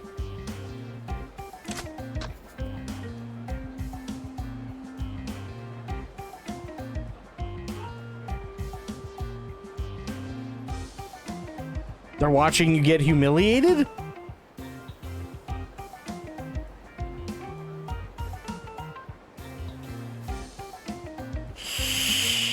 Keep your eyes on... Okay. Tell your client, keep your eyes on me and me alone. What are you trying to say with that? In the world of S&M, the dominatrix must be an absolute presence. No masochist can be allowed to turn his attention toward anyone but her. I see. By ordering the client to look at me and no one else, I'm reaffirming my dominance over them. Huh. That's it. I understand now. Can we pick up where we left off?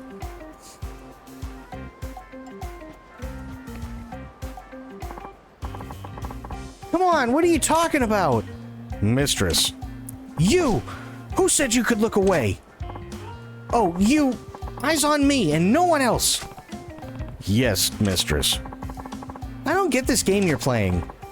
Grown-ups are weird. Let's go. I'm so sorry. It was just training, but I caused you embarrassment in the process.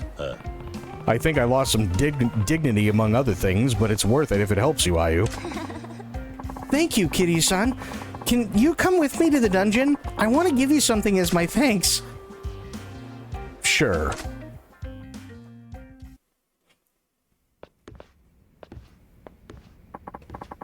I think I left my bag somewhere around here. I should have something that would make a good token of my appreciation. You bring your personal belongings into the playroom? Ayu-chan, you've got a client. He requested you personally. I'll send him through, so get ready, okay? Huh? Yes. Oi. Whoa. If you got clients coming in, I shouldn't be here. No, you're right, but this could actually be a great opportunity. Nani? What do you mean? I'm going to put what I learned from you into practice, Kiryu-san. So, could you hide somewhere and watch how I do? You've got a lot more guts than I thought. I never imagined I'd get roped into watching over an S&M session, but alright, I'll do it. Give it your best. Hi. I will. Ayu-chan, I'm back. That's the guy who told Ayu she was a bad dominatrix. Ayu-chan, I want to see how much you've grown as a dominatrix since our last time. Now, mistress, may we begin? Go on, Ayu. Show him what you learned. Who gave you permission to speak? How dare you utter human words, you pig? Such insolence!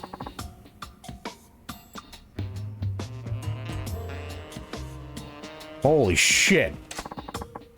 Please forgive me, Oink. Mistress, you're fantastically gorgeous today. Squeal. Please, Oink, abuse me some more. Oink, oink. I don't understand your oinking, you pig in human clothing. Why would I deign to listen to the bleating of animals? So unreasonable. More. Ayu's taking it to a whole new level. The client seems happy too. She did it. So, what shall I subject you to today? Please, mistress, I beg you to whip me. Then while I lie humiliatingly exposed, step on me with your pin heels. I bet you'd like that, you pervert. Yes, mistress, I am a pervert. You must be. Only a pervert would beg for humiliation from a girl your daughter's age. What a pervert. Pathetic. No, I can't take it. Oh! Excellent. Just like I taught her. He's eating it up, too. That's how it's done. I'm getting really uncomfortable back here. I need to move a little. Huh? Did you hear that?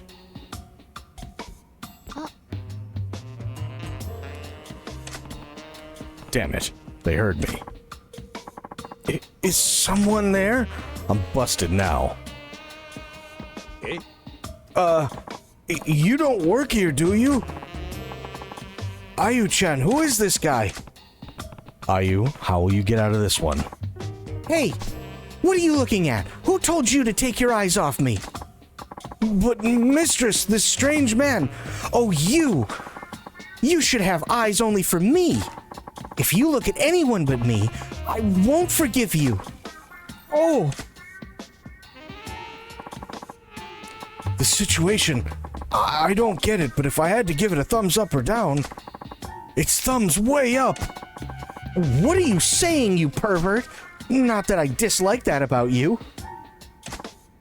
Oh! She made it through by applying my advice. It may not be dominatrix material, but she's owning this persona.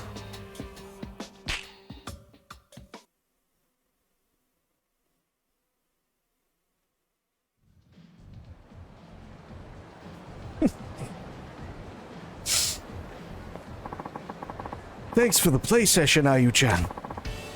Ayu-chan, no! Your Majesty Queen Ayu-sama! Your demeanor was truly regal, and your behavior the height of haughty scornfulness. You were utterly magnificent. Oh, really?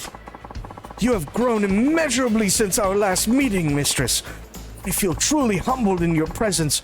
Please allow me the honor of loyally requesting you. How dare you even consider straying? I'll allow you to keep requesting me, you pathetic swine. I'm not squealing. Ayu, you nailed it. Thank you. It's all thanks to your advice, Kiryu-san. I just hope I never have to do anything that awkward again. Well, here's a little something to make it all better. Please accept it. A fur belly warmer? Thanks to you, Kiryu-san, I was able to change a little. I think I've gained enough confidence to make it as a dominatrix now. Good for you, Ayu. Thank you, Kiryu-san. I demand you visit again as a client. Next time, Ayu-sama will pleasure you with her whip. I don't see myself coming back for a whipping, but I'm glad I could help all the same.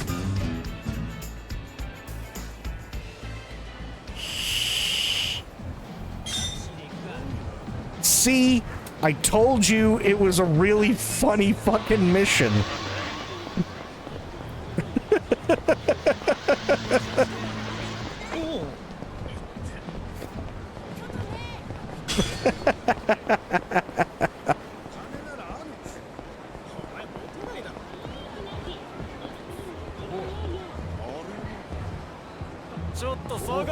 Wipes away the laughing tears.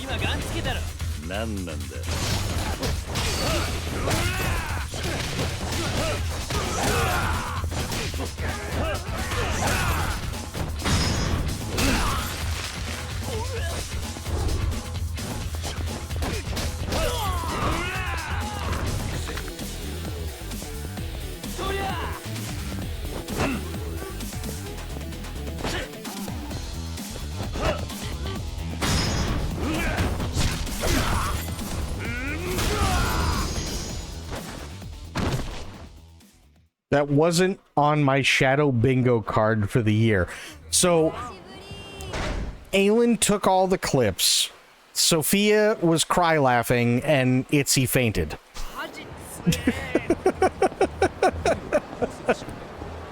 Oh, great.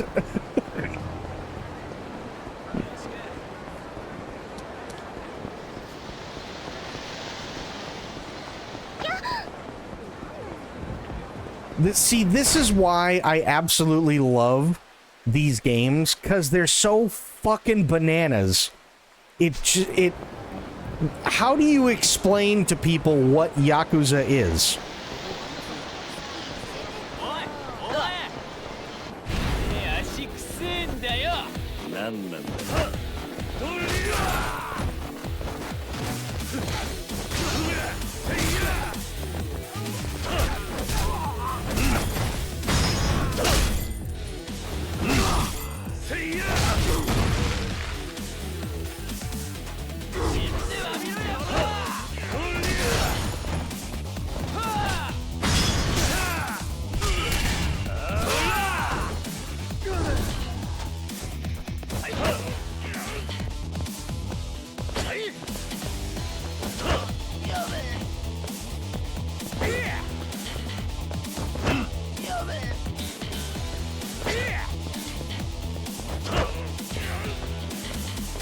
I gotta find... Ooh, you know what?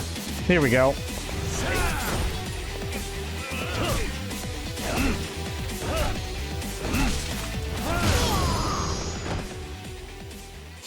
I just say Yakuza is a bonkers game. All of them are like this, too. That's the best part.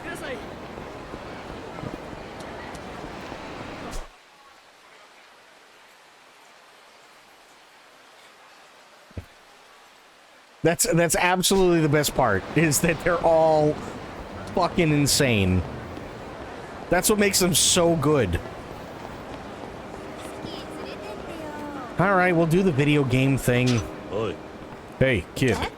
Huh? Yes? What's going on? Why are all these people here? When are we gonna play the new E33 stuff? I don't know. There's too many things to play.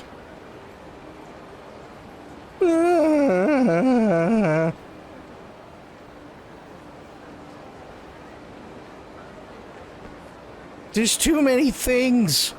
I got the rest of Yakuza. I've got Routine. I've got the new E33 stuff. I've got the Hitman stuff. that I have to do before the end of the month, and then I got more Hitman because that's Eminem, and then I got more Hitman stuff that I have to do after the new year because that's Mila Jovovich.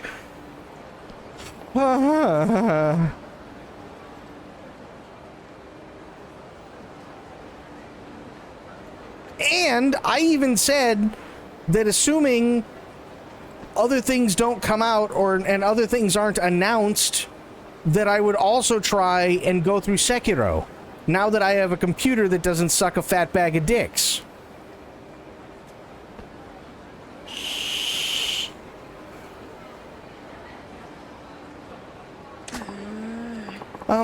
Did you want one too?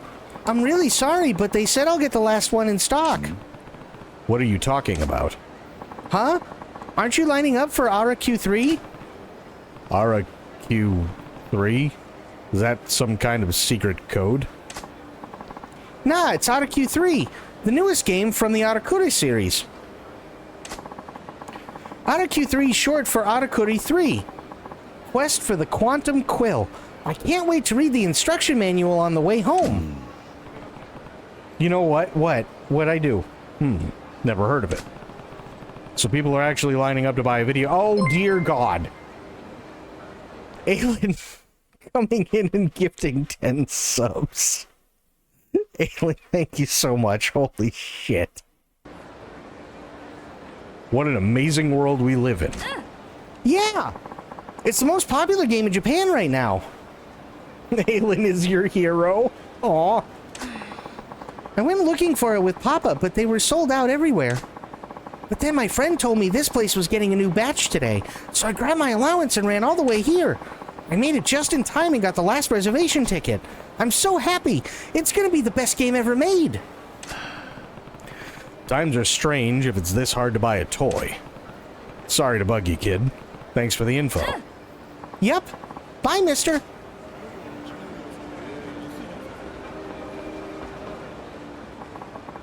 I snuck off from work for this. My manager finds out before I get back. I'm so dead. No cutting in line, pal. You have to play by the rules and get in the back of the line like everyone else.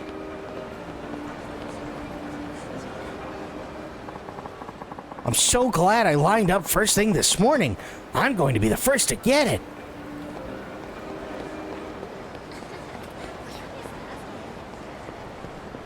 Oh, wait, is there a thing over here? Hang on. No, it's just a store.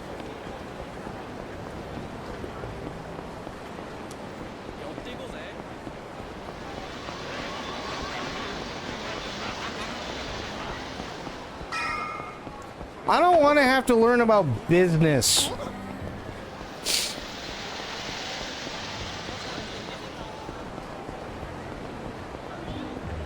All right, let's go business learn.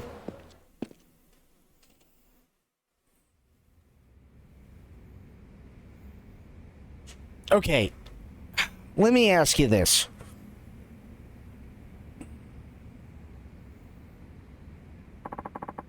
Yeah, Kirio, shush. Does anybody have any idea how long the new E33 stuff is?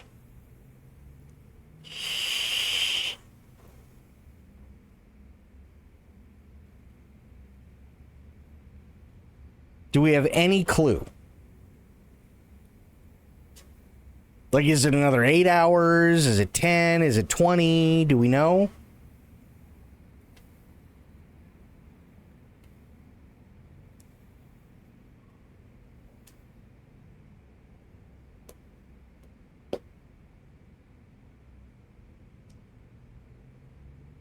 It's a whole new area that opens up after Act 3 starts. Okay. The E33 stuff can always wait to... Well, I'm just wondering, because I'm trying to, like... Today's what? The 12th? Yeah, today's the 12th. Which means I've got... 18 days? 19 maybe? Before the end of the year. So I'm thinking Hang on. We gotta brainstorm here for a minute. Gotta brainstorm here for a sec. Give me a second.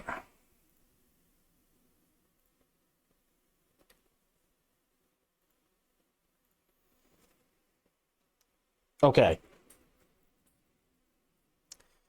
So, yeah, today's the 12th. So, I've got Yakuza 0 DC. Excuse me. Hitman M&M. E33 stuff. Well, I'll just put DLC. Routine.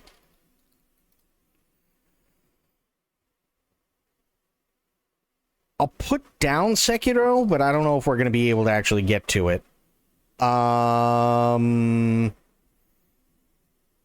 I don't think there's much of anything else between now and the end of the year, other than maybe some more Where Winds Meet.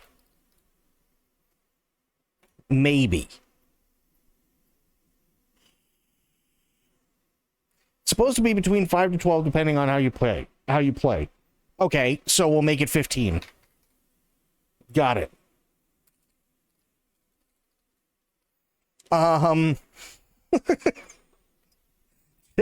Just that simple.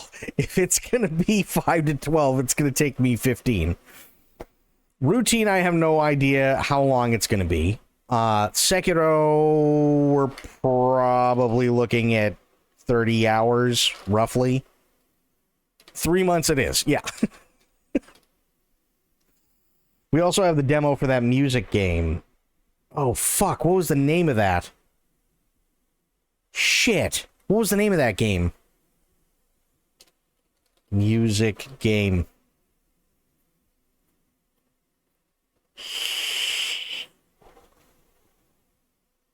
Like Beat Point or something? Hang on.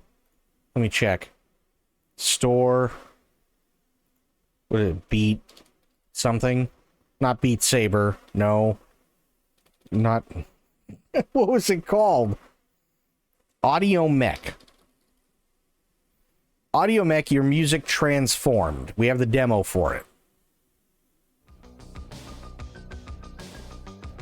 Synchronizes to any music playing on your computer, yes, even streaming.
Okay.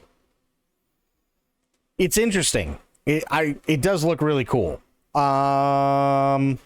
I'll do this so I can hit pause. It's to be announced, really. Play your music, leave it running, return to game. Everything red reacts to booming bass. Everything purple is driven by vocals and lead instruments. Everything blue is controlled by high-pitched treble. Colors can be changed in the options. So we got Bass Knight, Vocal Gunship, and Treble Bomber. You can take damage, you can't take damage, just enjoy. Regenerate hearts over time. After each wave, choose one heart or a powerful upgrade. More of all threats, no upgrades or heart recovery, and then straight to the boss fight. So those are the different modes. I mean, that might be good for like, I don't know, maybe a few hours. Maybe. Maybe. I don't know. I mean, it looks cool, don't get me wrong. Oops. Audio mech. Okay. So we know that the E33 DLC is going to be about 15 hours, right? Hitman Eminem, maybe like 2 to 4 hours. Routine, well, actually, let me bring up how long to beat.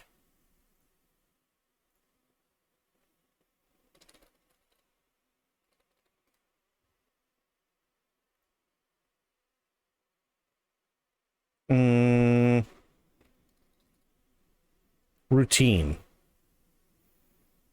Oh, okay. That's not terrible.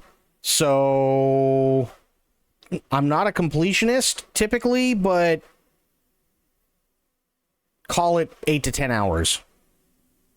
So that's not terrible, right?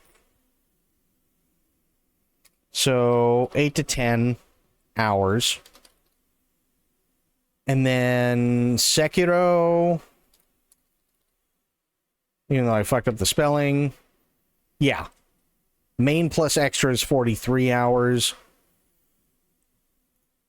So Sekiro, we're probably looking at the better part of 50 because I suck at stuff like that, but I still have a lot of fun with it. Where Winds Meet, I know is going to take forever, but it's supposed to. It's an MMO.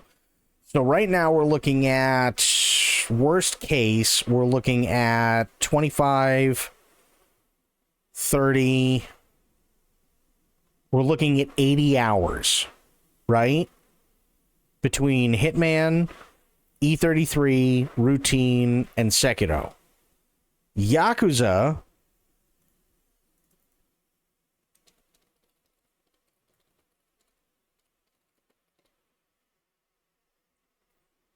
about 55 hours. Sure, that makes... Yeah, that roughly makes about... That makes sense. So we'll call it 60 in total, right?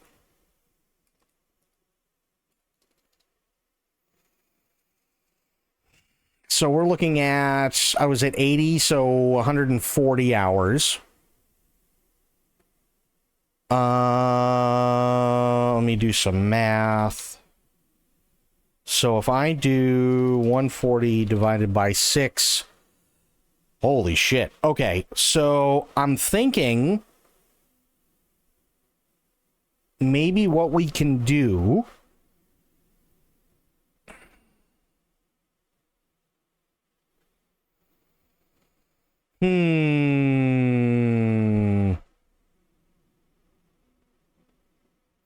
Well, let me see something. Hang on. If I do 80, that'd be 13. Okay, so if I take Sekiro out of the equation, I can still do this.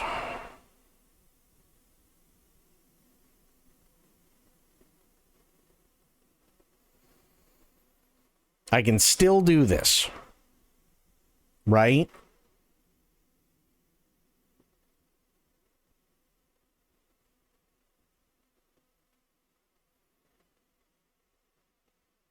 So, I'm trying to think. Well, okay, let me ask you this. What would you guys like to see tomorrow? Would you like to see more Yakuza? Would you like to see the Hitman stuff?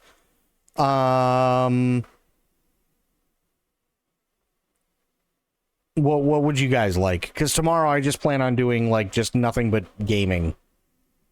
Unless something drastic fucking happens between now and then.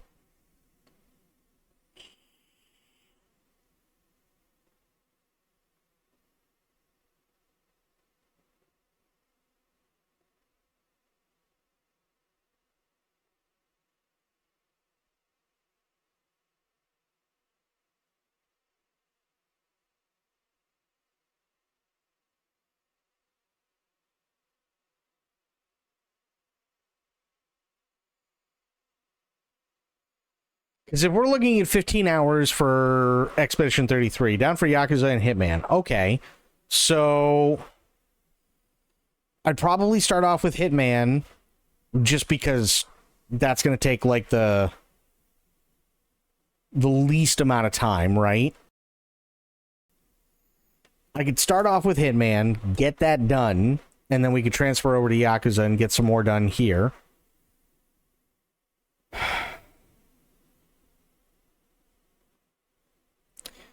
$15 hours. I mean, if I really worked at it, I could probably get it down to about 12 for E33. If I really, like, worked at it, right? Probably get it down to about 12, which is only 2 streams. That's not terrible. Same thing with Routine. That looks like it's going to be a 2-stream thing, so that's not terrible. So that's 4 streams. Tomorrow, we can knock out Hitman, and we can keep going with Yakuza. So in 5 streams, I'd be looking at 3 games down. Right? Yeah, because I could do, let's say, just for the sake of argument, Monday I could do the new E33. Monday and Tuesday I could do the new E33 stuff. Tuesday I could do Routine. Tuesday and Wednesday. That right there would cover Hitman, E33, and Routine. Come back to Yakuza, do more of that, which wouldn't be terrible.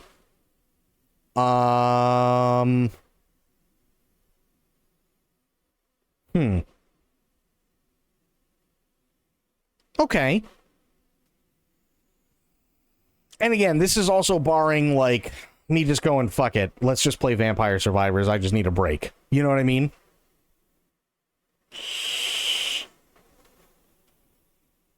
So it is doable.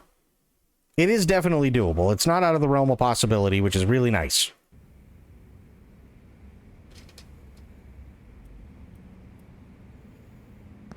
So maybe that's what we'll do tomorrow. We'll start off with Hitman, we'll get the Hitman stuff done, and then we'll come back and do more Yakuza.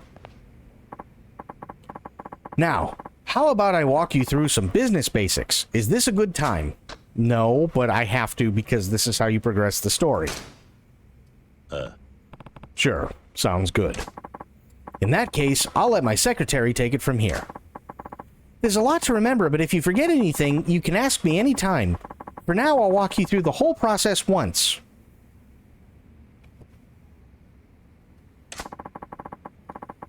In Real Estate Royale, you purchase and manage properties you build up your funds with the ultimate goal of bringing down the 5 billionaires. Hitman is still so wild to you, or Hit Eminem. Manage your holdings from Kiryu's office by interacting with the city model on the table. You can also check the status of your properties by selecting business from the pause menu. You can do the following through the office menu. Start payout collection from each area, collect profits from each area, assign a manager and security to each area, send advisors to properties. Manage your properties using these options and you will soon be raking in huge profits. Fair enough. Select Real Estate Royale Management and press triangle to display a payout collection confirmation window. If you have assigned a manager or security guard to the area you want to collect from, their salaries will also be listed. Yes, select yes to confirm. Sometime after collection is started, the gauge will fill and you will be able to collect your profits. The funding gathered is based on profit forecasts and economic trends.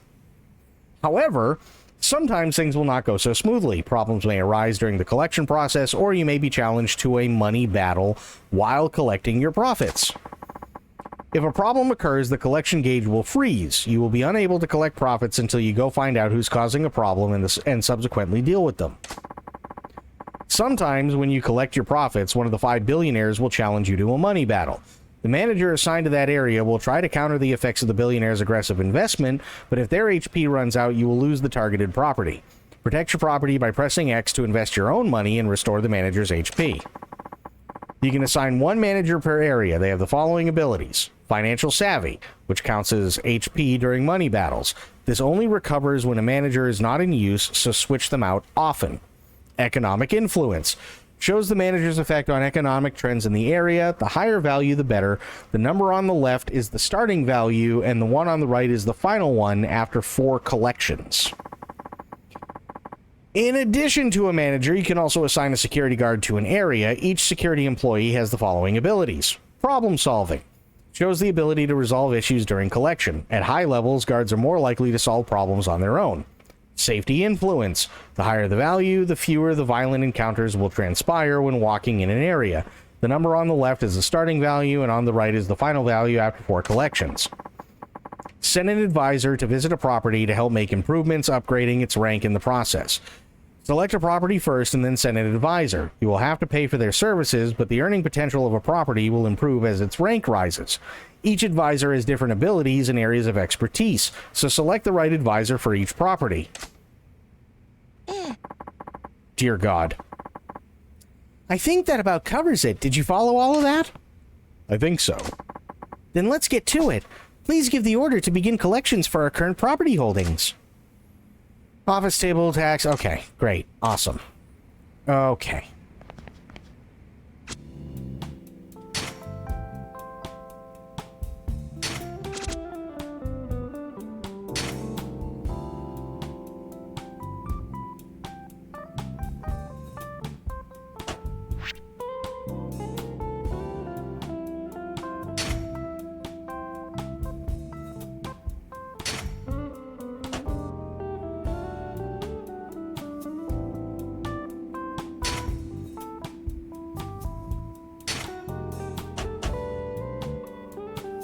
Oh, wait, we don't have any. Okay.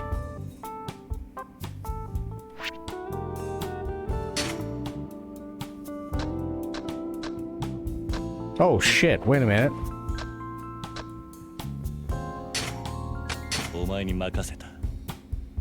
Okay, he's on duty, I think.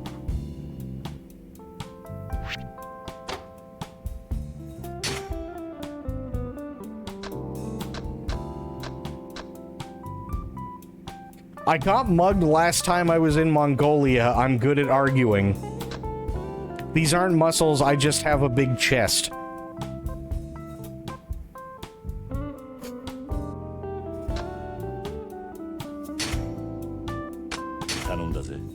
Okay.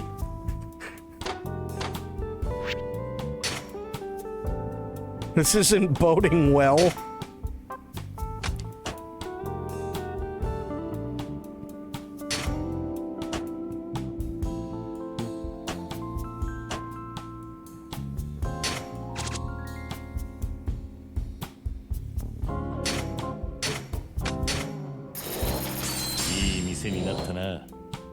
Okay.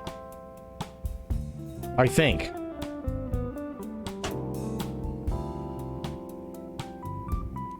Start collection. Yes.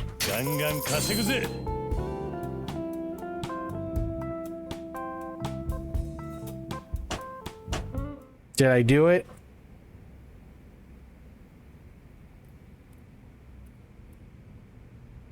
Did I win?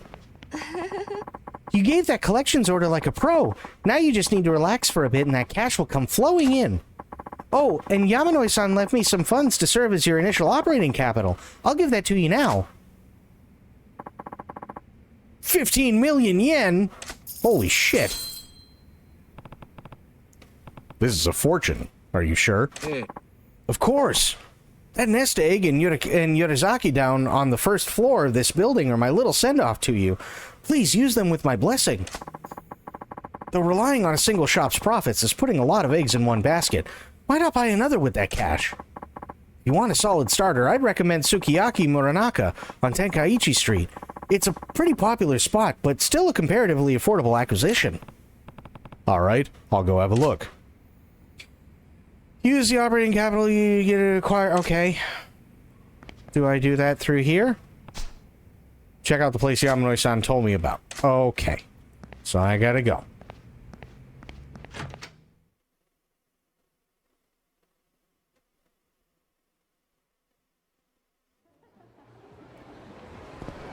Wrong way.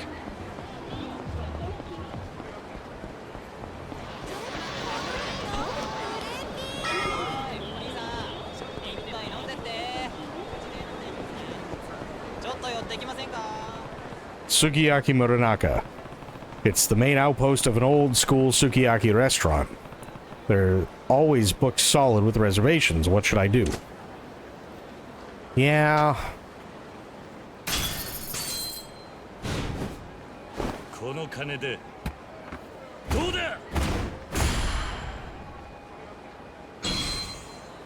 Okay.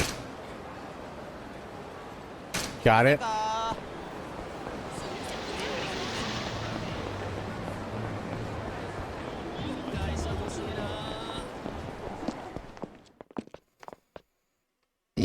Oh.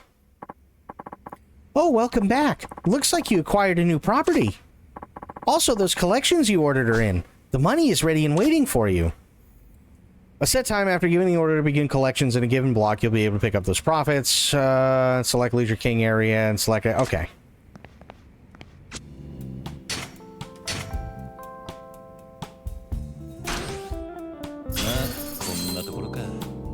Not bad.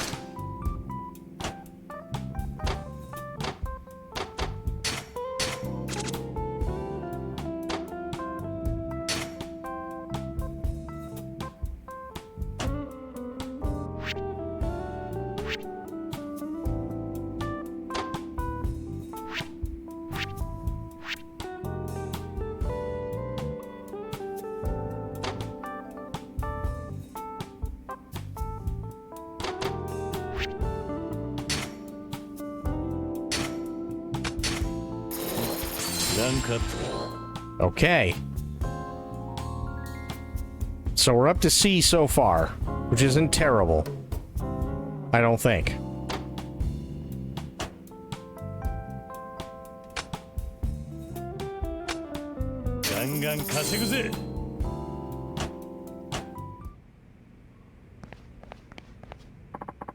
Looks like those profits are in. This is exactly when you need to keep watch for one of the 5 billionaires picking a money battle. If you lose in that money battle, you lose ownership of the property, so be sure that you always appoint a manager. Right, got it. It's definitely a lot to keep in your head, though. True, but I'm sure you'll have it soon, Kiryu-san. Basically, you want to expand your holdings, grow those properties, and enhance your personnel roster. That'll build your share and earn you greater profits. The bigger we get by repeating that process, the closer we'll be to shutting down the 5 billionaires. Right, I'm on it. Oh, one other thing. I'm leaving it up to you how to spend any profits and operating capital. In this line of work, you end up spending money in all sorts of ways. Invest wisely. That includes investing in yourself. I don't see how I'm going to spend this much money anytime soon, but thanks. I'll use it well. I hope. I trust that you will, Mr. President. Wait, I don't remember becoming president. No, but as a secretary, it just feels natural to call the one making all the business calls the president. Doesn't that feel really secretary-ish to you? Does it? I wouldn't really know. But Yamanoi-san's the president here, isn't he? Well, yes, officially, but what's the harm? If Marina-san wants to call you that, I say let her. This is actually my first gig as a secretary, so I'm eager to be as secretary-ish as possible. Oh, you're a first-timer at this too. What did you used to do before Yamanoi-san hired you? That's a big, juicy secret. Yeah? Okay then. I don't really care what you call me, so knock yourself out. Yay! Then let's aim for the top here, Mr. Prez. Right. She seems capable enough, but she's a little odd. I see a lot of headaches in my future. Ah, well, I agree to do this. I'm going all in.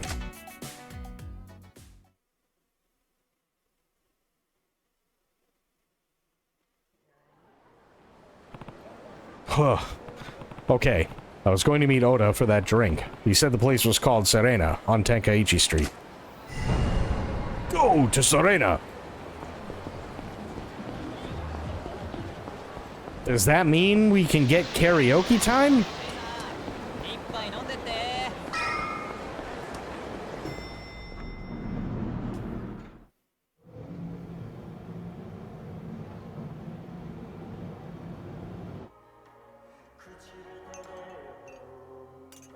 I see a karaoke machine.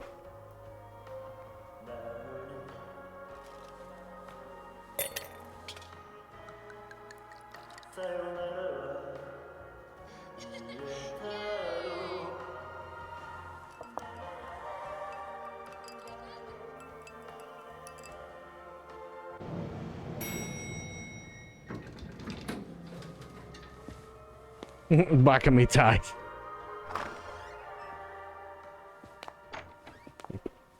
いらっしゃいませ。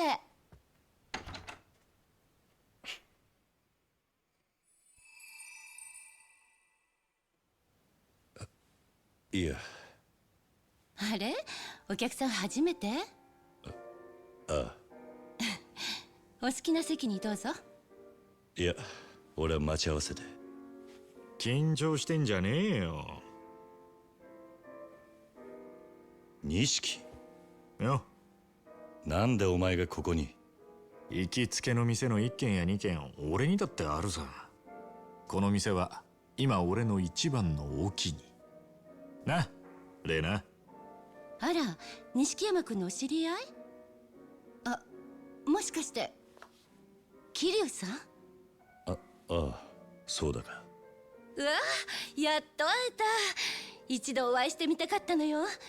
錦山君、酔うとあなたの話しかしないからね。おい、余計なこと言うな。まあいい。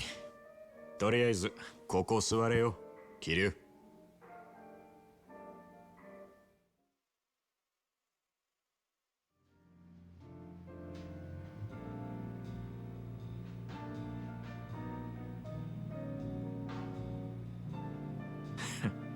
それにしても奇遇だな。ああ、お前はよく来るのか。まあな、組の兄貴たちもまだこの店は知らねえ。落ち着いて飲めるんだな。そのうちおめえも誘おうと思ってた。ならちょうど手間が省けたな。そういや、おめえさっき待ち合わせって言ってたか？相手は橘不動産の小田だ。先に来てるはずなんだが。小田さんならまだ来てないわよ。さあどうぞ。最初の一杯は私のおごり。もともと小田におごられる予定だ。なんだ、あまり乗客じゃないみたいね。なーに、俺たちはこれからの人間だからよ。今度はユミちゃんにも会ってみたいな。歓迎するわよ。あいつはまだ学生だよ。でもなんだったらここでバイトさせてやってくれ。おい、ユミにこの町でホステスさせんのか？人気出ると思わねえか？あいつはひまわりの頃から親父にモテる。じゃあ期待の新人ね。そうかもな。なんだか桐生さん、ユミちゃんのお父さんみたい。そこはせめて兄貴みたいって言ってやれよ。失言ね。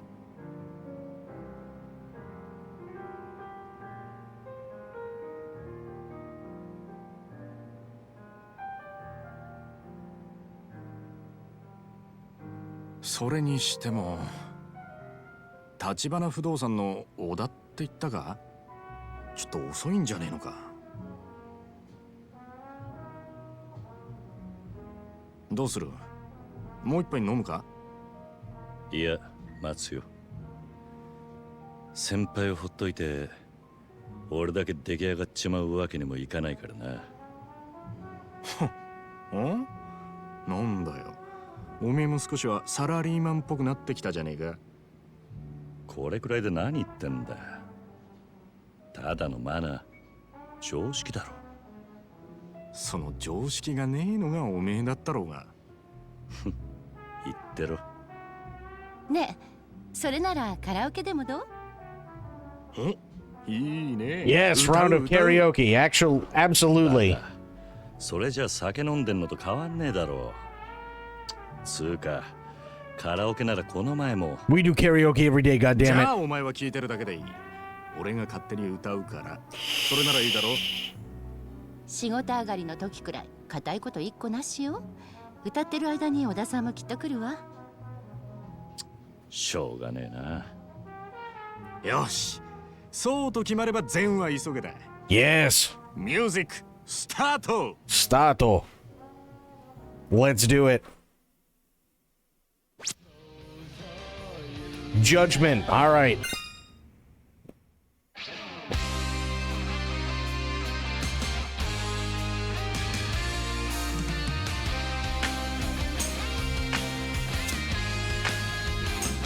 Go, go, go!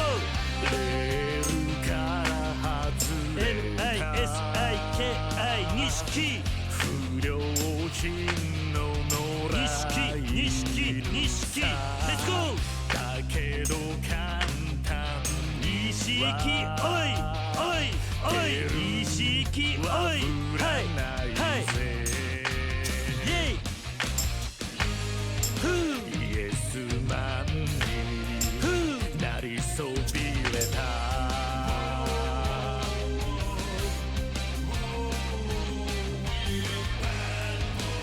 悪に残されたのという名のジャスティスをブレイキンザロードブレイキンザワー壊せ切り裂けてんだですもうブレイキンザルー六法全書じゃ縛れない波乱分子さ振り上げた握り拳が俺たちのジャッジメン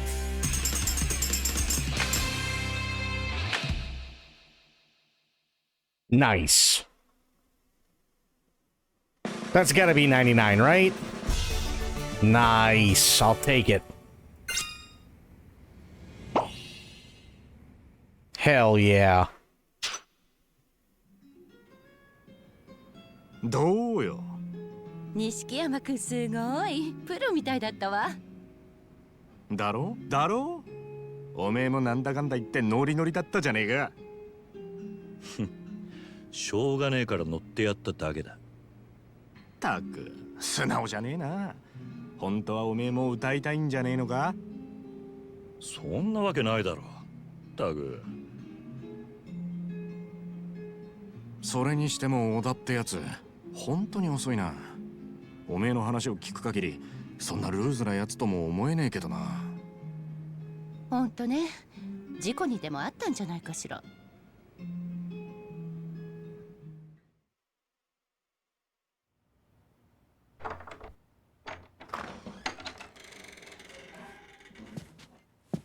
Hope he hasn't been in an accident or anything. It's all fucked up.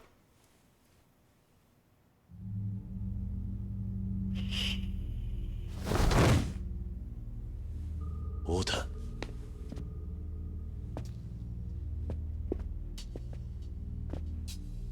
Ooh, they worked his ass over with a pipe.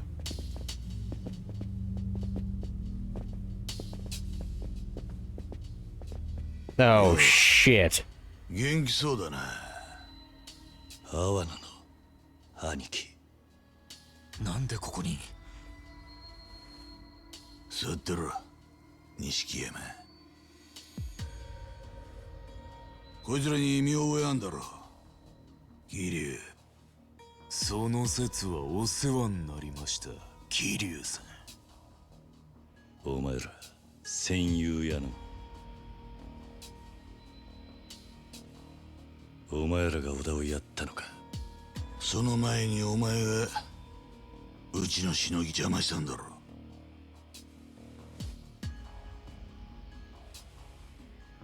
立花不動産って言え、こそこそ登場会に盾ついてる連中で。組抜けて早々お前も義理ってものが分かってね。親父、ここは俺が。こいつ知ってるか？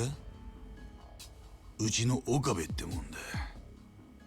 例の戦友屋のしのぎはこいつの仕切りでな。かわいそうに。Oof. おめえのせいでけじめつけちまった。おめえ今度は何やらかした？下っ端が口を挟むんじゃねえぞ。おれ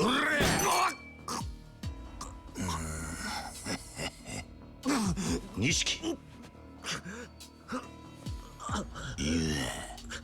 俺がこちらの片木さんと話してんだろうが。錦山よ、ガキがシャシャラ出てくんな。錦山は関係ねえ。こいつとはたまたま居合わせただけです。ああでなくても次はてめえだ。ねえ親父、もうこいつやっちまっていいっすか？こいつの面見てるだけで俺らはもう。おう、片木の皆さんに迷惑かけねえようにな。店の外であれ。ほら、ここで錦山と飲んだら美人のママも一緒にな。ああ、来いや、桐生。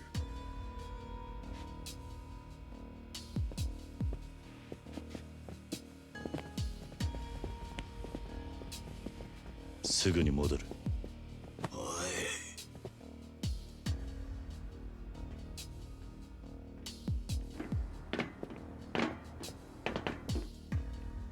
そんじゃあこっちはこっちで楽しくやろうや。なあ錦山。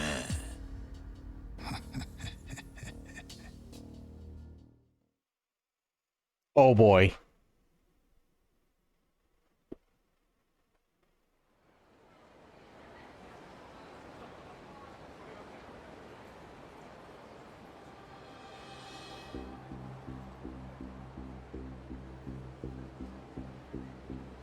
俺はよ、お前が正気とは思えねえんだ。組み抜けたその足で古巣にしょんべん引っ掛けやがって。おかげでうちは1000万からのしのぎがパーだ。死に急ぐのは勝手だがよ、もっと周りに迷惑かけねえようにしねえとな。何つったってんだ。土下座しろや、土下座。てめえ立場分かってんのか、バカ野郎。なんか勘違いしてるらしいな。あんたらに詫び入れる気はねえよ。おとなしく殴られてやる理由もねえ。やる気なのか。そうかよ。面白いなお前。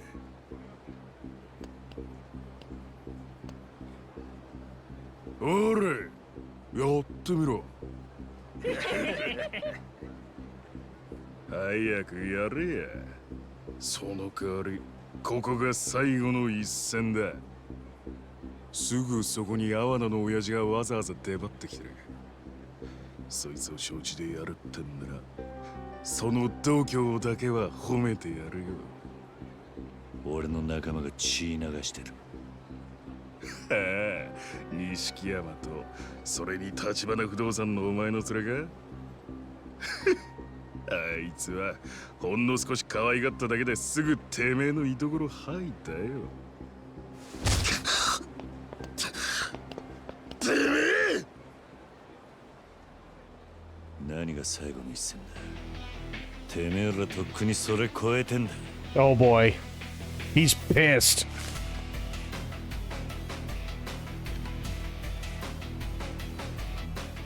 行くぜ！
just love when we hit dudes with other dudes. True.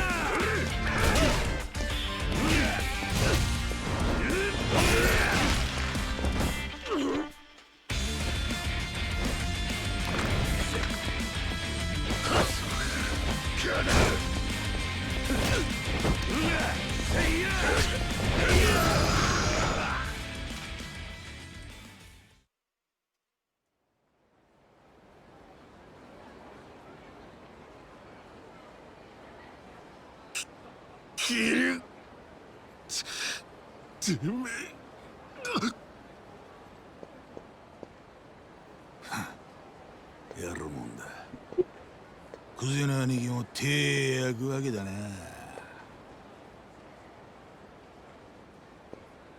組抜けてからの方がよっぽどヤクザじゃねえか。面白いもんだな。次はあんたか。やってみろよ。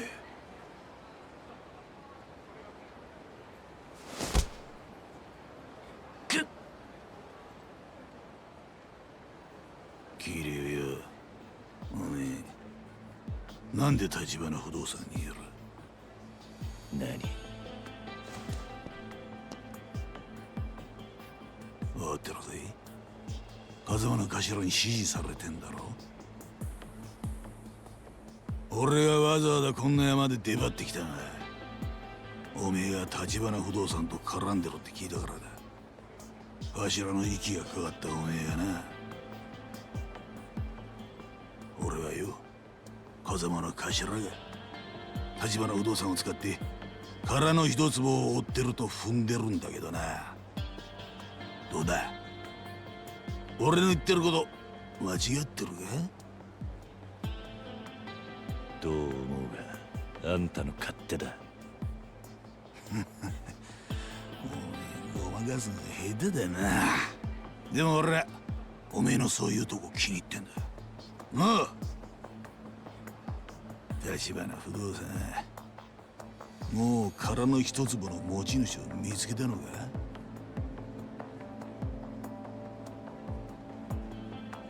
そうか、まだか。それでも手がかりぐらいは掴んだはずだ。俺は何も言ってねえぞ。ねえ、いい。おめえの目を見りゃ全部わかんない。おめえは分かりやすくてほんといいや。勝手にやってろ。なあ、桐生よ。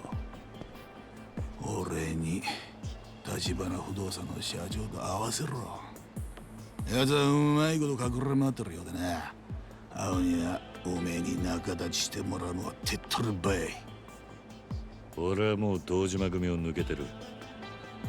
あんたに指図される義理はね。やってくれりゃ戦友屋の剣は水に流してやる。おめえや風間が殻の一粒に手出そうとしたこともな。それともこのまま的にかけられていいか？堂島組傘下の全組織からだ。無所に逃げ込んだとしても無駄だぜ。死ぬまで追い込む。それも楽に死ねると思うな。やってみろ。ちゃんと頭使って聞いてるか？これはおめえだけの話じゃねえ。その次おめえの兄弟も始末する。Excuse me.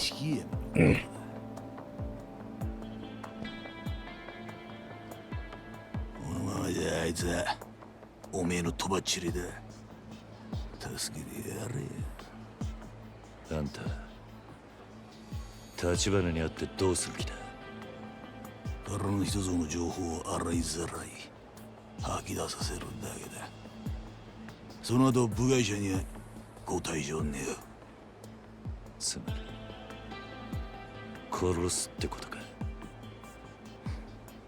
朝まで考える時間ある。立花渡すかおめえが死ぬか、どっちか選んで今夜中に連絡しろや。返事がねえときは狩りを始める。獲物は当然お前の首だ。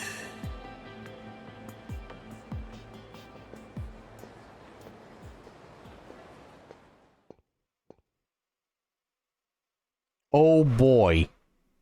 Completion bonus of 20 million. Nice.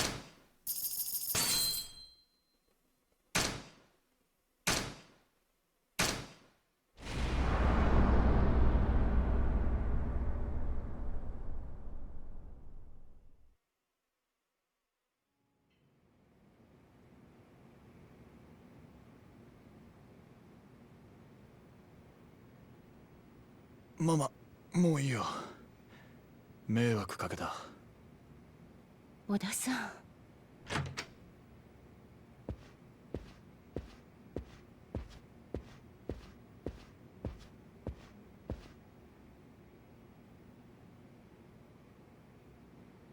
桐生。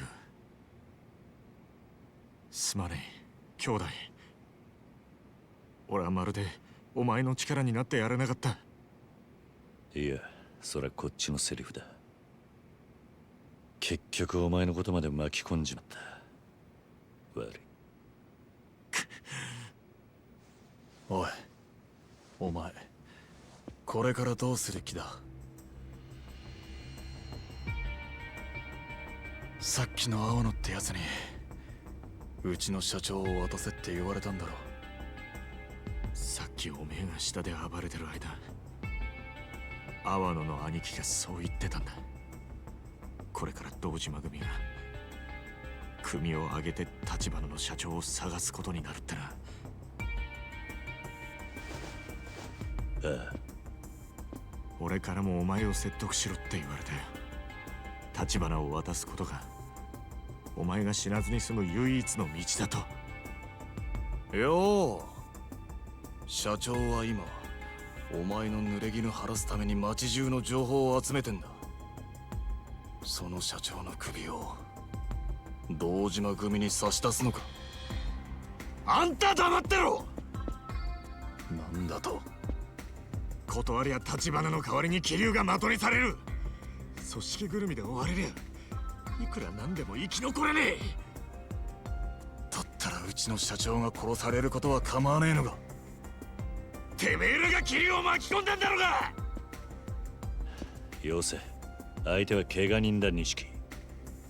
それにいずれ堂島組を敵に回すのは俺も承知の上だっ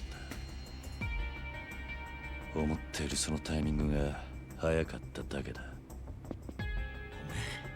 堂島組相手に正面切って喧嘩売るつもりか？バカ言ってんじゃねえ！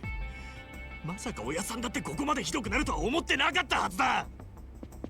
それは確かにそうかもしれない。もともと橘社長は堂島組と正面から勝ち合う前に例の殻の一粒をかっさらうつもりでいた。堂島組にとってあの土地は10億じゃ効かねえ価値があるんだ。それをうまく使えばうちもカムロ町の一角を担う組織になれる。堂島組でさえやすやすとは潰せない組織に。ただこうまで早く堂島組の幹部に目つけられちまうとはな。阿波野の兄貴を甘く見すぎだ。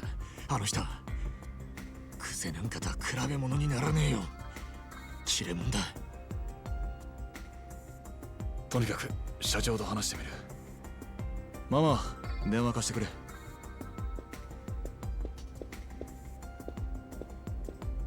全員が助かる道だってあるはずだ。うちが殻の一つもの所有者を抑えりゃ堂島組と取引できる余地もある。だといいがよ。社長、小田です。今桐生とセルナって店にいます。ええ。それで堂島組の青野が社長を渡せと桐生に持ちかけてきました。はい。うちが殻の一粒を追っていることにも気づいてます。だから社長は今すぐ身を隠してください。俺はもう桐生は信用できないと思います。社長を堂島組に売るかもしれない。おい、ちょっと待て。いいんだ錦。でもよ。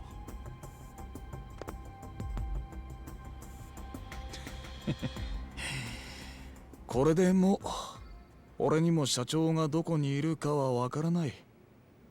くそ！悪く思うなよ。騒がせたな、ママ。怖い思いをさせてすまなかった。うちの心配なんて。それよりこれからどうするの？おい待て、桐生。おめえどうする気なんだよ。今さらジタバタしても始まんねえ。もともと組を抜けた時は一人でやるつもりだった。まずはクゼを捕まえて俺の濡れ衣を晴らす。振り出しに戻ったな。バカ野郎。この状況でそんなことできるわけねえだろ。それでも俺はやるしかねえんだ。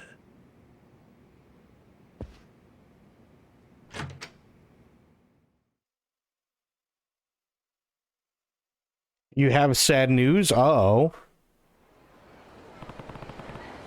Peter Green?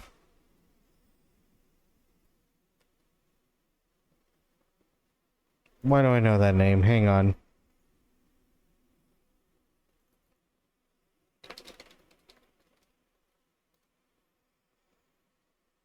Really? No shit.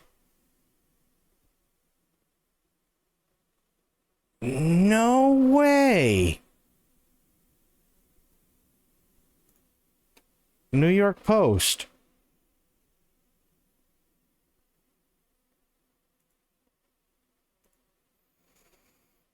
Pulp Fiction and The Mask actor Peter Green found dead at 60 inside his NYC apartment. Actor Peter Green, best known for his roles in The Mask and Pulp Fiction, was found dead inside his Lower East Side apartment Friday afternoon, his longtime manager confirmed to the Post.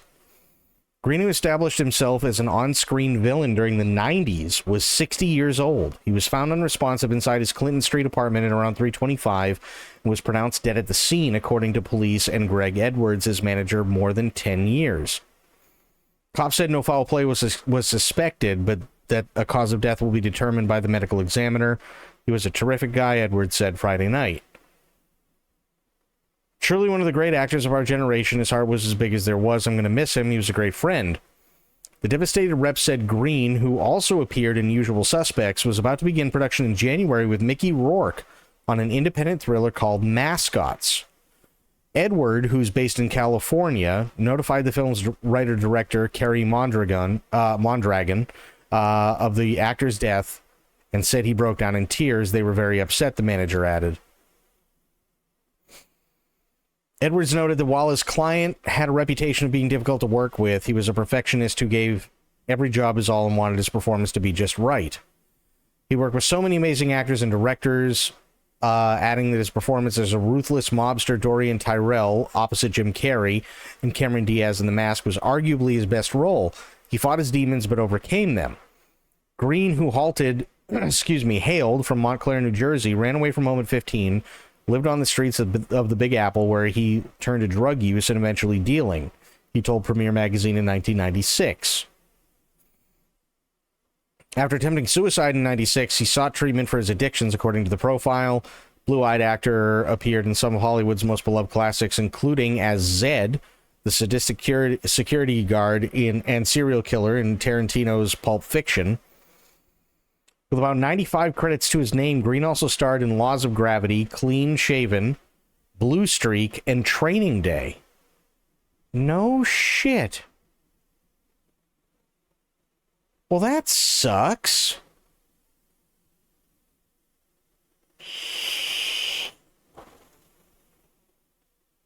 I wonder what happened. This year just really doesn't want to let go, does it? fuck?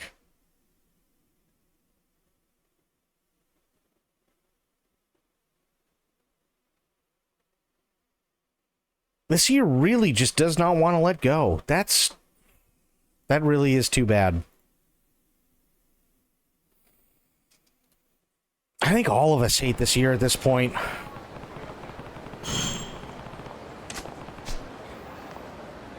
Okay, gotta go back to the empty lot.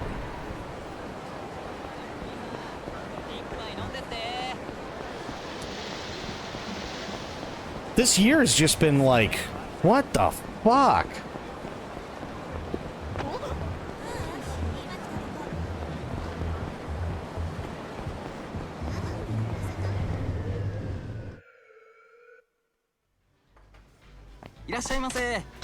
Yeah, order. Oh, fuck. Really?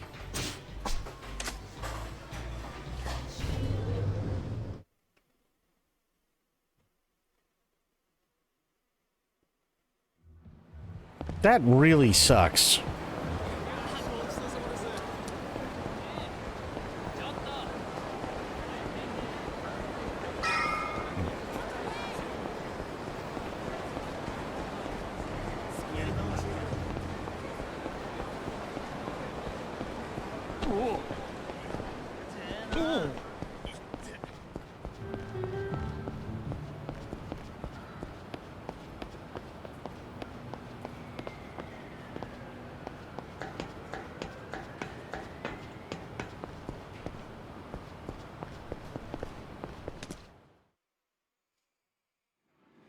This year really needs to stop.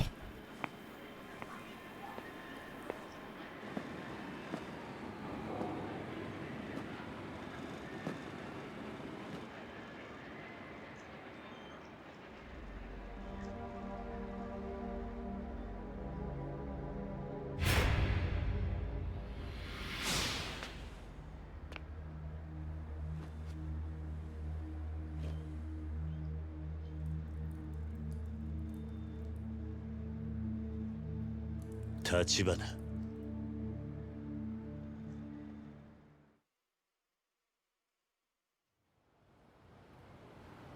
なんでここに？警察が調べ尽くした現場です。もう真犯人につながるような証拠は残っていませんよ。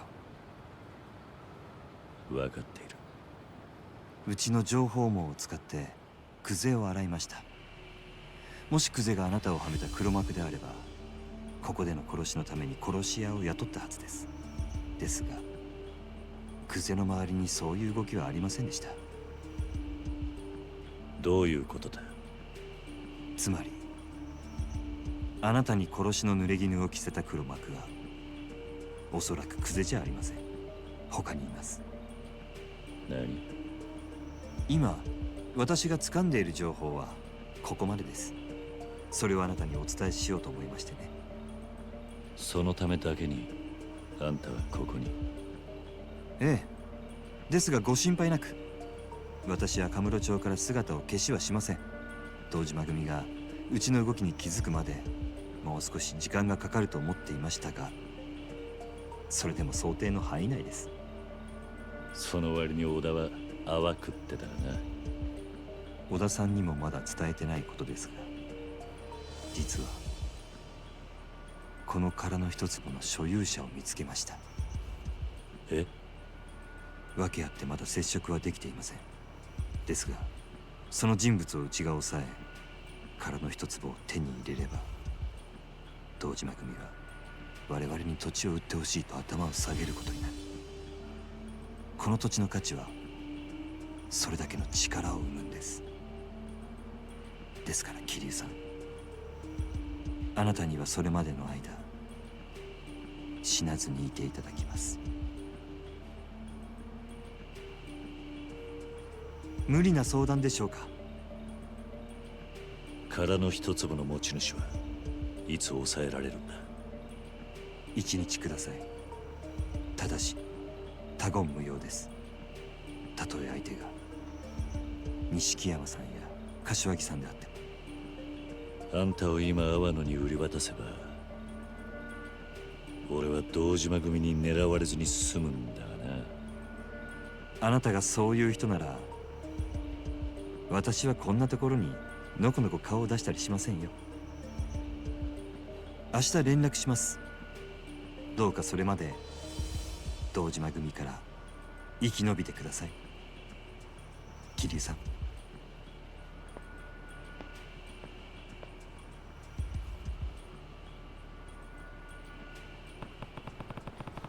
All I can do now is wait for word from Tachibana. Better head home and lie low there.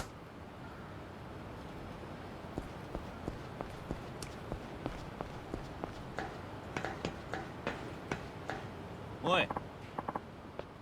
Whoa there, buddy. Not so fast. You planning to just waltz past without a word? You want through here, you gotta pay the toll. Oh, I gotta sneeze. Ow. A shakedown. I feel bad for the guy, but I can't really afford to get involved right now. Oi. Oi! You mute or something, Blondie? Thank you, Aelin. You don't want to get hurt. Let's see some cash already. Oh, if you insist, just be sure you pick it all up, hmm? Huh? Huzzah! Whoa! It's money! Eh? Right on! I've never seen so much dough in one place. Whoa, hey! I have my hand on that one first! Keep your grubby mitts off my dough! Shut up! Move your freaking leg! My! Peasants truly are a sordid lot.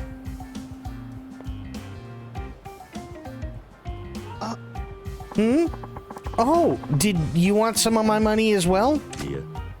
No. Then I shall be on my merry way. Till next time, cheers. Oi. Wait, do you always throw wads of cash just to clear the road like that? But of course! Why? At the point you cough up the money, it's no different from getting mugged. I suppose commoners just can't understand. Huh? Excuse me? You see, when you're not just wealthy, but obscenely rich, physical capital is like dust. It just accumulates, gets in the way, really. That was loose change. I won't miss it. On the other hand, having my precious time wasted by base ruffians like them is a serious loss. If I can buy that time back with coin, why, I'll pay as much as it takes. Buying time literally. Precisely so. Why not give it a try if you're curious? Give what a try?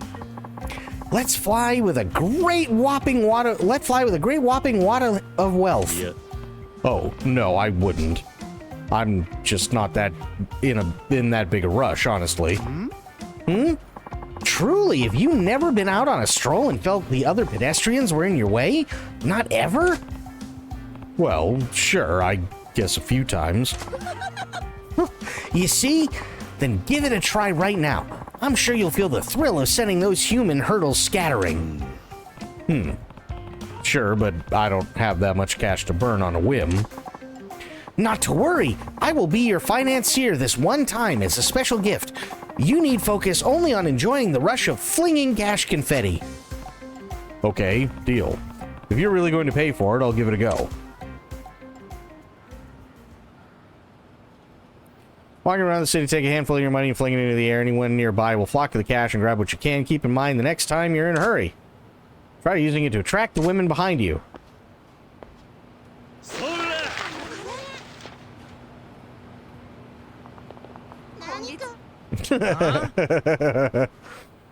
On narrow streets and alleys, you'll often find your way completely blocked by punks eager for a fight.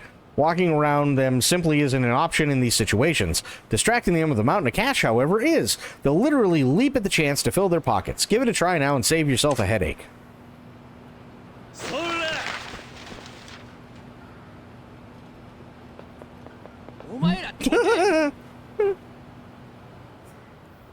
Now simply strut past them while they're scrabbling over each other to pick it all up.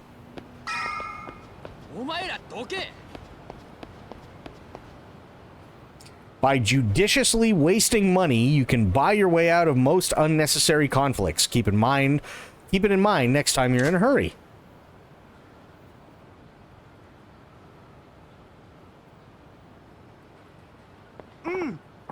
Oh, truly magnificent money blasting. For a moment, I completely forgot you were merely another plebeian. Is that what being rich is like? Honestly, I can't say it feels very good to waste it like that. Perhaps, but aren't there times where you're far too hurried to be embroiled by the petty squabbles of the underclass? That's not okay, yeah.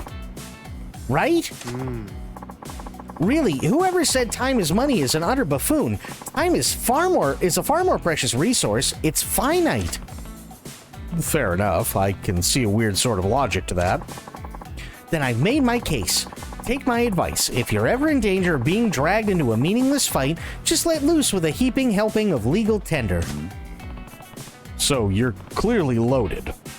I love that. But how'd you earn all that cash?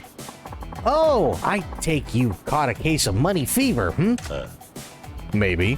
I'm just thinking it'd be convenient if there was a quick way to make some extra money. Common sense tells me that's crazy to wish for, but I might as well ask. Oh, but there is. Seriously? The very epitome of high risk, high return. It's been my golden goose, and now I dine on diamond foie gras. It being... Head for Theater Square. If you're truly a man of means, you'll find your way from there. What am I looking for? Oh, you'll know it when you see it. A paradise exclusively reserved for the upper echelons of wealth and taste. Though naturally, that isn't my only source of income, I've quite the diverse portfolio. Or should I say we, put most of our capital to work in a certain system that gives rise to considerable profits. If you wish to hear more about that as well, drop by Vincent. You'll find me there most of the time. Vincent. Got it. This has been a most stimulating use of my time. Ta-ta!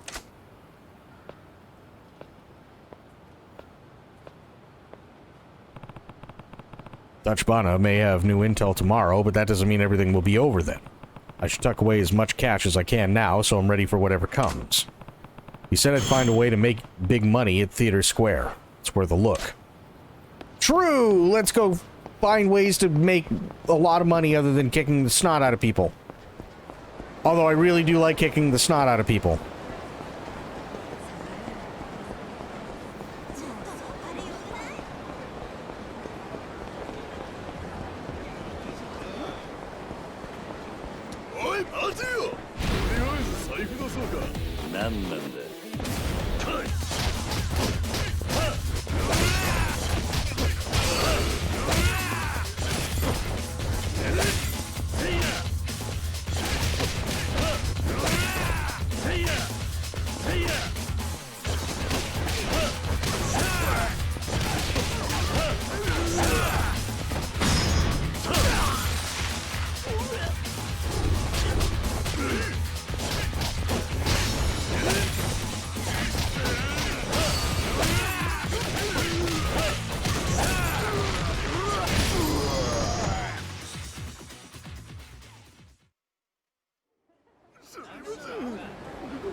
Nice.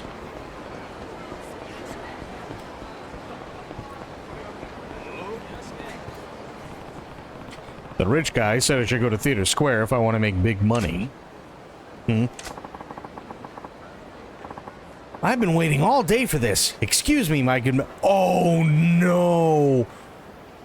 Aelin, Sophia, Itzy, if you're still awake. Oh, boy. Right this way, sir. I completely forgot about this.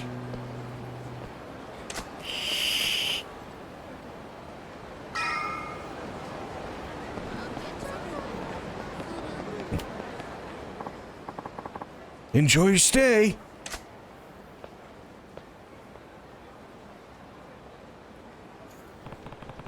Where does that door go?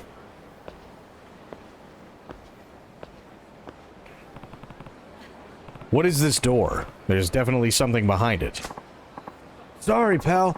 That's not open to you. I saw you let a guy in. What's in there? You think I'd come right out and say it? Well, let's just say it's a paradise for men. A place where dreams come true. A place where dreams come true. Yes, a real-life wonderland. Got your interest up? It does make me curious. What do I have to do to get in? I'm the decider, actually. I say who comes in. You want in, you gotta win my approval. Huh. Alright, so what do I need to do to impress you? This place is a paradise for the wealthy. If you don't have the bread, you can't afford the dessert. I have to see what you got. I have to see that you got enough cash to make a splash. Not only that, I want to see that you've got the balls to do it with style. You prove that to me, I'll let you in. Use your noggin and figure it out. Paradise for the wealthy. This is definitely the place that crazy rich guy was talking about. So I have to show this guy I have money to burn and the willingness to burn it.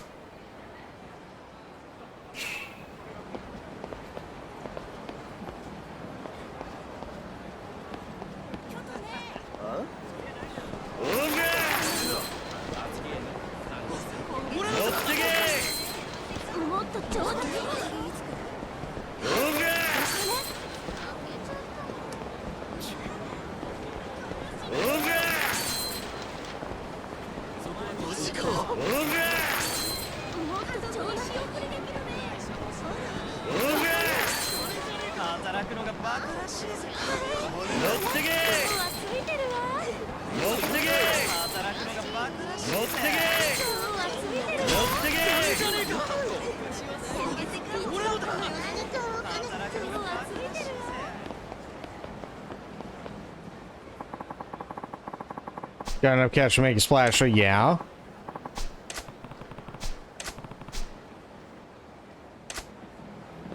I just did a blizzard of cash. Oh, there we go. What do you think you're doing? Have you lost your mind? Just showing you that I've got cash to burn and I'm not afraid to set it on fire. Wow, I never thought I'd see a guy literally toss money onto the pavement. You got a screw loose? I like the cut of your jib, though. You can come in. Right this way. Oh boy, here we go.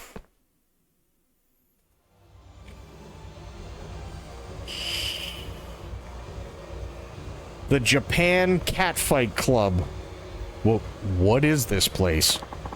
It's the official arena of the JCC, the Japan Catfight Club. Sexy little vixens scrap it out in an arena filled with beauty and ugliness, and men bet big wages on the winner. That's what this place is about. A feast for the eyes and exciting chances to double the fun by making money laying bets. A pleasure palace for men, I called it, and that's what it is. Not exactly subtle, not entirely refined, but who cares? Not me. Oh, here, take this back. It's yours. What's this? The cash you burned. It was a real joy to watch it floating around, so I scooped it all back up for you. Use it to have fun in here, pal. Good luck to you. Yeah. Catfights, huh? Never expected to find that going on in Kamurocho. What a gaudy place. But I bet I can make money here, even with the risks. It's worth a shot.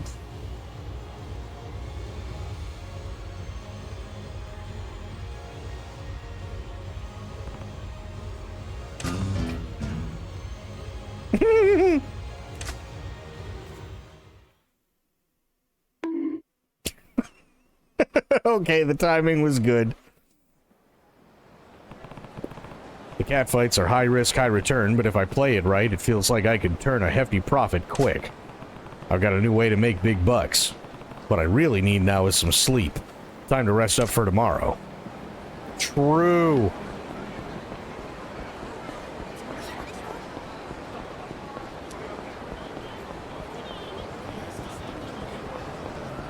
So high risk, high reward catfights.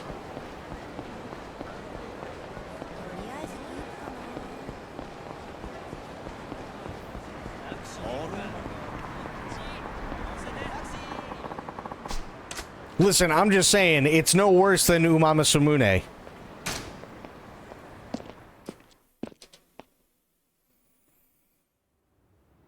At least with the high-risk, high-reward catfights, I'm not treating girls like horses.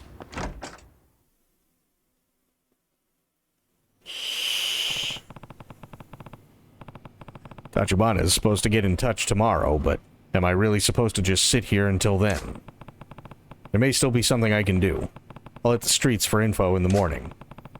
Fair to expect the family will be looking for me, and if they find me, there's no getting around a fight. They'll be coming for me with guns blazing. Better make sure I'm ready now before things go down. Anything left I should do before I hit the sack? Nope, call it a night. Getting some sleep now is part of being ready for tomorrow.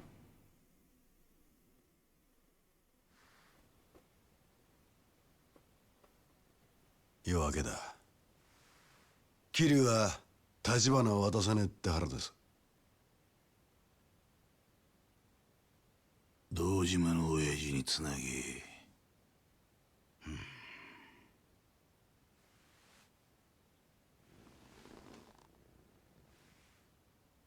親父、阿野です。例の件ですが、やっぱり桐生は始末します。奴は立花をおりませんでした。堂島組に義理書いたけじめはきっちりつけさせます。では。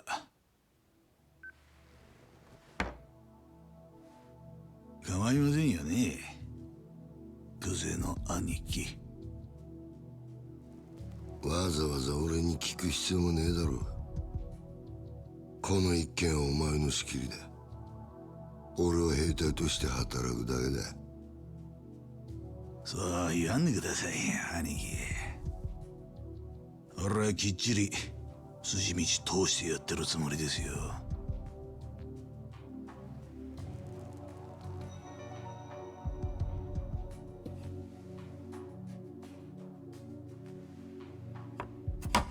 それについては風間組にもご理解いただけますよね、柏木さん。どういう意味でしょう。元はといや桐生は風間の頭が拾ってきたわけです。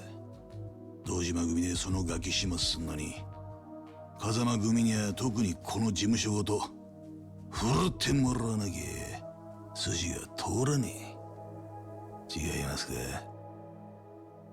いえ、おっしゃる通りです。だったらそろそろ始めましょうよ。そうだな。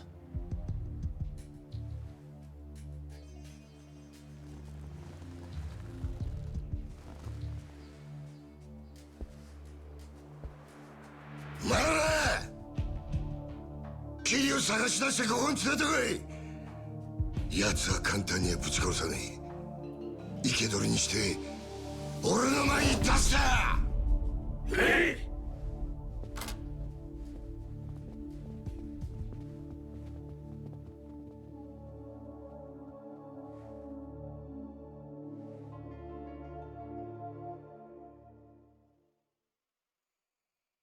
！Oh boy.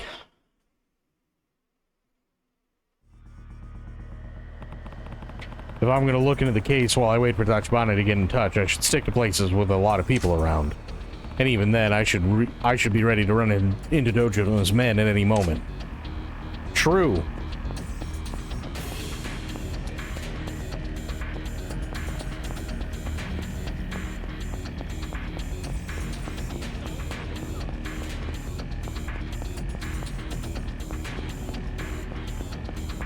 This is gonna be a rough day.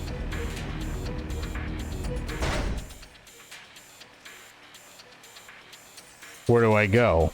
Yeah, where do I go?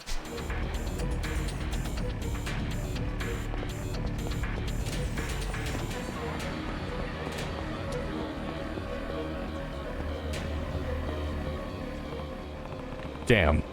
They're Dojima family. This way's too dangerous. I need to find another route.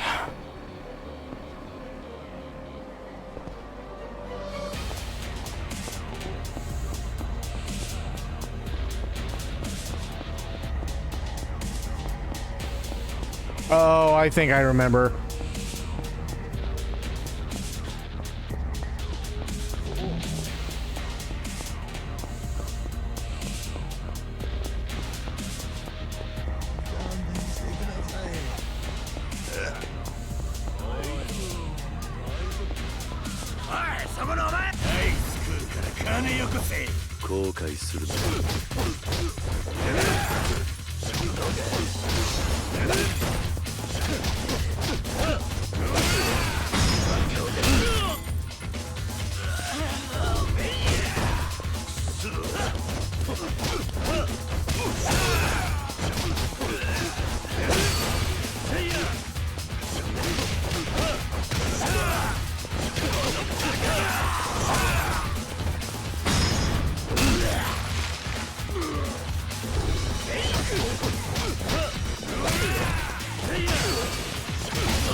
Dojima's boys are rolling out. The hell are they up to? The way I hear it, they're hunting down some kid who royally screwed up. They even got their subsidiary searching. Huh. Infighting, huh? Guess the Dojima family ain't all that impressive after all. It sounds like our chance to move on their turf.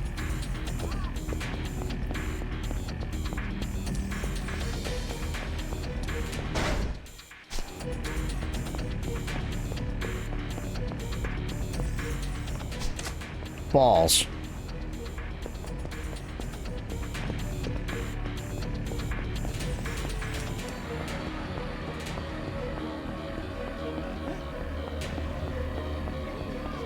Really, guys, again?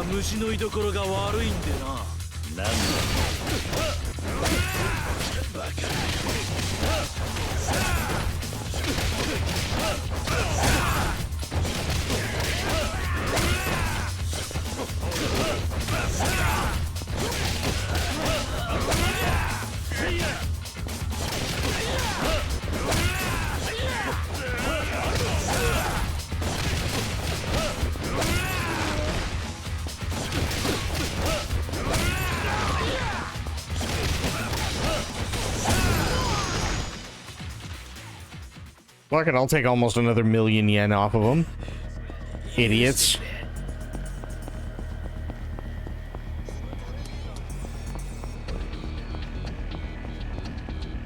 How's my health looking? Pretty damn good, actually.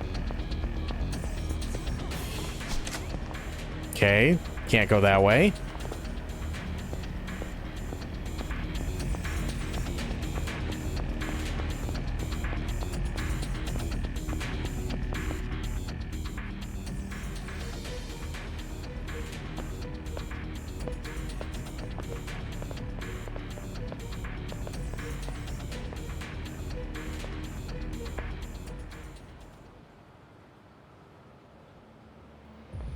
おい、人集めてこい。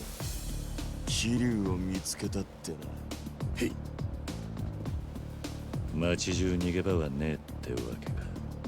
おい、分かってんな、桐生。抵抗したって無駄だ。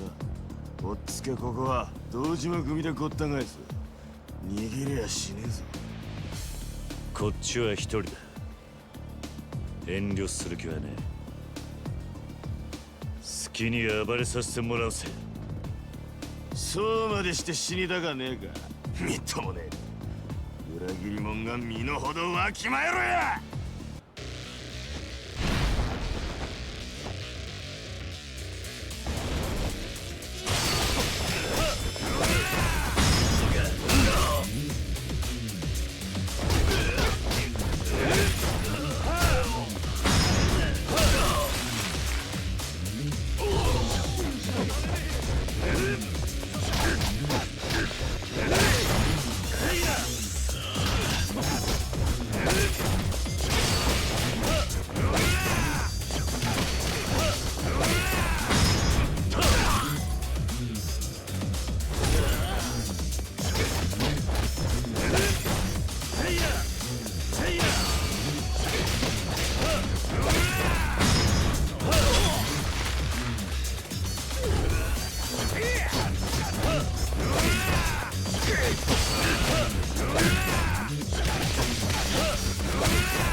Okay, here we go.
Oh, shit.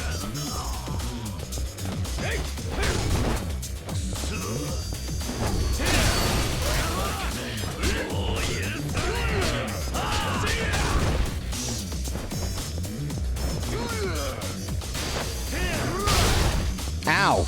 Hawk. That hurt. Dick. There we go.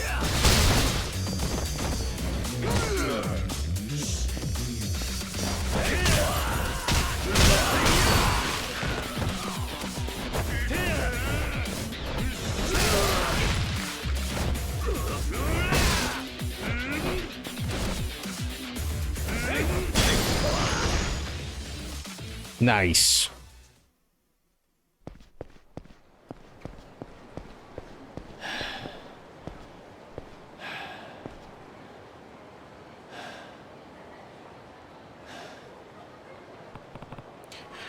Did I lose them? I can't keep this up forever. There's too many of them. ねえ。ヤクザに追われてるんでしょあんた。そんな風に街歩き回ってたらまたすぐ見つかっちゃうよ。あんたさえよかったらちょっとうちの店に寄ってかない？何？うちの店ちょっと作りが特殊でさ、裏から下水道に降りていけるの。誰にも見られずにこの辺りから離れられる。なんで俺を助ける？あんたを追いかけてんのが堂島組だから。いつも偉そうにしてさ。そいつら好きなやつなんてこの町にはいないよ。それに若いいい男がヤクザに消されるなんてもったいないし。まあ他に当てがあるならいいけど。 Being able to move around underground would be huge, but can I trust her? This could be a trap, but I don't have many options. わかった。頼む。じゃあこっち来て。もたもたしてると奴らに見つかっちゃうよ。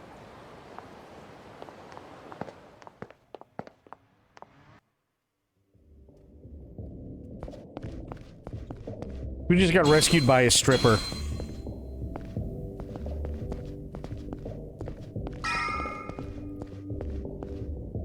I'll tell you what, though. Here's what we'll do. We'll save here, or not. God damn it. Can I save here? No. Okay. Well, hang on. Balls, shit, nuts, ass, fuck. That's not what I wanted. Alright, well. Guess I'm going in balls first. Not what I wanted.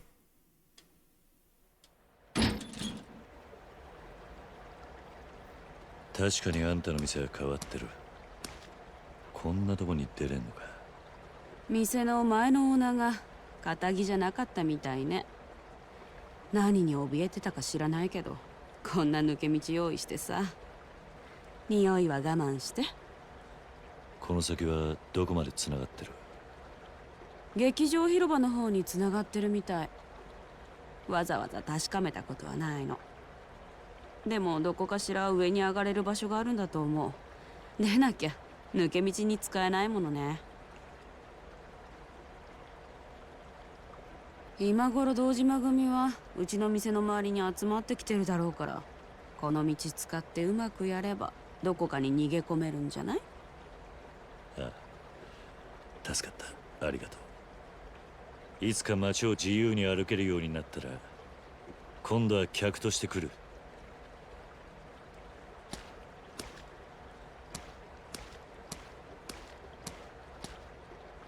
ごめんね。多分そんな日は来ない。Fuck.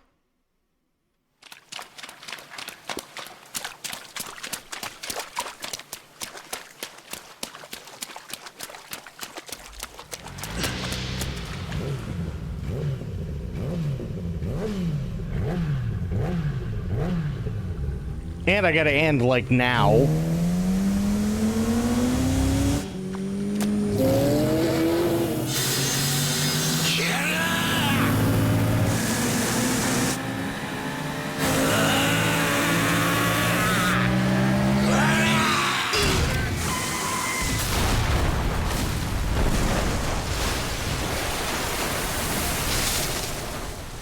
And this is why we don't ride motorcycles in the sewer.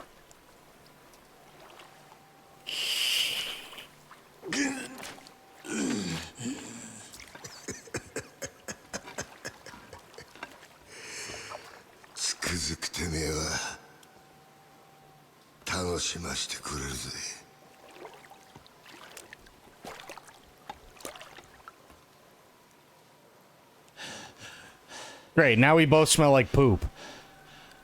Asshole.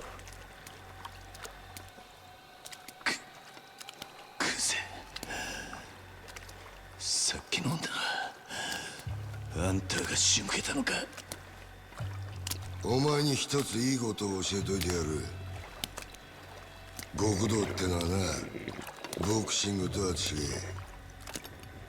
喧嘩に負けたやつが敗者になるんじゃねえ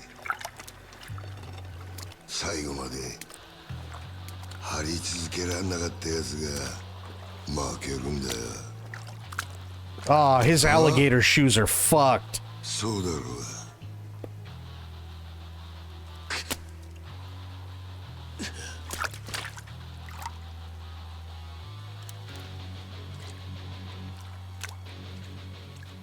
極道の世界に KO はねえ俺はなキリ指の一 They are Poopigator shoes. It's true. や渋沢に頭取られようがそんなことは構えしねえんだ命ある限り何度でも這い上がってやるだからよてめえみたいな半端もんが一番許せねえんだよ死ねやボケや God damn it.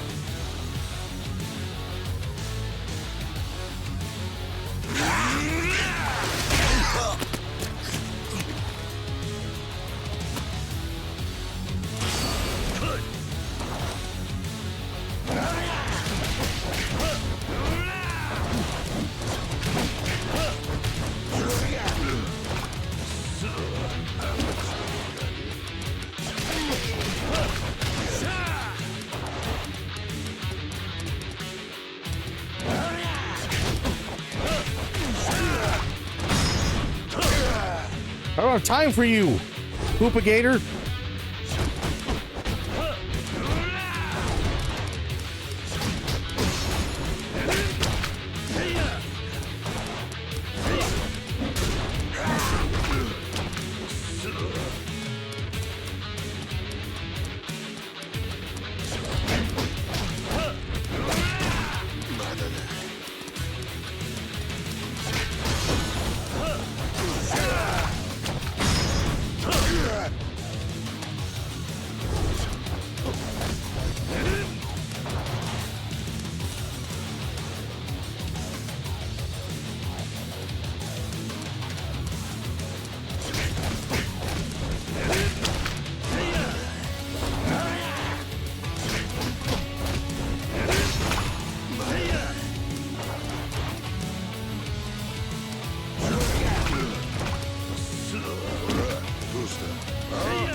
My suit's all fucked.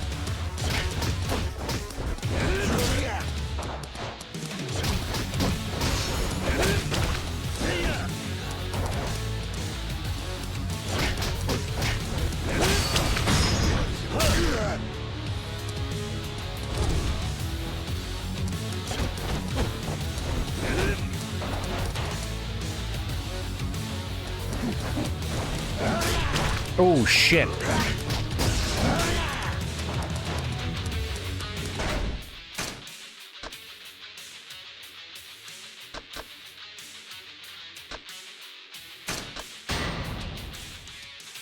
Okay, the tuna sandwich didn't work out as well as I thought it would. I'm gonna be honest.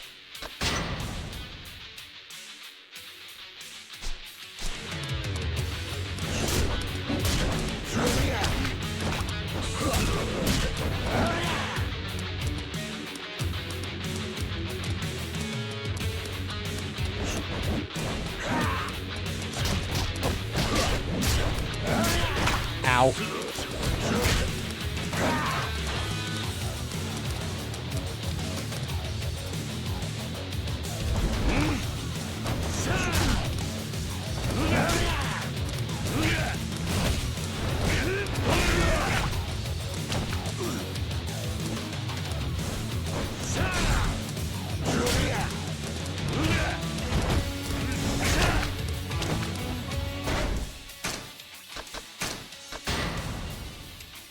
Okay, well, better than nothing. What about a rice ball? Okay, that rice ball sucks dick.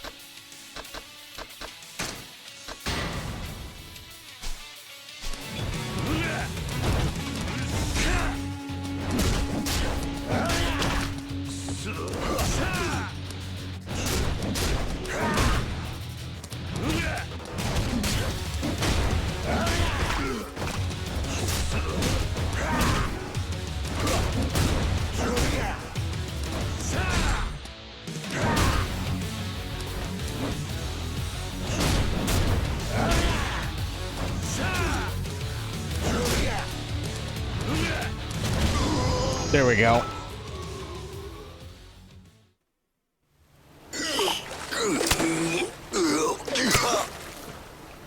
Yeah, it'll be fine.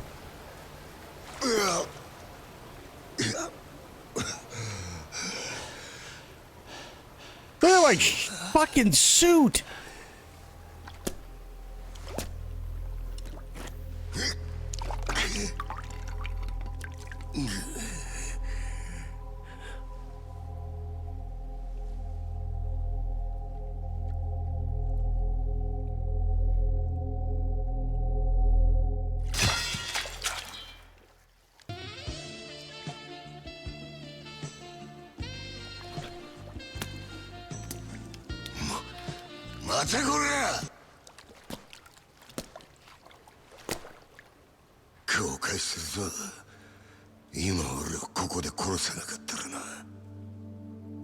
さっきあんたが言った通り、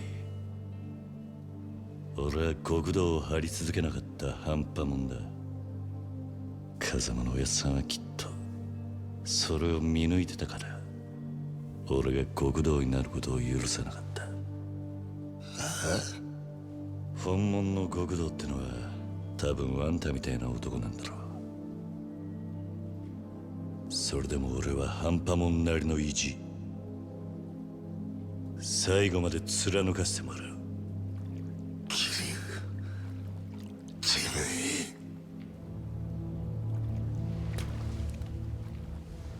あんたが何度俺の前に立ちふさがろうがな。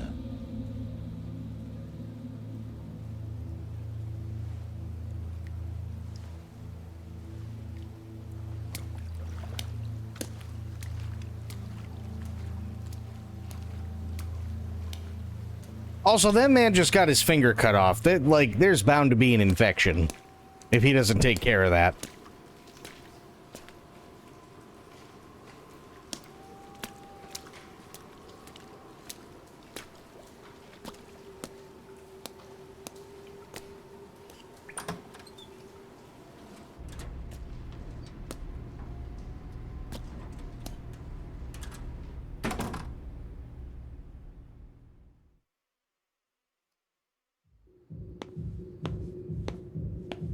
Just poop on my suit.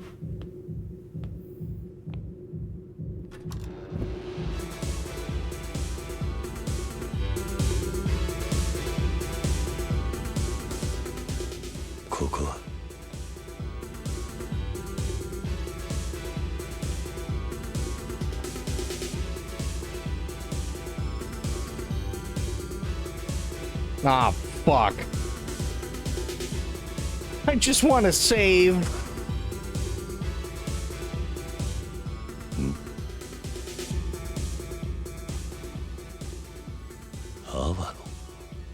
待ってたぜキリア。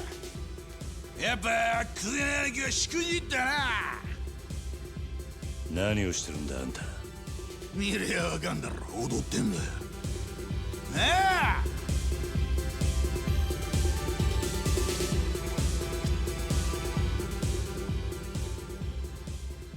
ゆうべはなんで電話してくれなかったんだよ。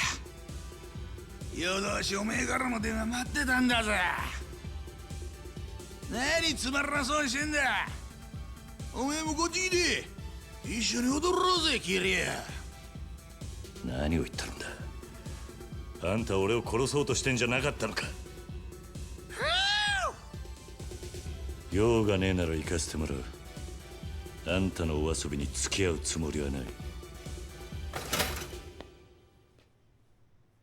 まああ待てキリュウ。俺はおめえに感謝してんだよ。感謝？風間の頭にクゼの兄貴。俺にとっちゃ目の上の単行部だった二人を追い脅すきっかけを作ってくれた。ほんとおめえは俺にとって福の神だ。俺はなキリュウ、おめえを心の底から助けてやりたいと思ったら、どうせここでだってもうおめえに逃げ場はねえ。話ぐらい聞いてったらどうだ。Can I save? No. Fuck.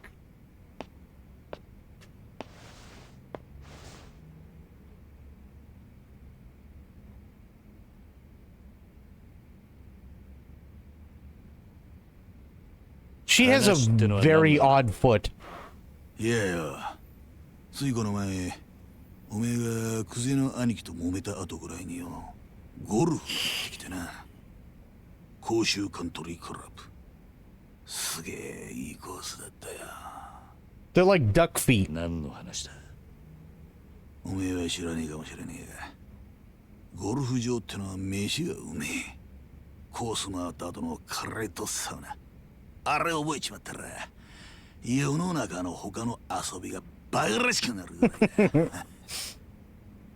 世間話を聞くつもりはねえ。早く本題を言ったらどうだ。やっぱりおめえさんは青いな。世の中関係ねえと思えるようなことが実は重要なことだったりするもんなのによ。まあいい。そのゴルフの帰り寄ってきたよ、おめえと錦山の実家に。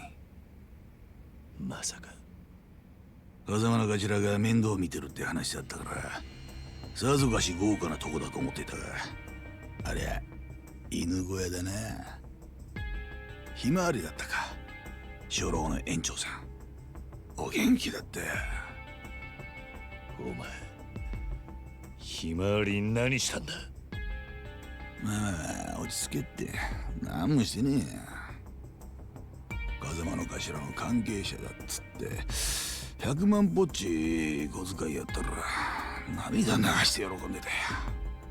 いい人だなあの園長。阿波野、お前おめえも自分のせいで何の罪もねえあの園長さんを悲しませるような真似したくねえだろ。とまあそういうことだ。今おめえが生き延びたところで逃げ場所はどこにもねえんだよ。おめえの友人関係から住んでるアパート、行きつけのラーメン屋から育った場所まで全部調べはついてる。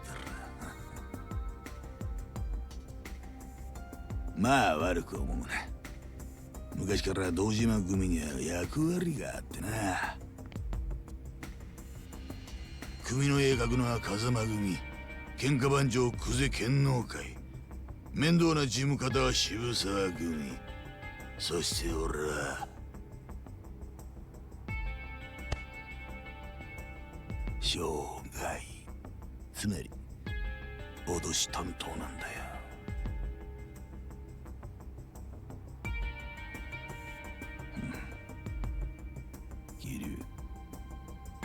俺はクゼとは違う。 Two damp shits.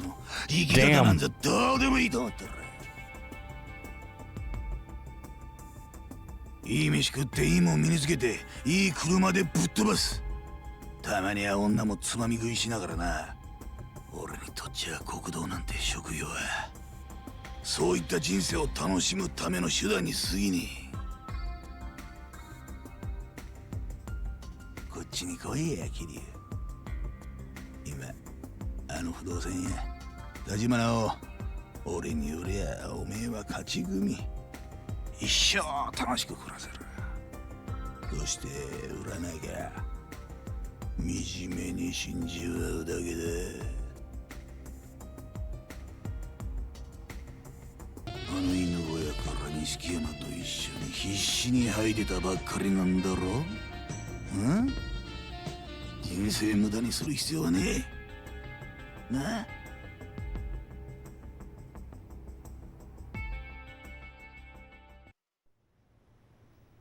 ？Lance, oh god. 脅しってのはそれだけか。おめえ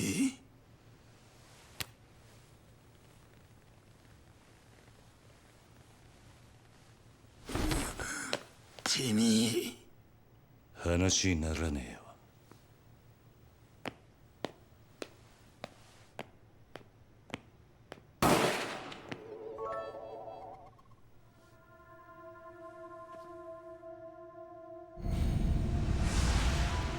Sophia, you killed her with 500 bits.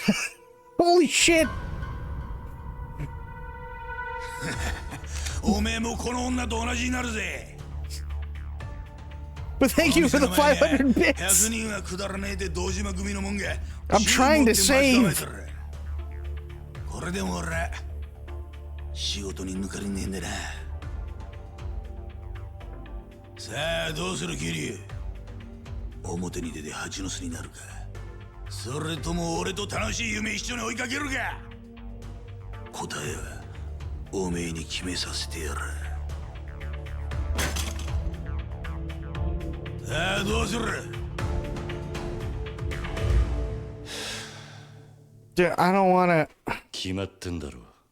Oh, thank God. 俺は行く。あんたは揺さぶりをかけたつもりかもしれねえが、死ぬか生きるかは大した問題じゃねえ。何言ってんだてめえ。あんたが楽しいかどうかで物事を決めるのと同じ。俺は好きか嫌いかで決めるだけだ。俺が行く理由はただ一つ。あんたと組むのが死ぬほど嫌だってことだ。キリュウってねなら撃たれる方がまだマシだ。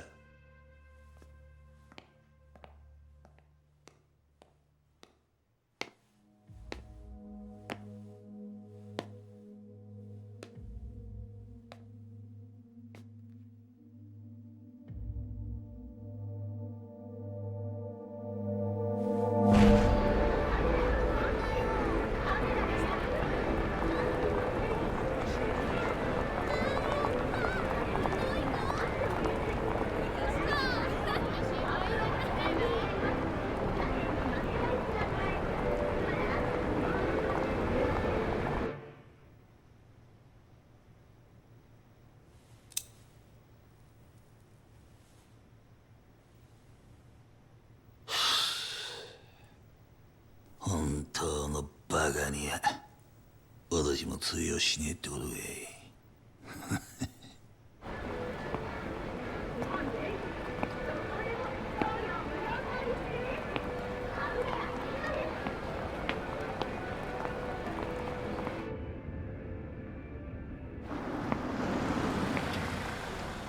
キリュウ。錦、早く乗れ。組の者に見られたらまずい。だがいいから。 He's like, but there's poop on my suit. 頭下げて隠れてろ。泡野に張り付いてりゃおめえが見つかると思ってた。ついてたよ。錦分かってんのか。俺に関わるとお前もやべえ。うるせえ。これがお前を助けてやれる最後だ。街中どこ行っても組の連中が張ってる。とにかく今はカムロ町を出るしかねえぞ。どこに向かう気だ。とりあえず都内を出る。それでもまだ気は抜けねえが時間は稼げるだろ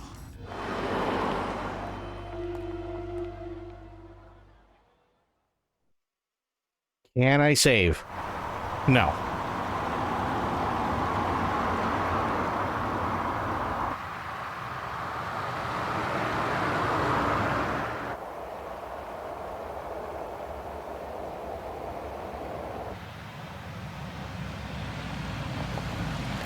I so badly want to go to Japan.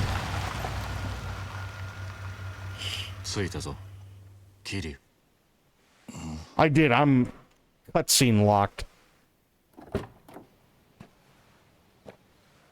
Thankfully, this shouldn't take too much longer.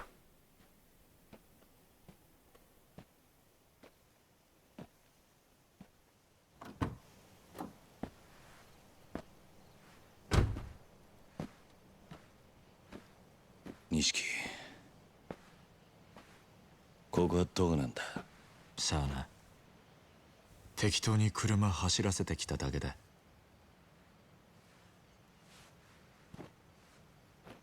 やるか？ああ。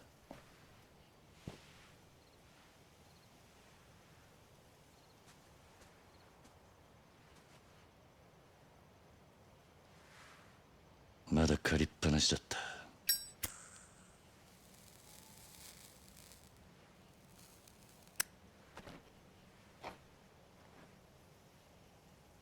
やるよ。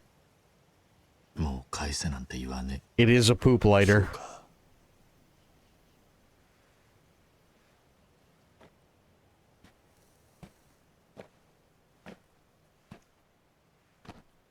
よく味わって吸えよ、兄弟。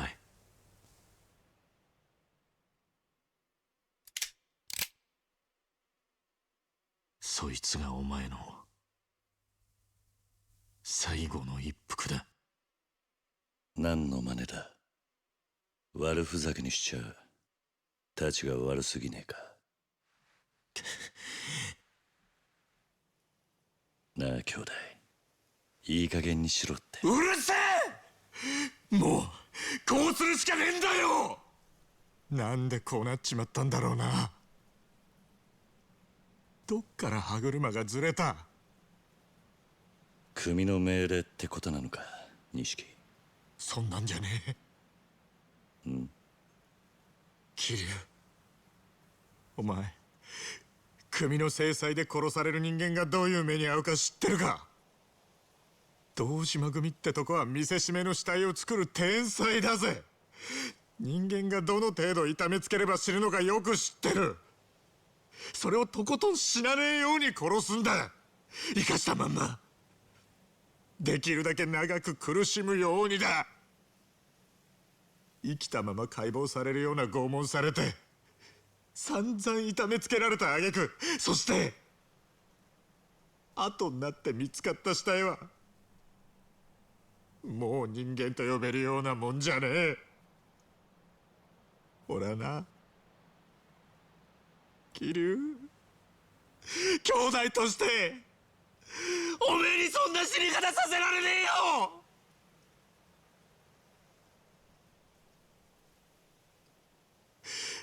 堂島組に的にかけられるってのはそういうことなんだ。桐生、組織に目つけられて逃げ切ることはできねえ。極道には時効もねえ。お前も分かってるはずだ。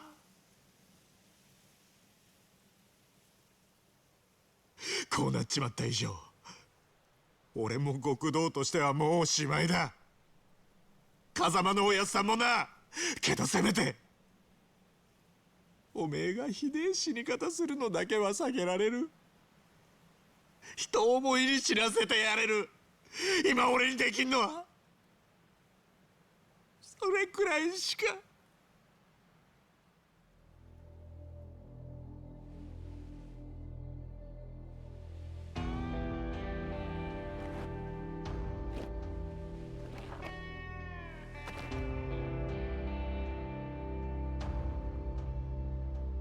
すまねえ兄弟。お前にここまでさせちまったのは俺のせいなんだな。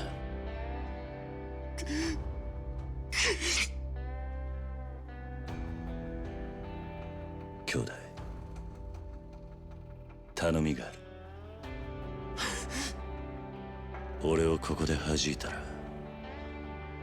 俺の首を手柄にして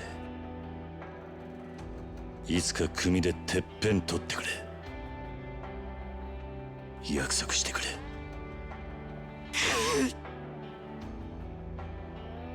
頼んだぜ。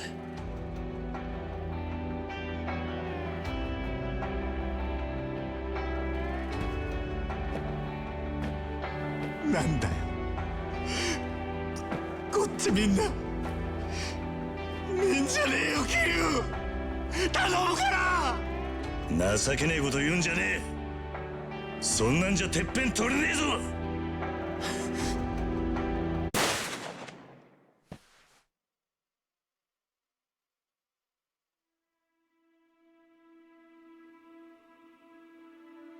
どうした？しっかり狙えよ。まだ死んでねえぞ。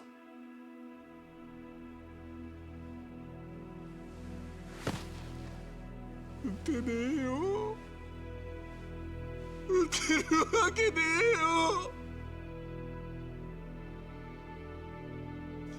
えよ。やっぱり俺はおめえと一緒じゃなきゃダメだ。極道として。俺なんか今まで生きてこられたのもおめえがそばにいたからだ。俺はおめえが一緒じゃなきゃ何やっても半端で意味がねえんだよ。俺だって同じさ。キリュウ。お互いまだガキだってことだ。つまらねえ火種つけちまって、世話になったおやっさんにも迷惑かけて、それで死んで片付けちまおうなんてよ。極道がどうとか言う前に結局俺は半端なガキでしかねえ。俺だって人思いに死なせてやるなんて言い切ったくせに、マジでダセえよ。だよな。でもいつまでもガキじゃいられねえ。キリュウ、やっぱり二人で何とかして。錦、今日ここであったことは全部忘れろ。俺も忘れる。俺は行くぜ。どうするつもりなんだ。カムロ町に戻る。俺にはまだやらなきゃならねえことがあるんだ。ダメだってキリュウ。おめえ本当に殺されちまうよ。いや、お前にもらった命だ。これでどこまでやれんのか、この目で確かめてやる。キリュウ。錦、まず俺からけじめつけさせてくれ。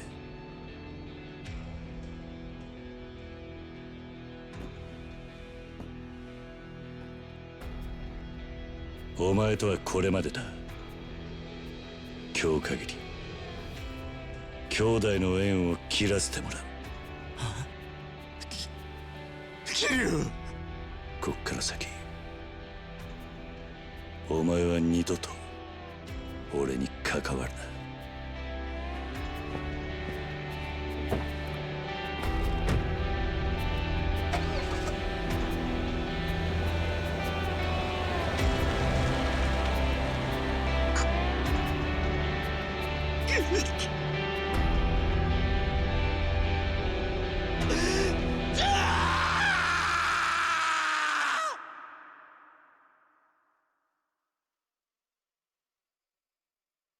And that's it.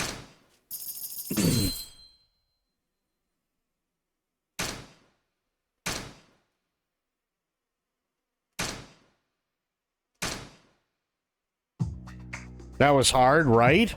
大阪蒼天堀の夜を彩るキャバレー I'm just グランデの支 God 配 damn it. 真島五郎 Just let me save and quit. Actually, no, you know what? It doesn't matter. It doesn't matter because we already saved. We're good. So I'm just gonna skip this shit and then I can finally call it.